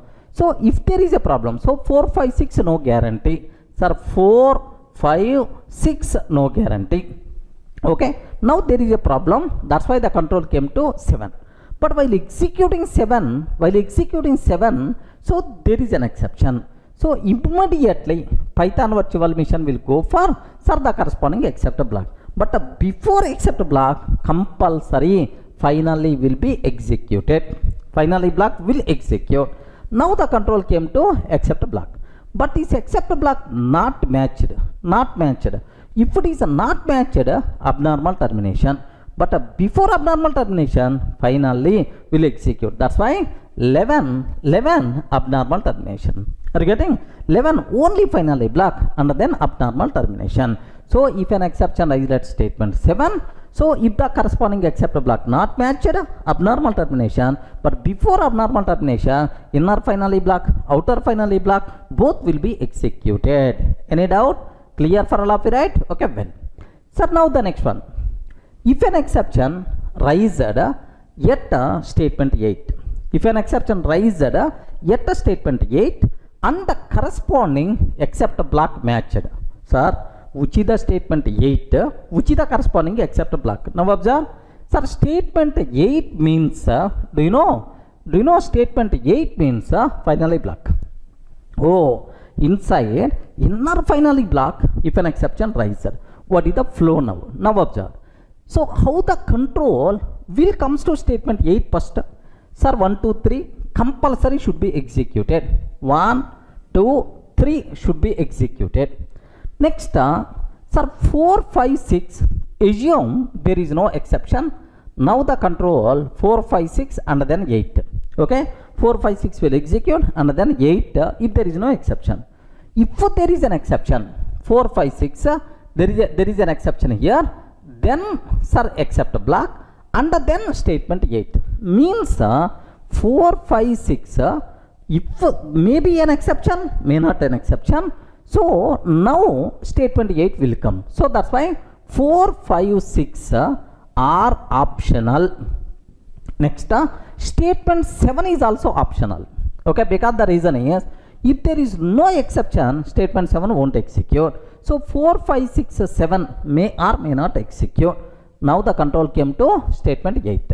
While executing statement 8, if the problem came, immediately sir Python virtual machine will go to corresponding except block. Except block matched. Now 10, 11, 12 normal termination. 10, 11, 12 normal termination. Remember this one. Are you getting right? So 1, 2, 3, 4, 5, 6 may or may not, 7 may or may not. Now the control came to 8. Sir, while executing 8, the problem came. Immediately the corresponding except block matched. So 10, 11, 12 normal termination. Have you observed 1, 2, 3, 4, 5, 6, 7 may or may not, 10, 11, 12 normal termination. Any doubt? Clear, right? Next, observe the next case. Sir, case 10. If an exception raised at a statement 8. Sir, same. If an exception raised at statement 8 and the corresponding except block not matched. And the corresponding except block not matched, what will happen? Now observe, if an exception raised at a statement 8. So how the control will comes to statement 8? Just now I explained. 1, 2, 3 should be compulsory.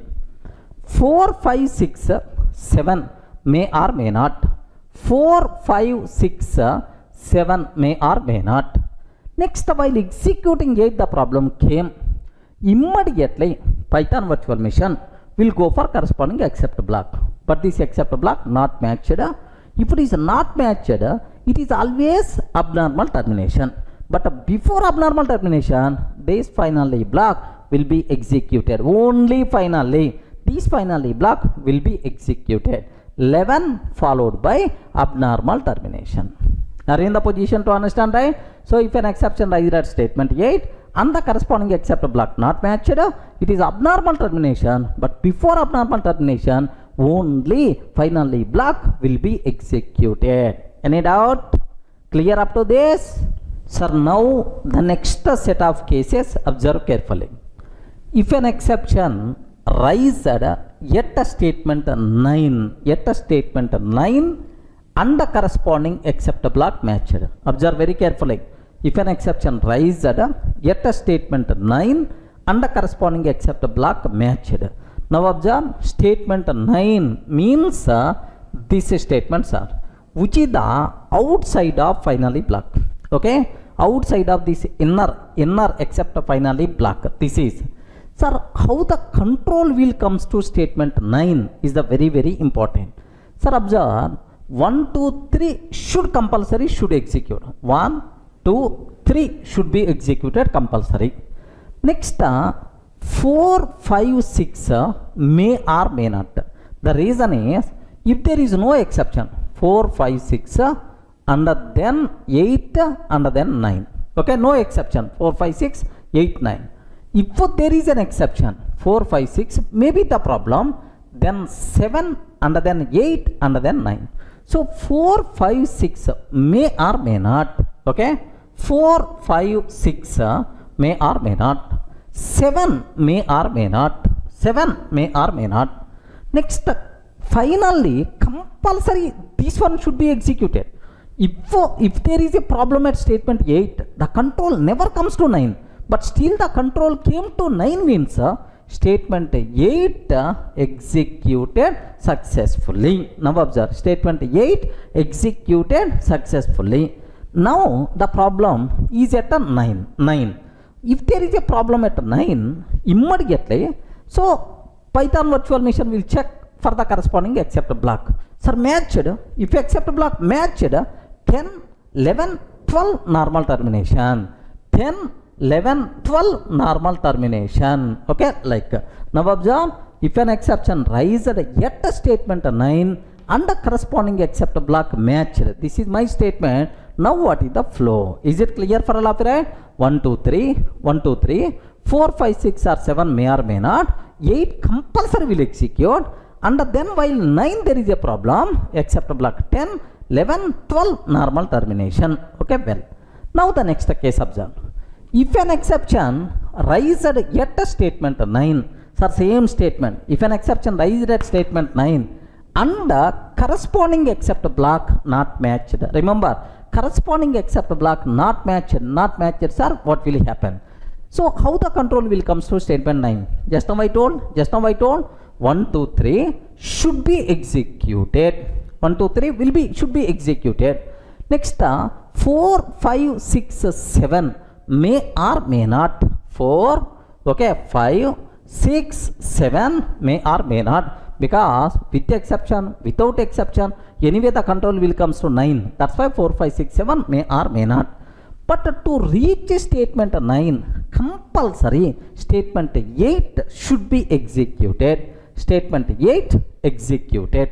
Now statement 9 there is a problem. Immediately Python virtual machine will check for except block. But this except block not matched. If the except block not matched, it is always abnormal termination.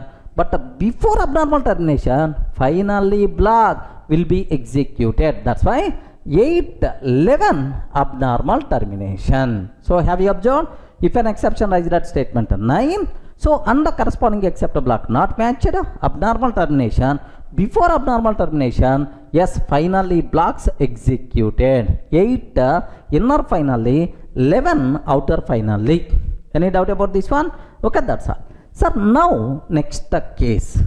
If an exception raised yet a statement 10, remember, if an exception raised yet a statement 10, oh, inside outer except block. Okay, if an exception raised inside, sir, outer except block, so it is always abnormal termination. Have you remembered in the last videos we covered, if any statement raising an exception which is not part of try block, yes, it is not part of try block. If it is not part of try block, no except block. No except block means abnormal termination. So if an exception raised at a statement 10, it is always abnormal termination.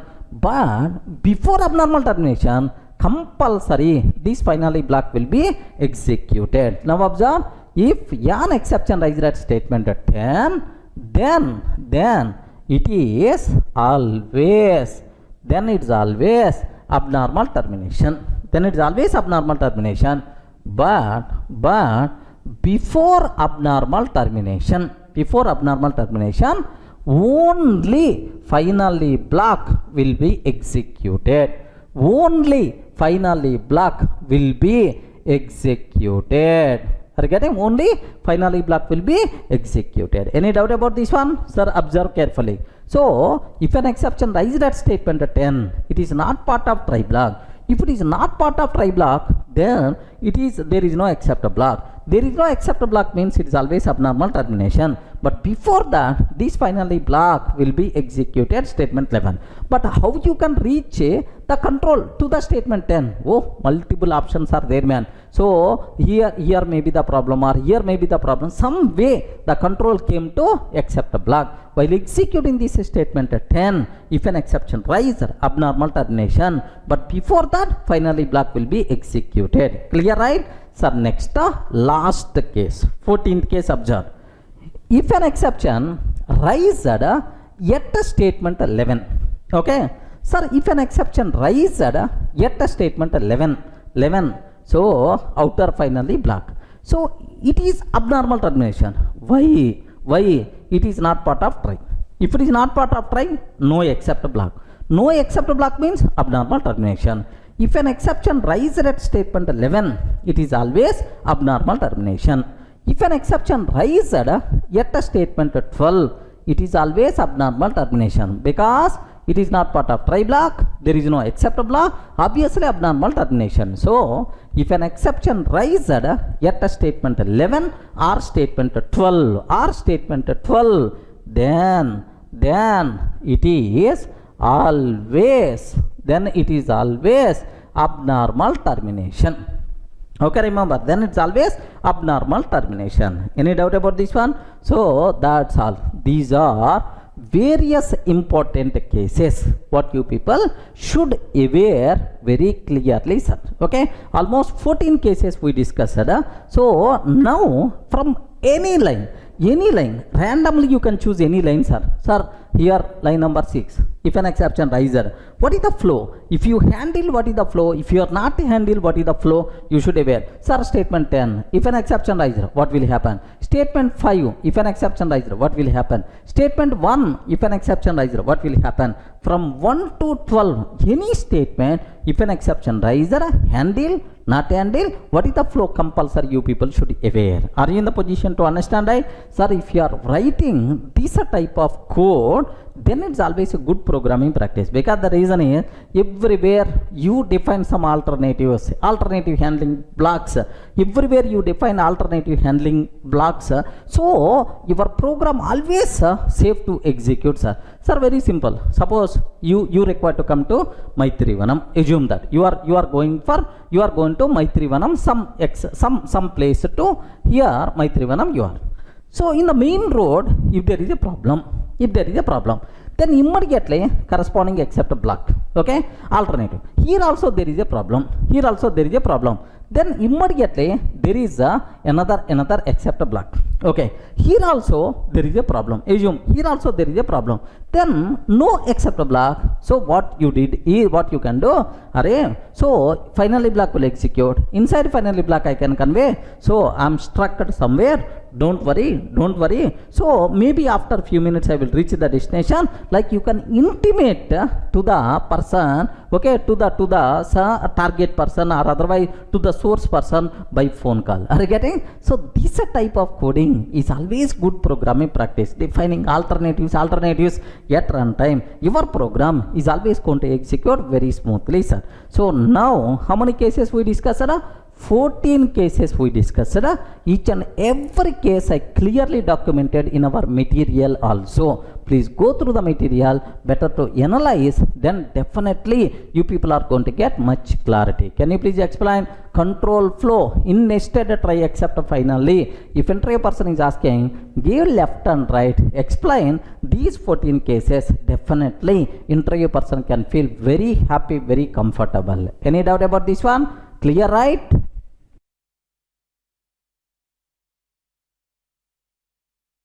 Hi friends, in the last videos we covered about what is control flow in nested try except finally blocks. Sir, now very important concept I want to discuss. Sir, this concept is a Python specific concept. Remember, the people who are coming from C language, C++, Java, these people, so compulsory it is the new concept, it is the Python specific concept. Okay, what that concept, sir? Observe carefully. Else block with the try except finally. Are you getting? Else block with the try except finally. Sir, in Java, if you consider, so you can't use else with the try catch finally. But in Python, you can use else everywhere, sir. Everywhere. For if else you can use. For loops also we can use. Okay, for if else you can use. For loops also you can use else block. Next, even else block you can use for try except finally also. Okay. Now have a look once, sir. Sir, in if else, when else part will be executed? Anyone can you please tell? Sir, if I consider if else, when else will be executed? If the condition is false, then only it will be executed. Best example for you, sir, x is equal to 10 I am taking. Sir, if x greater than 10, if x greater than 10, sir, print x greater than 10, sir, else I am taking, sir, print x is sir not greater than 10, not greater than 10, like this I am taking, sir. Yes, it's a valid. So if this condition fails, yes, if this condition fails, now else part is going to execute. What is the answer we are going to get, sir? X is not greater than 10. Okay, like is the answer we are going to get. So we can use else with the if statement. When else will be executed? Very simple, sir. If this condition fails, then only else part is going to execute. Are you in the position to understand, right? Sir, now just let me execute this one. Have a look once, sir. Here I am taking, just observe very carefully about this terminology. Here I am taking, sir. Sir, here just x is equal to 10 I am taking. Just observe a bit very carefully about this one. X is equal to 10. Sir, if x greater than 10, if x greater than 10, print x greater than 10 I took, sir. Okay. Sir, else part I am taking, print else part I am taking, print, so x is not greater than 10, like this I am taking, sir. Sir, have you observed, right? This condition fails. If this condition fails, what is the, so else is going to execute, sir. Now observe a bit very carefully. If I execute this code, x is not greater than 10 is the answer we are going to get. Of course, not required to keep much explanation. A small kid also can understand. Yes, we discussed already these things at the very beginning of our Python. Okay, now second terminology. Sir, you can use else with the loops also. Have you remembered, right? Sir, with loops, with loops, we can use loops with else. How you can use else block with the loops, sir? Very simple. When it's going to execute here, if the loop executed without a break statement, remember this one, if there is no break, without a break statement, if the loop executed, then only else is going to be executed, sir. So if the loop encounters a break statement, then the loop is not going to execute, then else block is not going to execute. Have a look once. Sir, I'm taking very simple example. For x in range of 10, I'm taking, sir. For x in range of 10. Sir, here just print x value. Print x value. For x in range of 10, print x value, or otherwise. So item, the current item is x I'm trying to take.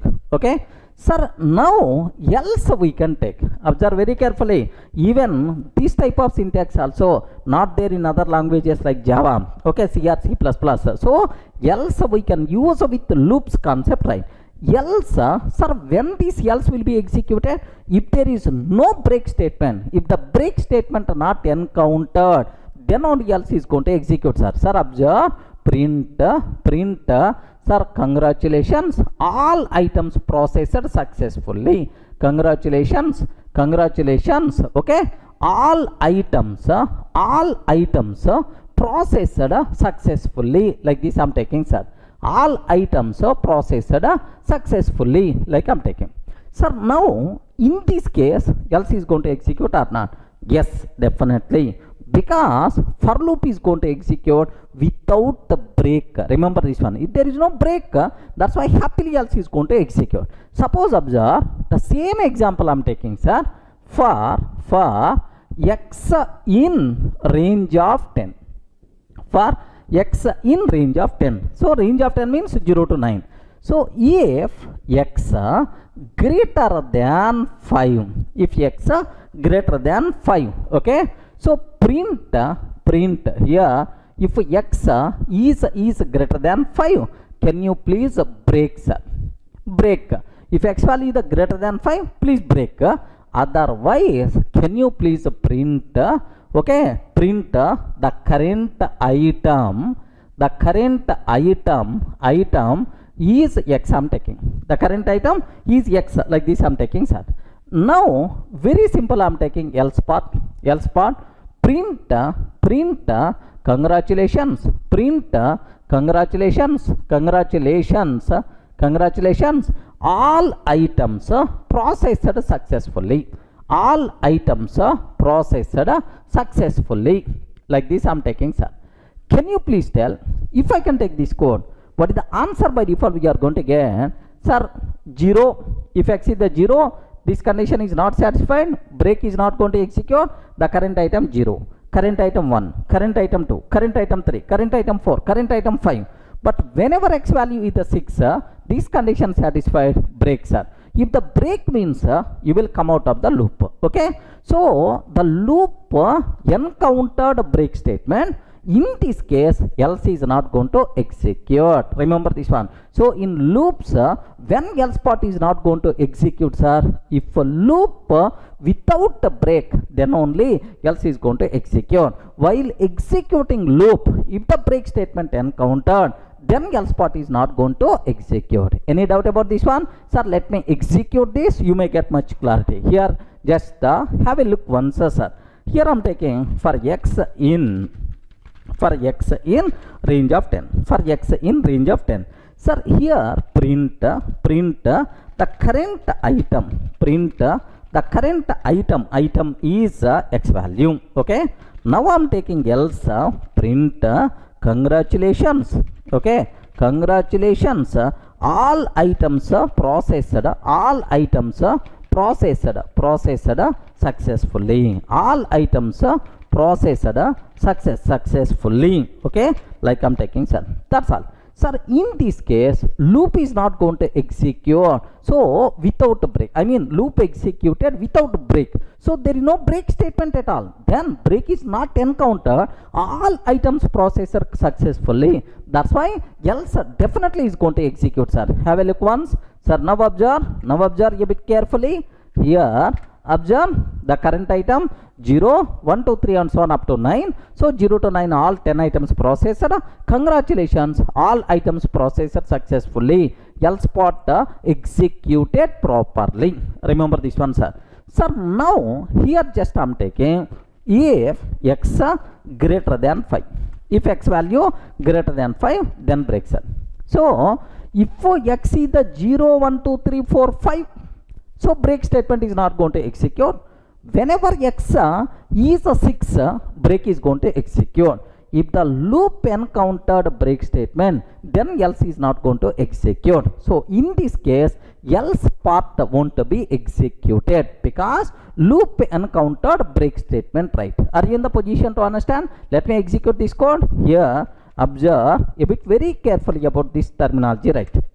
Okay, current item 0, 0, 1, 2, 3, 4, 5 up to that. Where is the else part? Else means congratulations, all items processed successfully. Else is not executed. Are you in the position to understand? So with the loops, when the break statement, when the else is going to execute, sir, if the loop without the break, then only else is going to execute. While executing loop, if a break statement is there, then else part is not going to execute. Are you in the position to understand?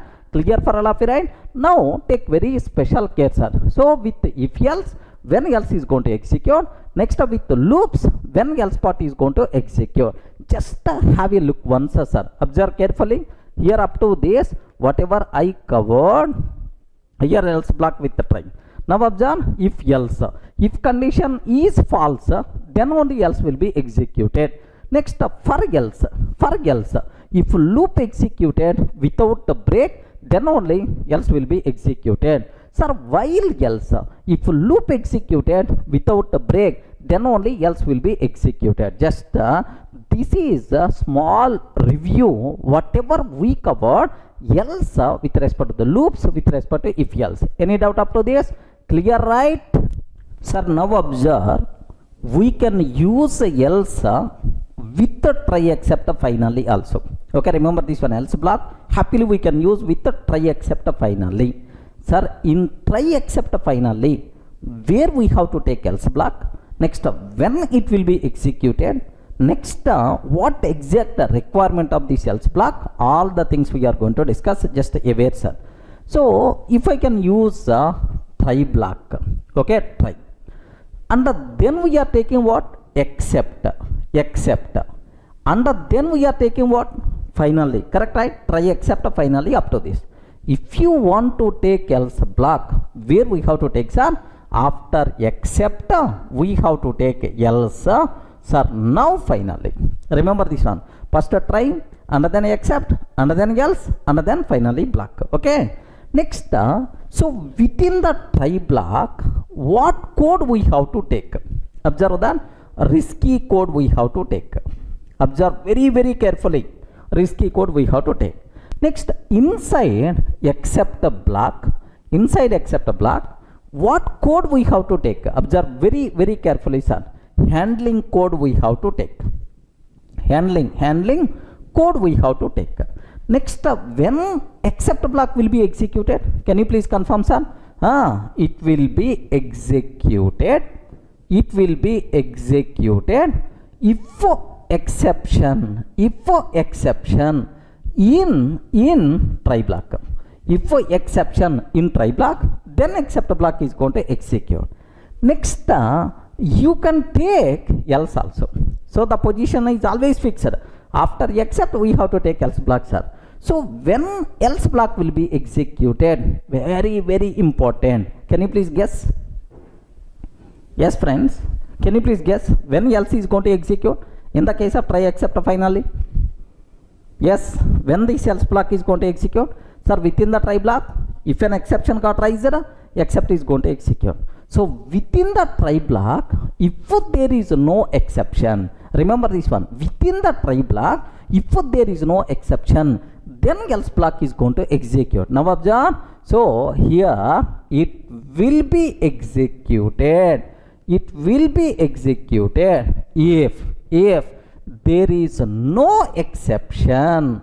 If there is no exception in try block. Very, very important line. This one you have to understand, sir. Sir, when else block will be executed, if there is no exception inside the try block, then only else is going to execute. Sir, can you please explain with a small example which is going to meet this type of requirement? Don't worry, I will explain. First, observe the syntax how to use when it's going to execute, sir. Yes, okay. Next, finally block.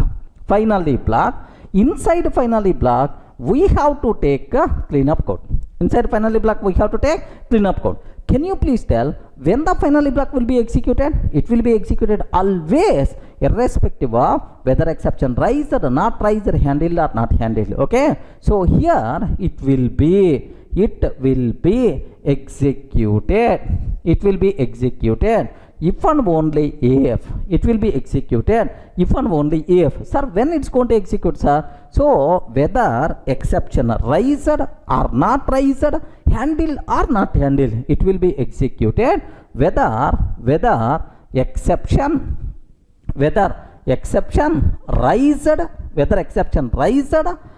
not raised, whether exception raised or not raised, whether exception handled, whether exception handled or not handled, whether exception handled or not handled, not handled. So in any case, finally block will be executed always. But anyway, you are very much familiar with the try block, except block, finally block. The only thing what you have to be aware, this one better to give importance, right? So if there is an exception inside try block, except is going to execute. If there is no exception inside try block, then else block is going to execute. Remember this one, sir? So of course I will explain with an example, don't worry, just observe this one. So now I have one small doubt, sir.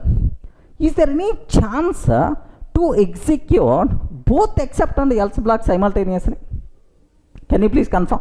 Is there any chance to execute both except and else block simultaneously? Never, never.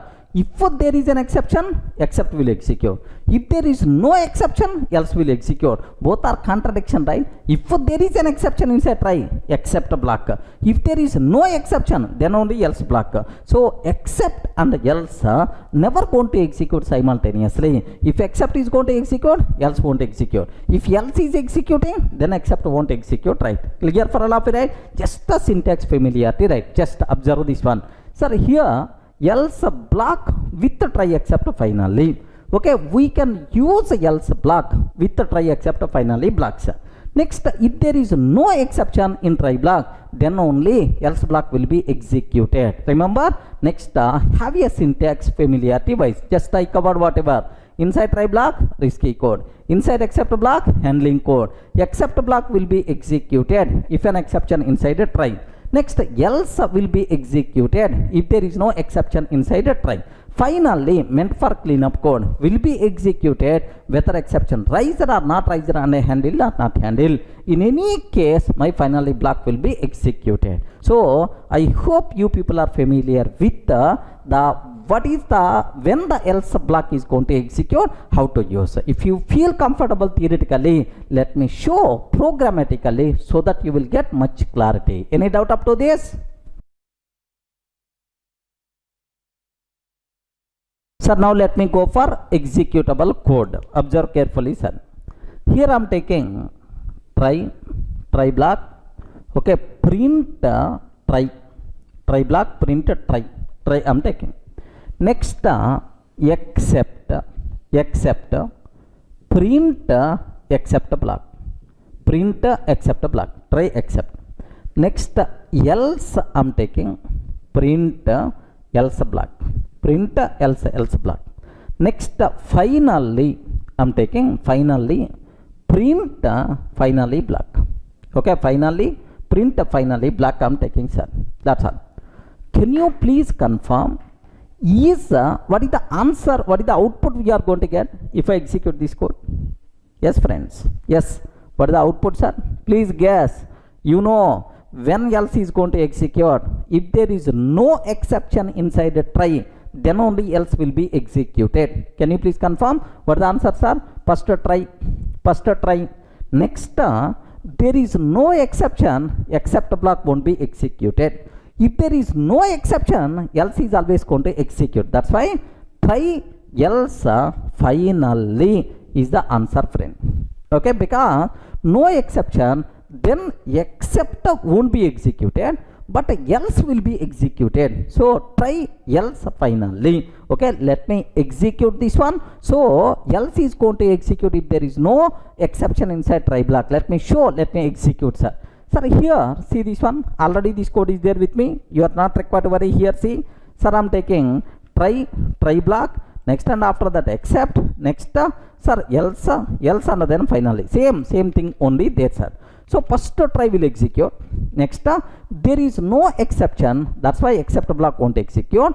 If there is no exception, definitely else is going to execute. Anyway, whether exception raised or not raised, handle or not handle, finally is always going to execute. Try else finally. Okay, let me execute this syntax, right? Yes, what the answer? Try else finally is the output you are going to get. Is it clear? Now, sir, let me go for if there is an exception, then else should not be executed. Let me show. Have a look once. Same example. Try I am taking. Try. So print try block, print of try. Sir, print 10 by 0 I'm taking. Bas, print of 10 by 0 I'm taking. So here exception got raised.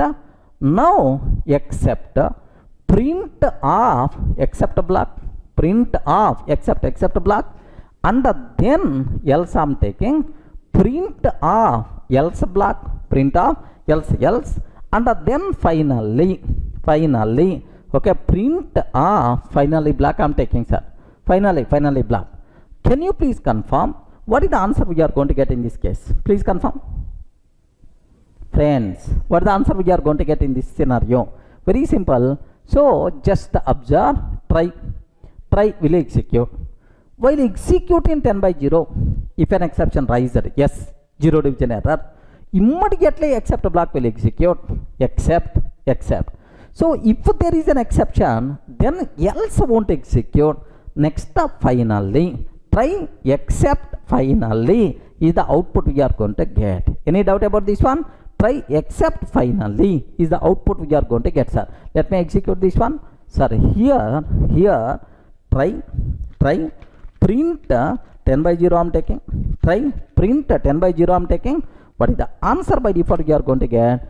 Try except finally. Try except finally is the answer. In this case, else is not executed. What is the reason why else is not executed?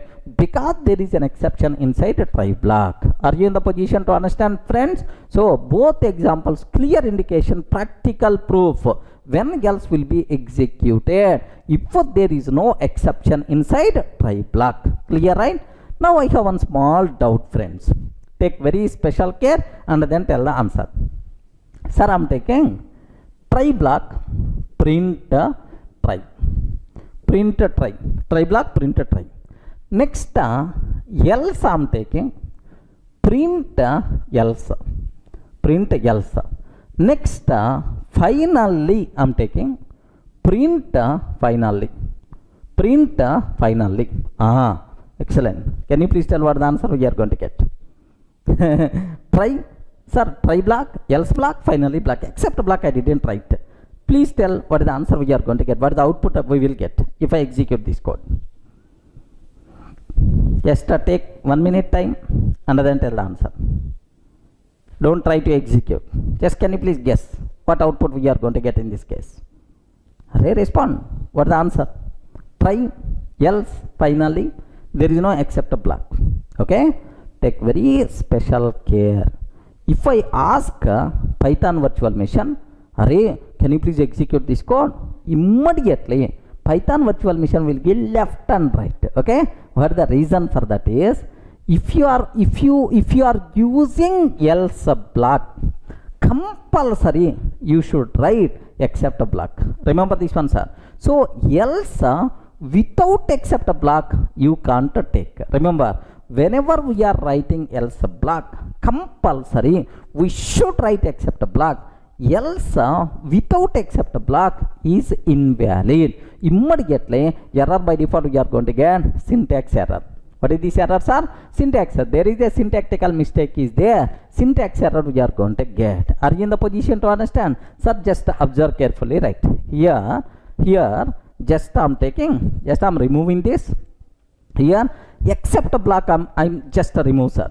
Try else finally. Okay?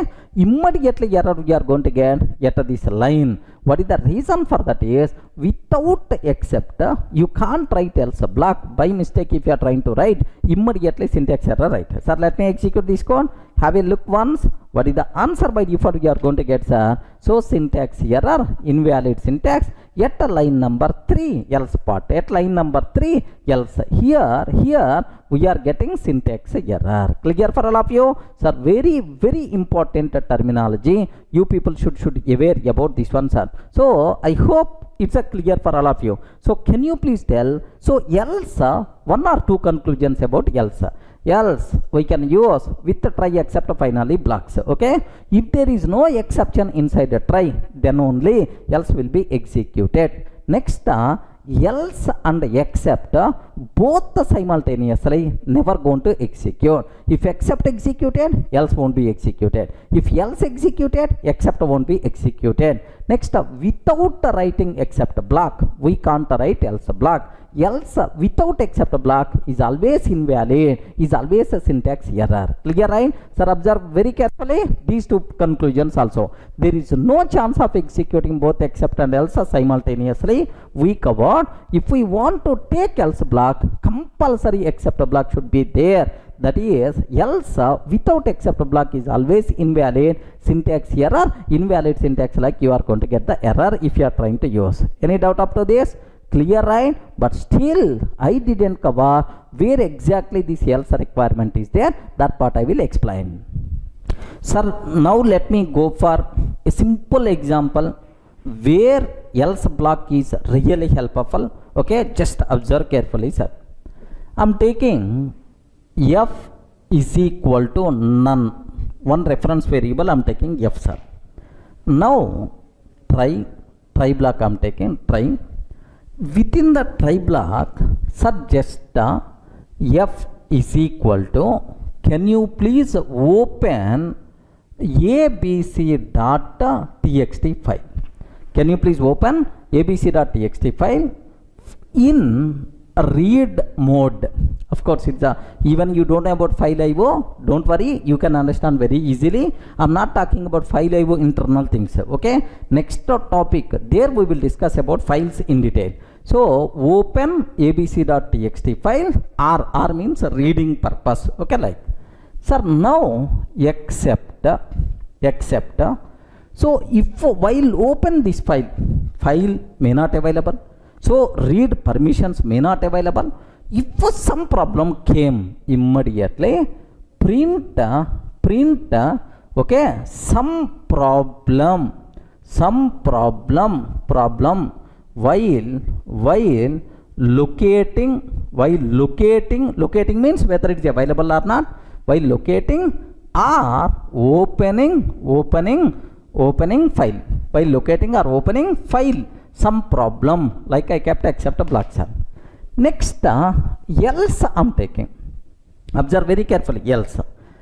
So when else will be executed, can you please confirm? If there is no exception inside a try block, means you open file successfully, correct, right? Then only. Now I'm taking, so else print file opened successfully. File open successfully. Okay, like I'm taking file open successfully. Now print the content of the file. The content of the file is, sir, just print sir, hash mark I'm taking some 30 times I'm taking, sir, hash mark 30 times, just for display sake. So if the file opens successfully, okay, now else part is going to execute. Within the else file open successfully, the content of the file is print how you can read the total data present inside file. F dot read we have to take. F dot read we have to take. Remember this one. Now if there is no problem, then only else is going to execute. Else is the responsible to print the content present inside file. Okay, well, next, sir, except else finally. Okay, so inside finally, what we have to take? Clean up code. Array, whatever resources you open, can you please close? Can you please close this file pointer like? So if f is not none, so means that if this file f is pointing to the file object only, it is open successfully, then f dot close, like this you have to take. Yeah, beautiful example, friends. Sir, to understand when else block will be executed. Now observe very carefully, sir. So if there is a problem in the try block, then except block will execute. Okay, except some problem while locating or opening the file. If there is no problem in the try block, now else block is going to execute. Sir, have you observed? Clear division of the code is there. Sir, risky code. If there is a problem, handling code. If there is no problem, success. If there is no exception, then sir, print this one, sir.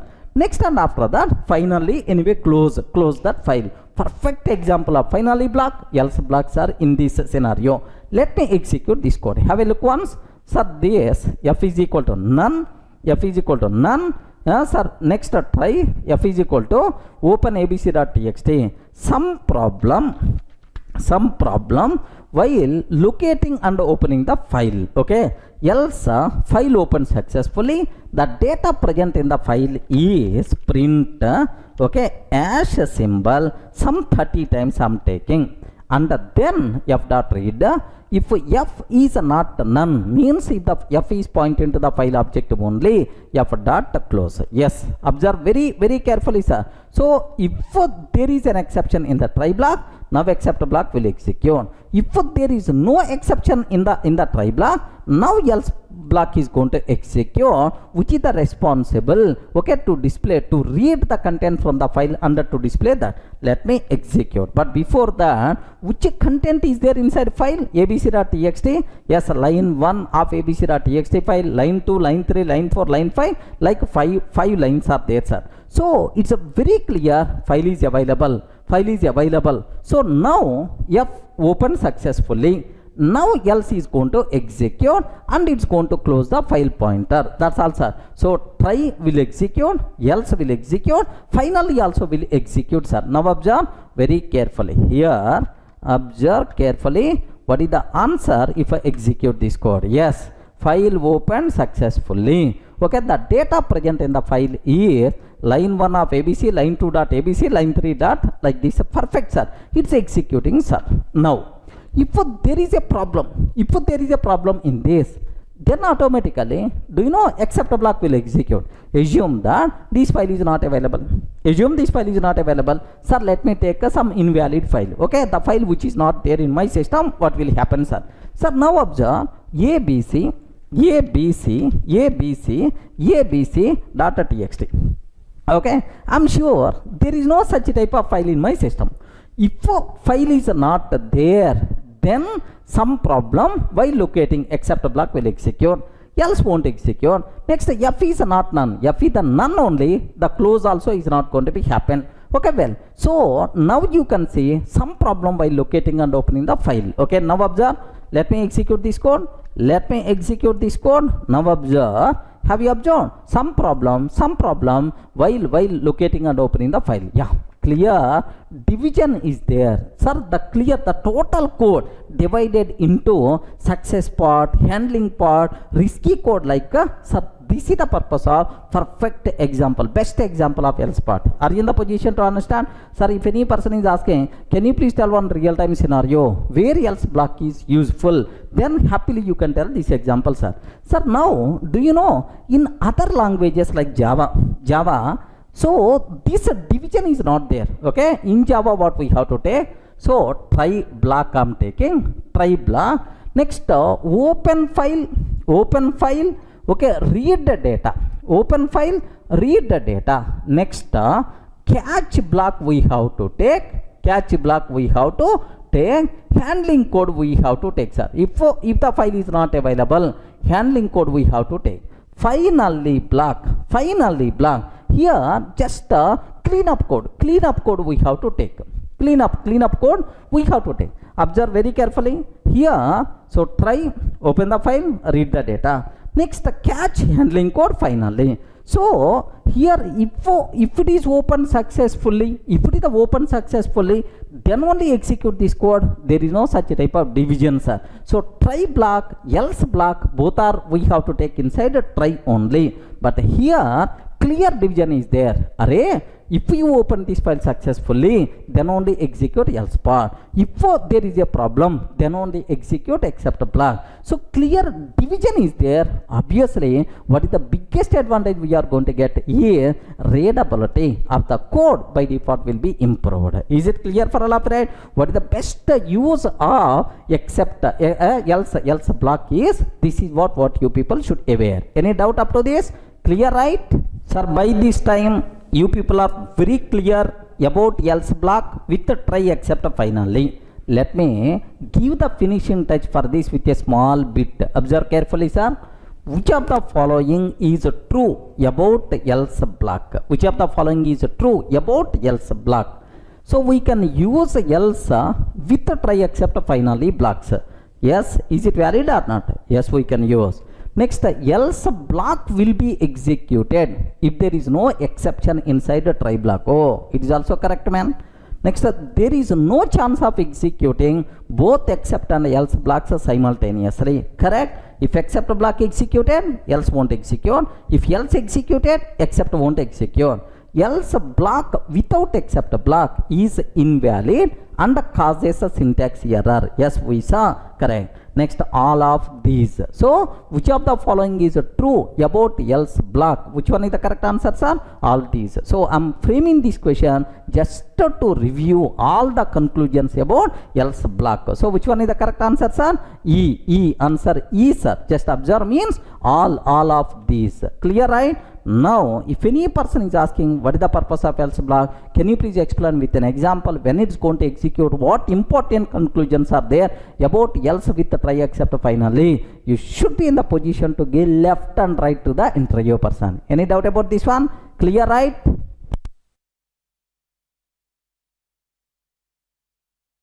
Hi friends, in the last video we covered very clearly else block with the try except finally blocks. So how you can define when it is going to execute. So what is the main purpose with an example we covered, sir.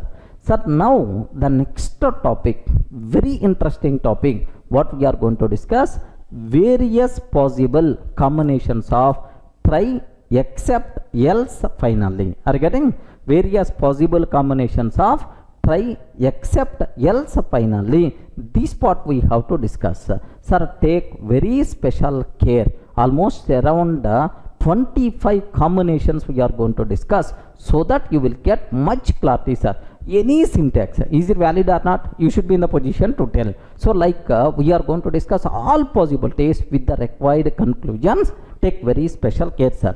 Here I am taking just I'm writing only try. That's all. Just print try block I am taking, sir. Can you please tell, is it valid or not? Respond friends, is it valid or not?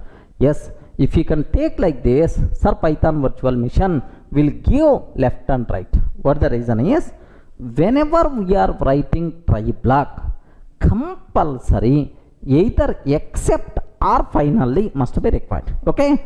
Try without except or finally is always invalid. Remember this one, sir, it is the invalid syntax. So, try must be compulsory associated with either except block or finally block.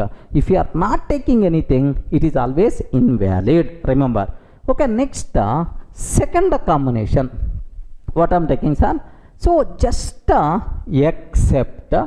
except, okay, like I am taking print except, print of except like this. Sir, two worst combination. Are you getting? Whenever we are writing except block, compulsory try block must be there. So except without try is always invalid, sir. Array, without risky code, what is the need of maintaining handling code? Are you getting? Without risky code, what is the need of maintaining handling code? Meaningless. That's why invalid combination. Next, third possibility. Okay, here else I'm taking print, sir, else block. Else block, right? Sir, this one is also invalid. So have you remembered, right? Compulsory, whenever we are writing else, compulsory, so except must be there. But whenever we are writing except, compulsory try must be there. Okay, without a try except, else you can't write man. Okay, so this is invalid combination. Okay, well, sir, now I'm taking now finally. Okay, remember this one. Now I'm taking finally. Okay, print. Okay, finally I'm taking, sir. So here this is also invalid combination, because finally block meant for cleanup code. Close the resources. The resources which are open inside try block, we have to close inside finally block. Hey, there is no try block. Without a try block, what is the need of taking finally block? That's why this one is also invalid, right? Are you in the position to understand? Now take very special care, sir. So whenever we are writing try block, compulsory except or finally must be required. So try without except or finally invalid. So whenever we are writing except block, try must be there. Except without try invalid. Next, whenever we are writing else block, so compulsory except must be required, but except without a try not possible. So try except must be required, then only we can write else block. Next, if you want to write finally, compulsory try block must be required. So finally without a try is always invalid. Are you in the position to understand, right? So up to these 4 combinations, right? Okay, well, now I'm taking try. Sir, try I'm taking print try block, print of try block. Next, except print except block I'm taking, friends. Sir, take very special care. This one perfectly allowed. Okay, try except. If there is a problem, immediately except block is going to execute. Try except, it's a valid combination. Next, I'm taking try. Okay, print try block, print of try block. Else print off, else like this I'm taking, sir. So have you remembered, right? In the last while discussing else, we covered about this one. So else without except is always invalid. Else without except it is always invalid. That's why this one is invalid. Whenever we are writing else block, compulsory except block must be there. Else without except is always invalid combination. Okay, well, sir, now the next thing, very important combination. Observe carefully, sir. Now the next, here I am taking try block, print of try. Next, sir, I am taking finally, print finally I am taking, sir. Finally, print of finally. Can you please confirm, is it valid or not? Yes, friends, is it valid or not? So try and then finally. No except block, no else block. Is it valid or not? You respond. Why you are silent? Is it valid or invalid? Remember, most of the people are going to feel it is invalid. So because, sir, risky code is there, handling code must be required. Without except block, what is the need of taking try? You may get the doubt. So but perfectly this one is valid combination. What is the reason for that is, sir, maybe a chance of raising an exception. Okay, I don't know how to handle exception. Okay, so that's why I didn't write except block. I don't know how to handle exception. I want abnormal termination only. But before abnormal termination, can you please close my database connection? Are you getting? Even abnormal termination, but before abnormal termination, can you please close my database connection? Like perfectly, this one is the valid syntax, right? Try finally, without except, without else, perfectly valid combination. Have a look once, sir. Now let me show so that you people may get much clarity about this one, sir. 1 minute, friends. Here, just have a look once about this.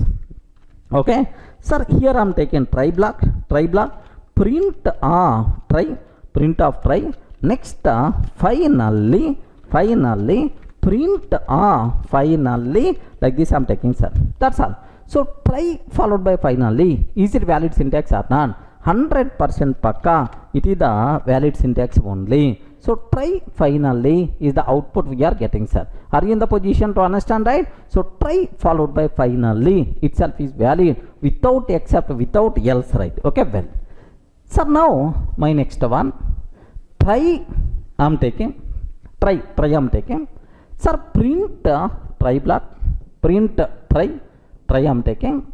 Next, sir, here else print else I'm taking, print of else. Next, except print of except, like this I'm taking, sir. Can you please confirm, is it valid or invalid? Very, very important. Is it valid or invalid? Invalid. Immediately Python virtual machine will give left and right. What is the reason? Can you please tell what the reason? Immediately we will get error. What the reason? The reason for that is, so else except, first we have to take except and then else. Try except else finally. Order is important. First try and then except and then else and then finally. But here else we are taking at the beginning. That's why syntactical mistake we are going to get. So it is invalid, right? Sir, now I'm taking, now, sir, try, okay, print try block, print of try block. Next, here do you know, else print else I'm taking, print of else. Finally print finally, like this I'm taking, sir. Finally, like, can you please tell, is it valid or not? I hope your knowledge is more enough to answer it is valid, whether it is the valid or not. Yes, 100% pakka invalid. Invalid. What the reason is, if you are taking else, compulsory except must be required. So without except, how you can write else? Without except, how you can write else? That's why this one is invalid combination. Okay, well, sir, now I'm taking try print of 10th combination. Try print of try, sir. Print of try. Next, except, okay, print of except. Print of except. Except I'm taking. Try except. Next, here else print of else. Next, finally print of finally. Print of finally, like this I'm taking. Can you please confirm, is it valid or not? So perfect, best example to identify the syntax, right? Try, except, else, finally. Order, everything is there perfectly. It is a valid combination. Remember this one, sir. Sir, now next one I'm taking. Try, very important, sir. Try, okay. Sir, here print try block, except print except. Sir, try except like this.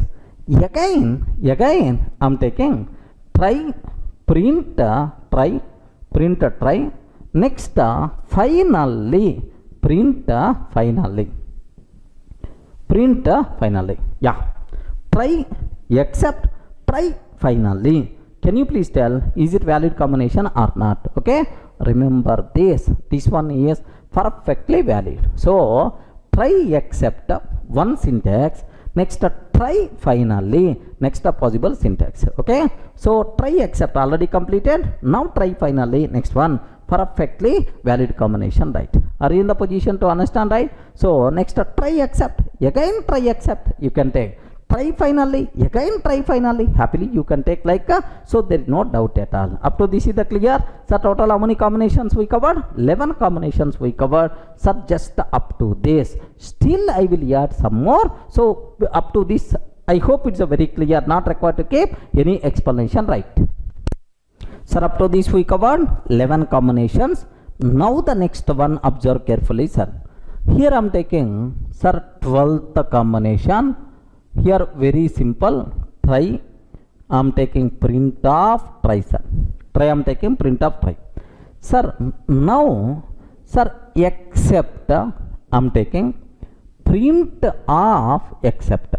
Print of except like.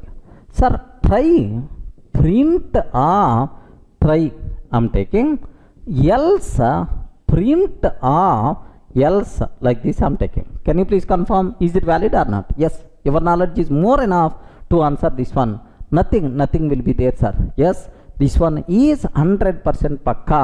It is invalid combination. What the reason is? So try except up to this valid, but try else it is invalid. Regarding because whenever we are writing else, compulsory except must be required, but you didn't write except, that's why itself is invalid combination. Okay, well, sir, next here I'm taking try print try print of try. Next except x print sir except one.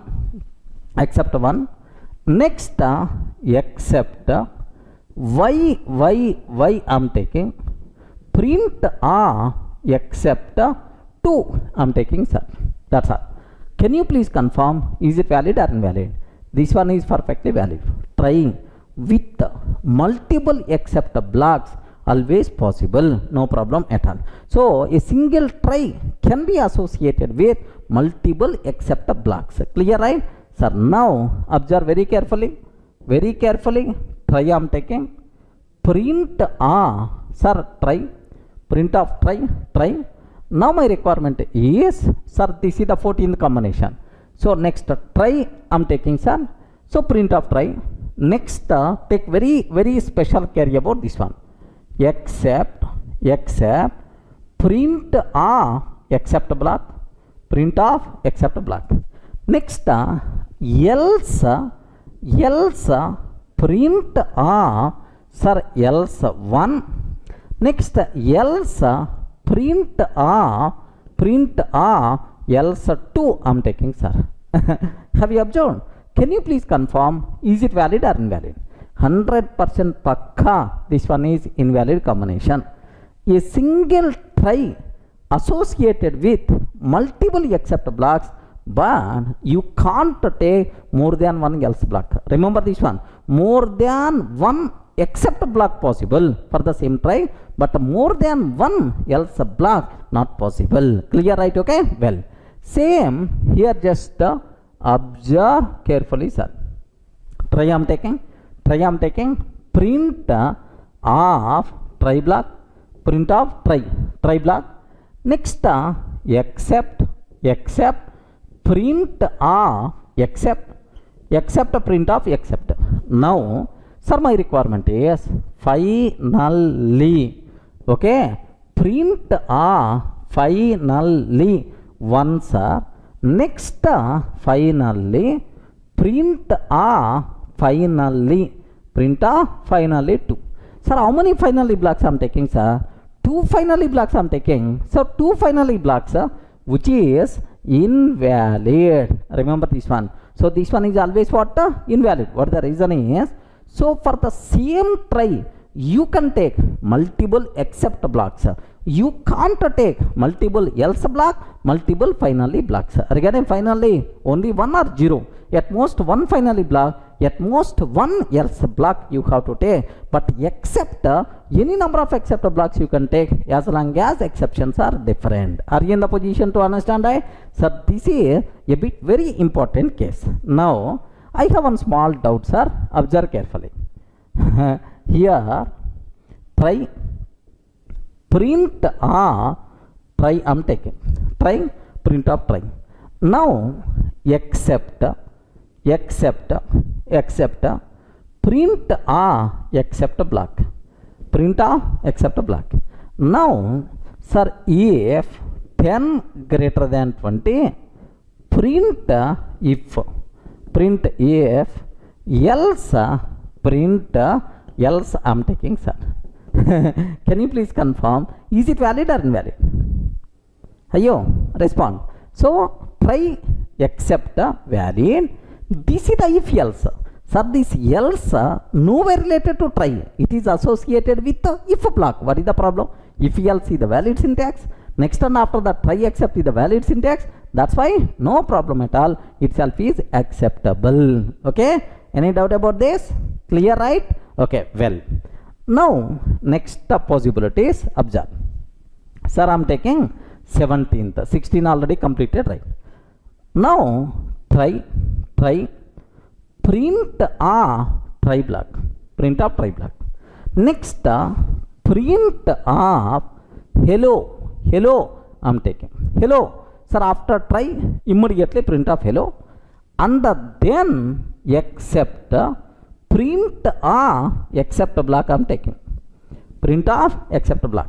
Immediately error we are going to get. What the reason is, sir, try except is a single statement. You should not write independent statements in the middle. Because of this independent statement, try will become alone, except will become alone. No link at all this try and except. Try without except are finally. Next except without try, syntactical errors we are going to get. Are you in the position? Between try and except, you can't write any independent statements. Observe carefully, sir. Here I'm taking, sir, try block, next except block. Okay, like I'm taking, sir, this is the valid. Perfectly this one is the valid, sir, valid. Now observe, valid, no problem, it is the valid. Sir, in the middle some print hello, like some independent statement I'm taking. Observe, where I took independent statements are in between try and except I'm taking independent statement. So because of this, now try will become alone, next except will become alone. Remember this? So have a look once. Syntax error, invalid syntax like we are going to get. So in between try and except, you can't write any independent statements. Remember that. So same rule applicable between two except blocks also. Okay, here try I'm taking print of try, I'm taking print of try. Now except x, okay, print except 1, print of except 1 like this, right? Sir, now except y, print except 2 like this I'm taking. Now first except block, second except block, in the middle I'm taking print hello. Are you getting? So because of this, what will happen? Sir, this try except completed. Now this except will become alone without a try. This except is there. That's why it is the invalid syntax. So between two except blocks in the middle, you can't write any print statement. Any doubt about this one? Clear, right? Next, similarly. Okay, now observe carefully. Try print try print of try. Next except print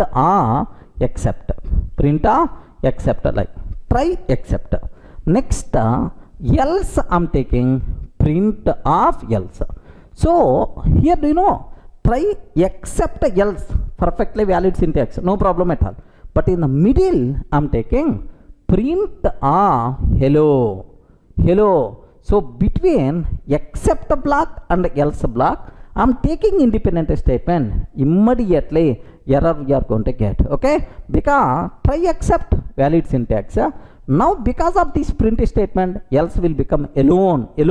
That's why it is invalid syntax. Remember this. Sir, similarly, okay, last here try print try I'm taking, try print of try. Now except print of except. Next sir, here take very special care about this terminology, right? Sir, I'm taking finally try except and then finally here print finally like. So try except finally valid. So after try except, one independent statement I'm taking. Okay, print of hello.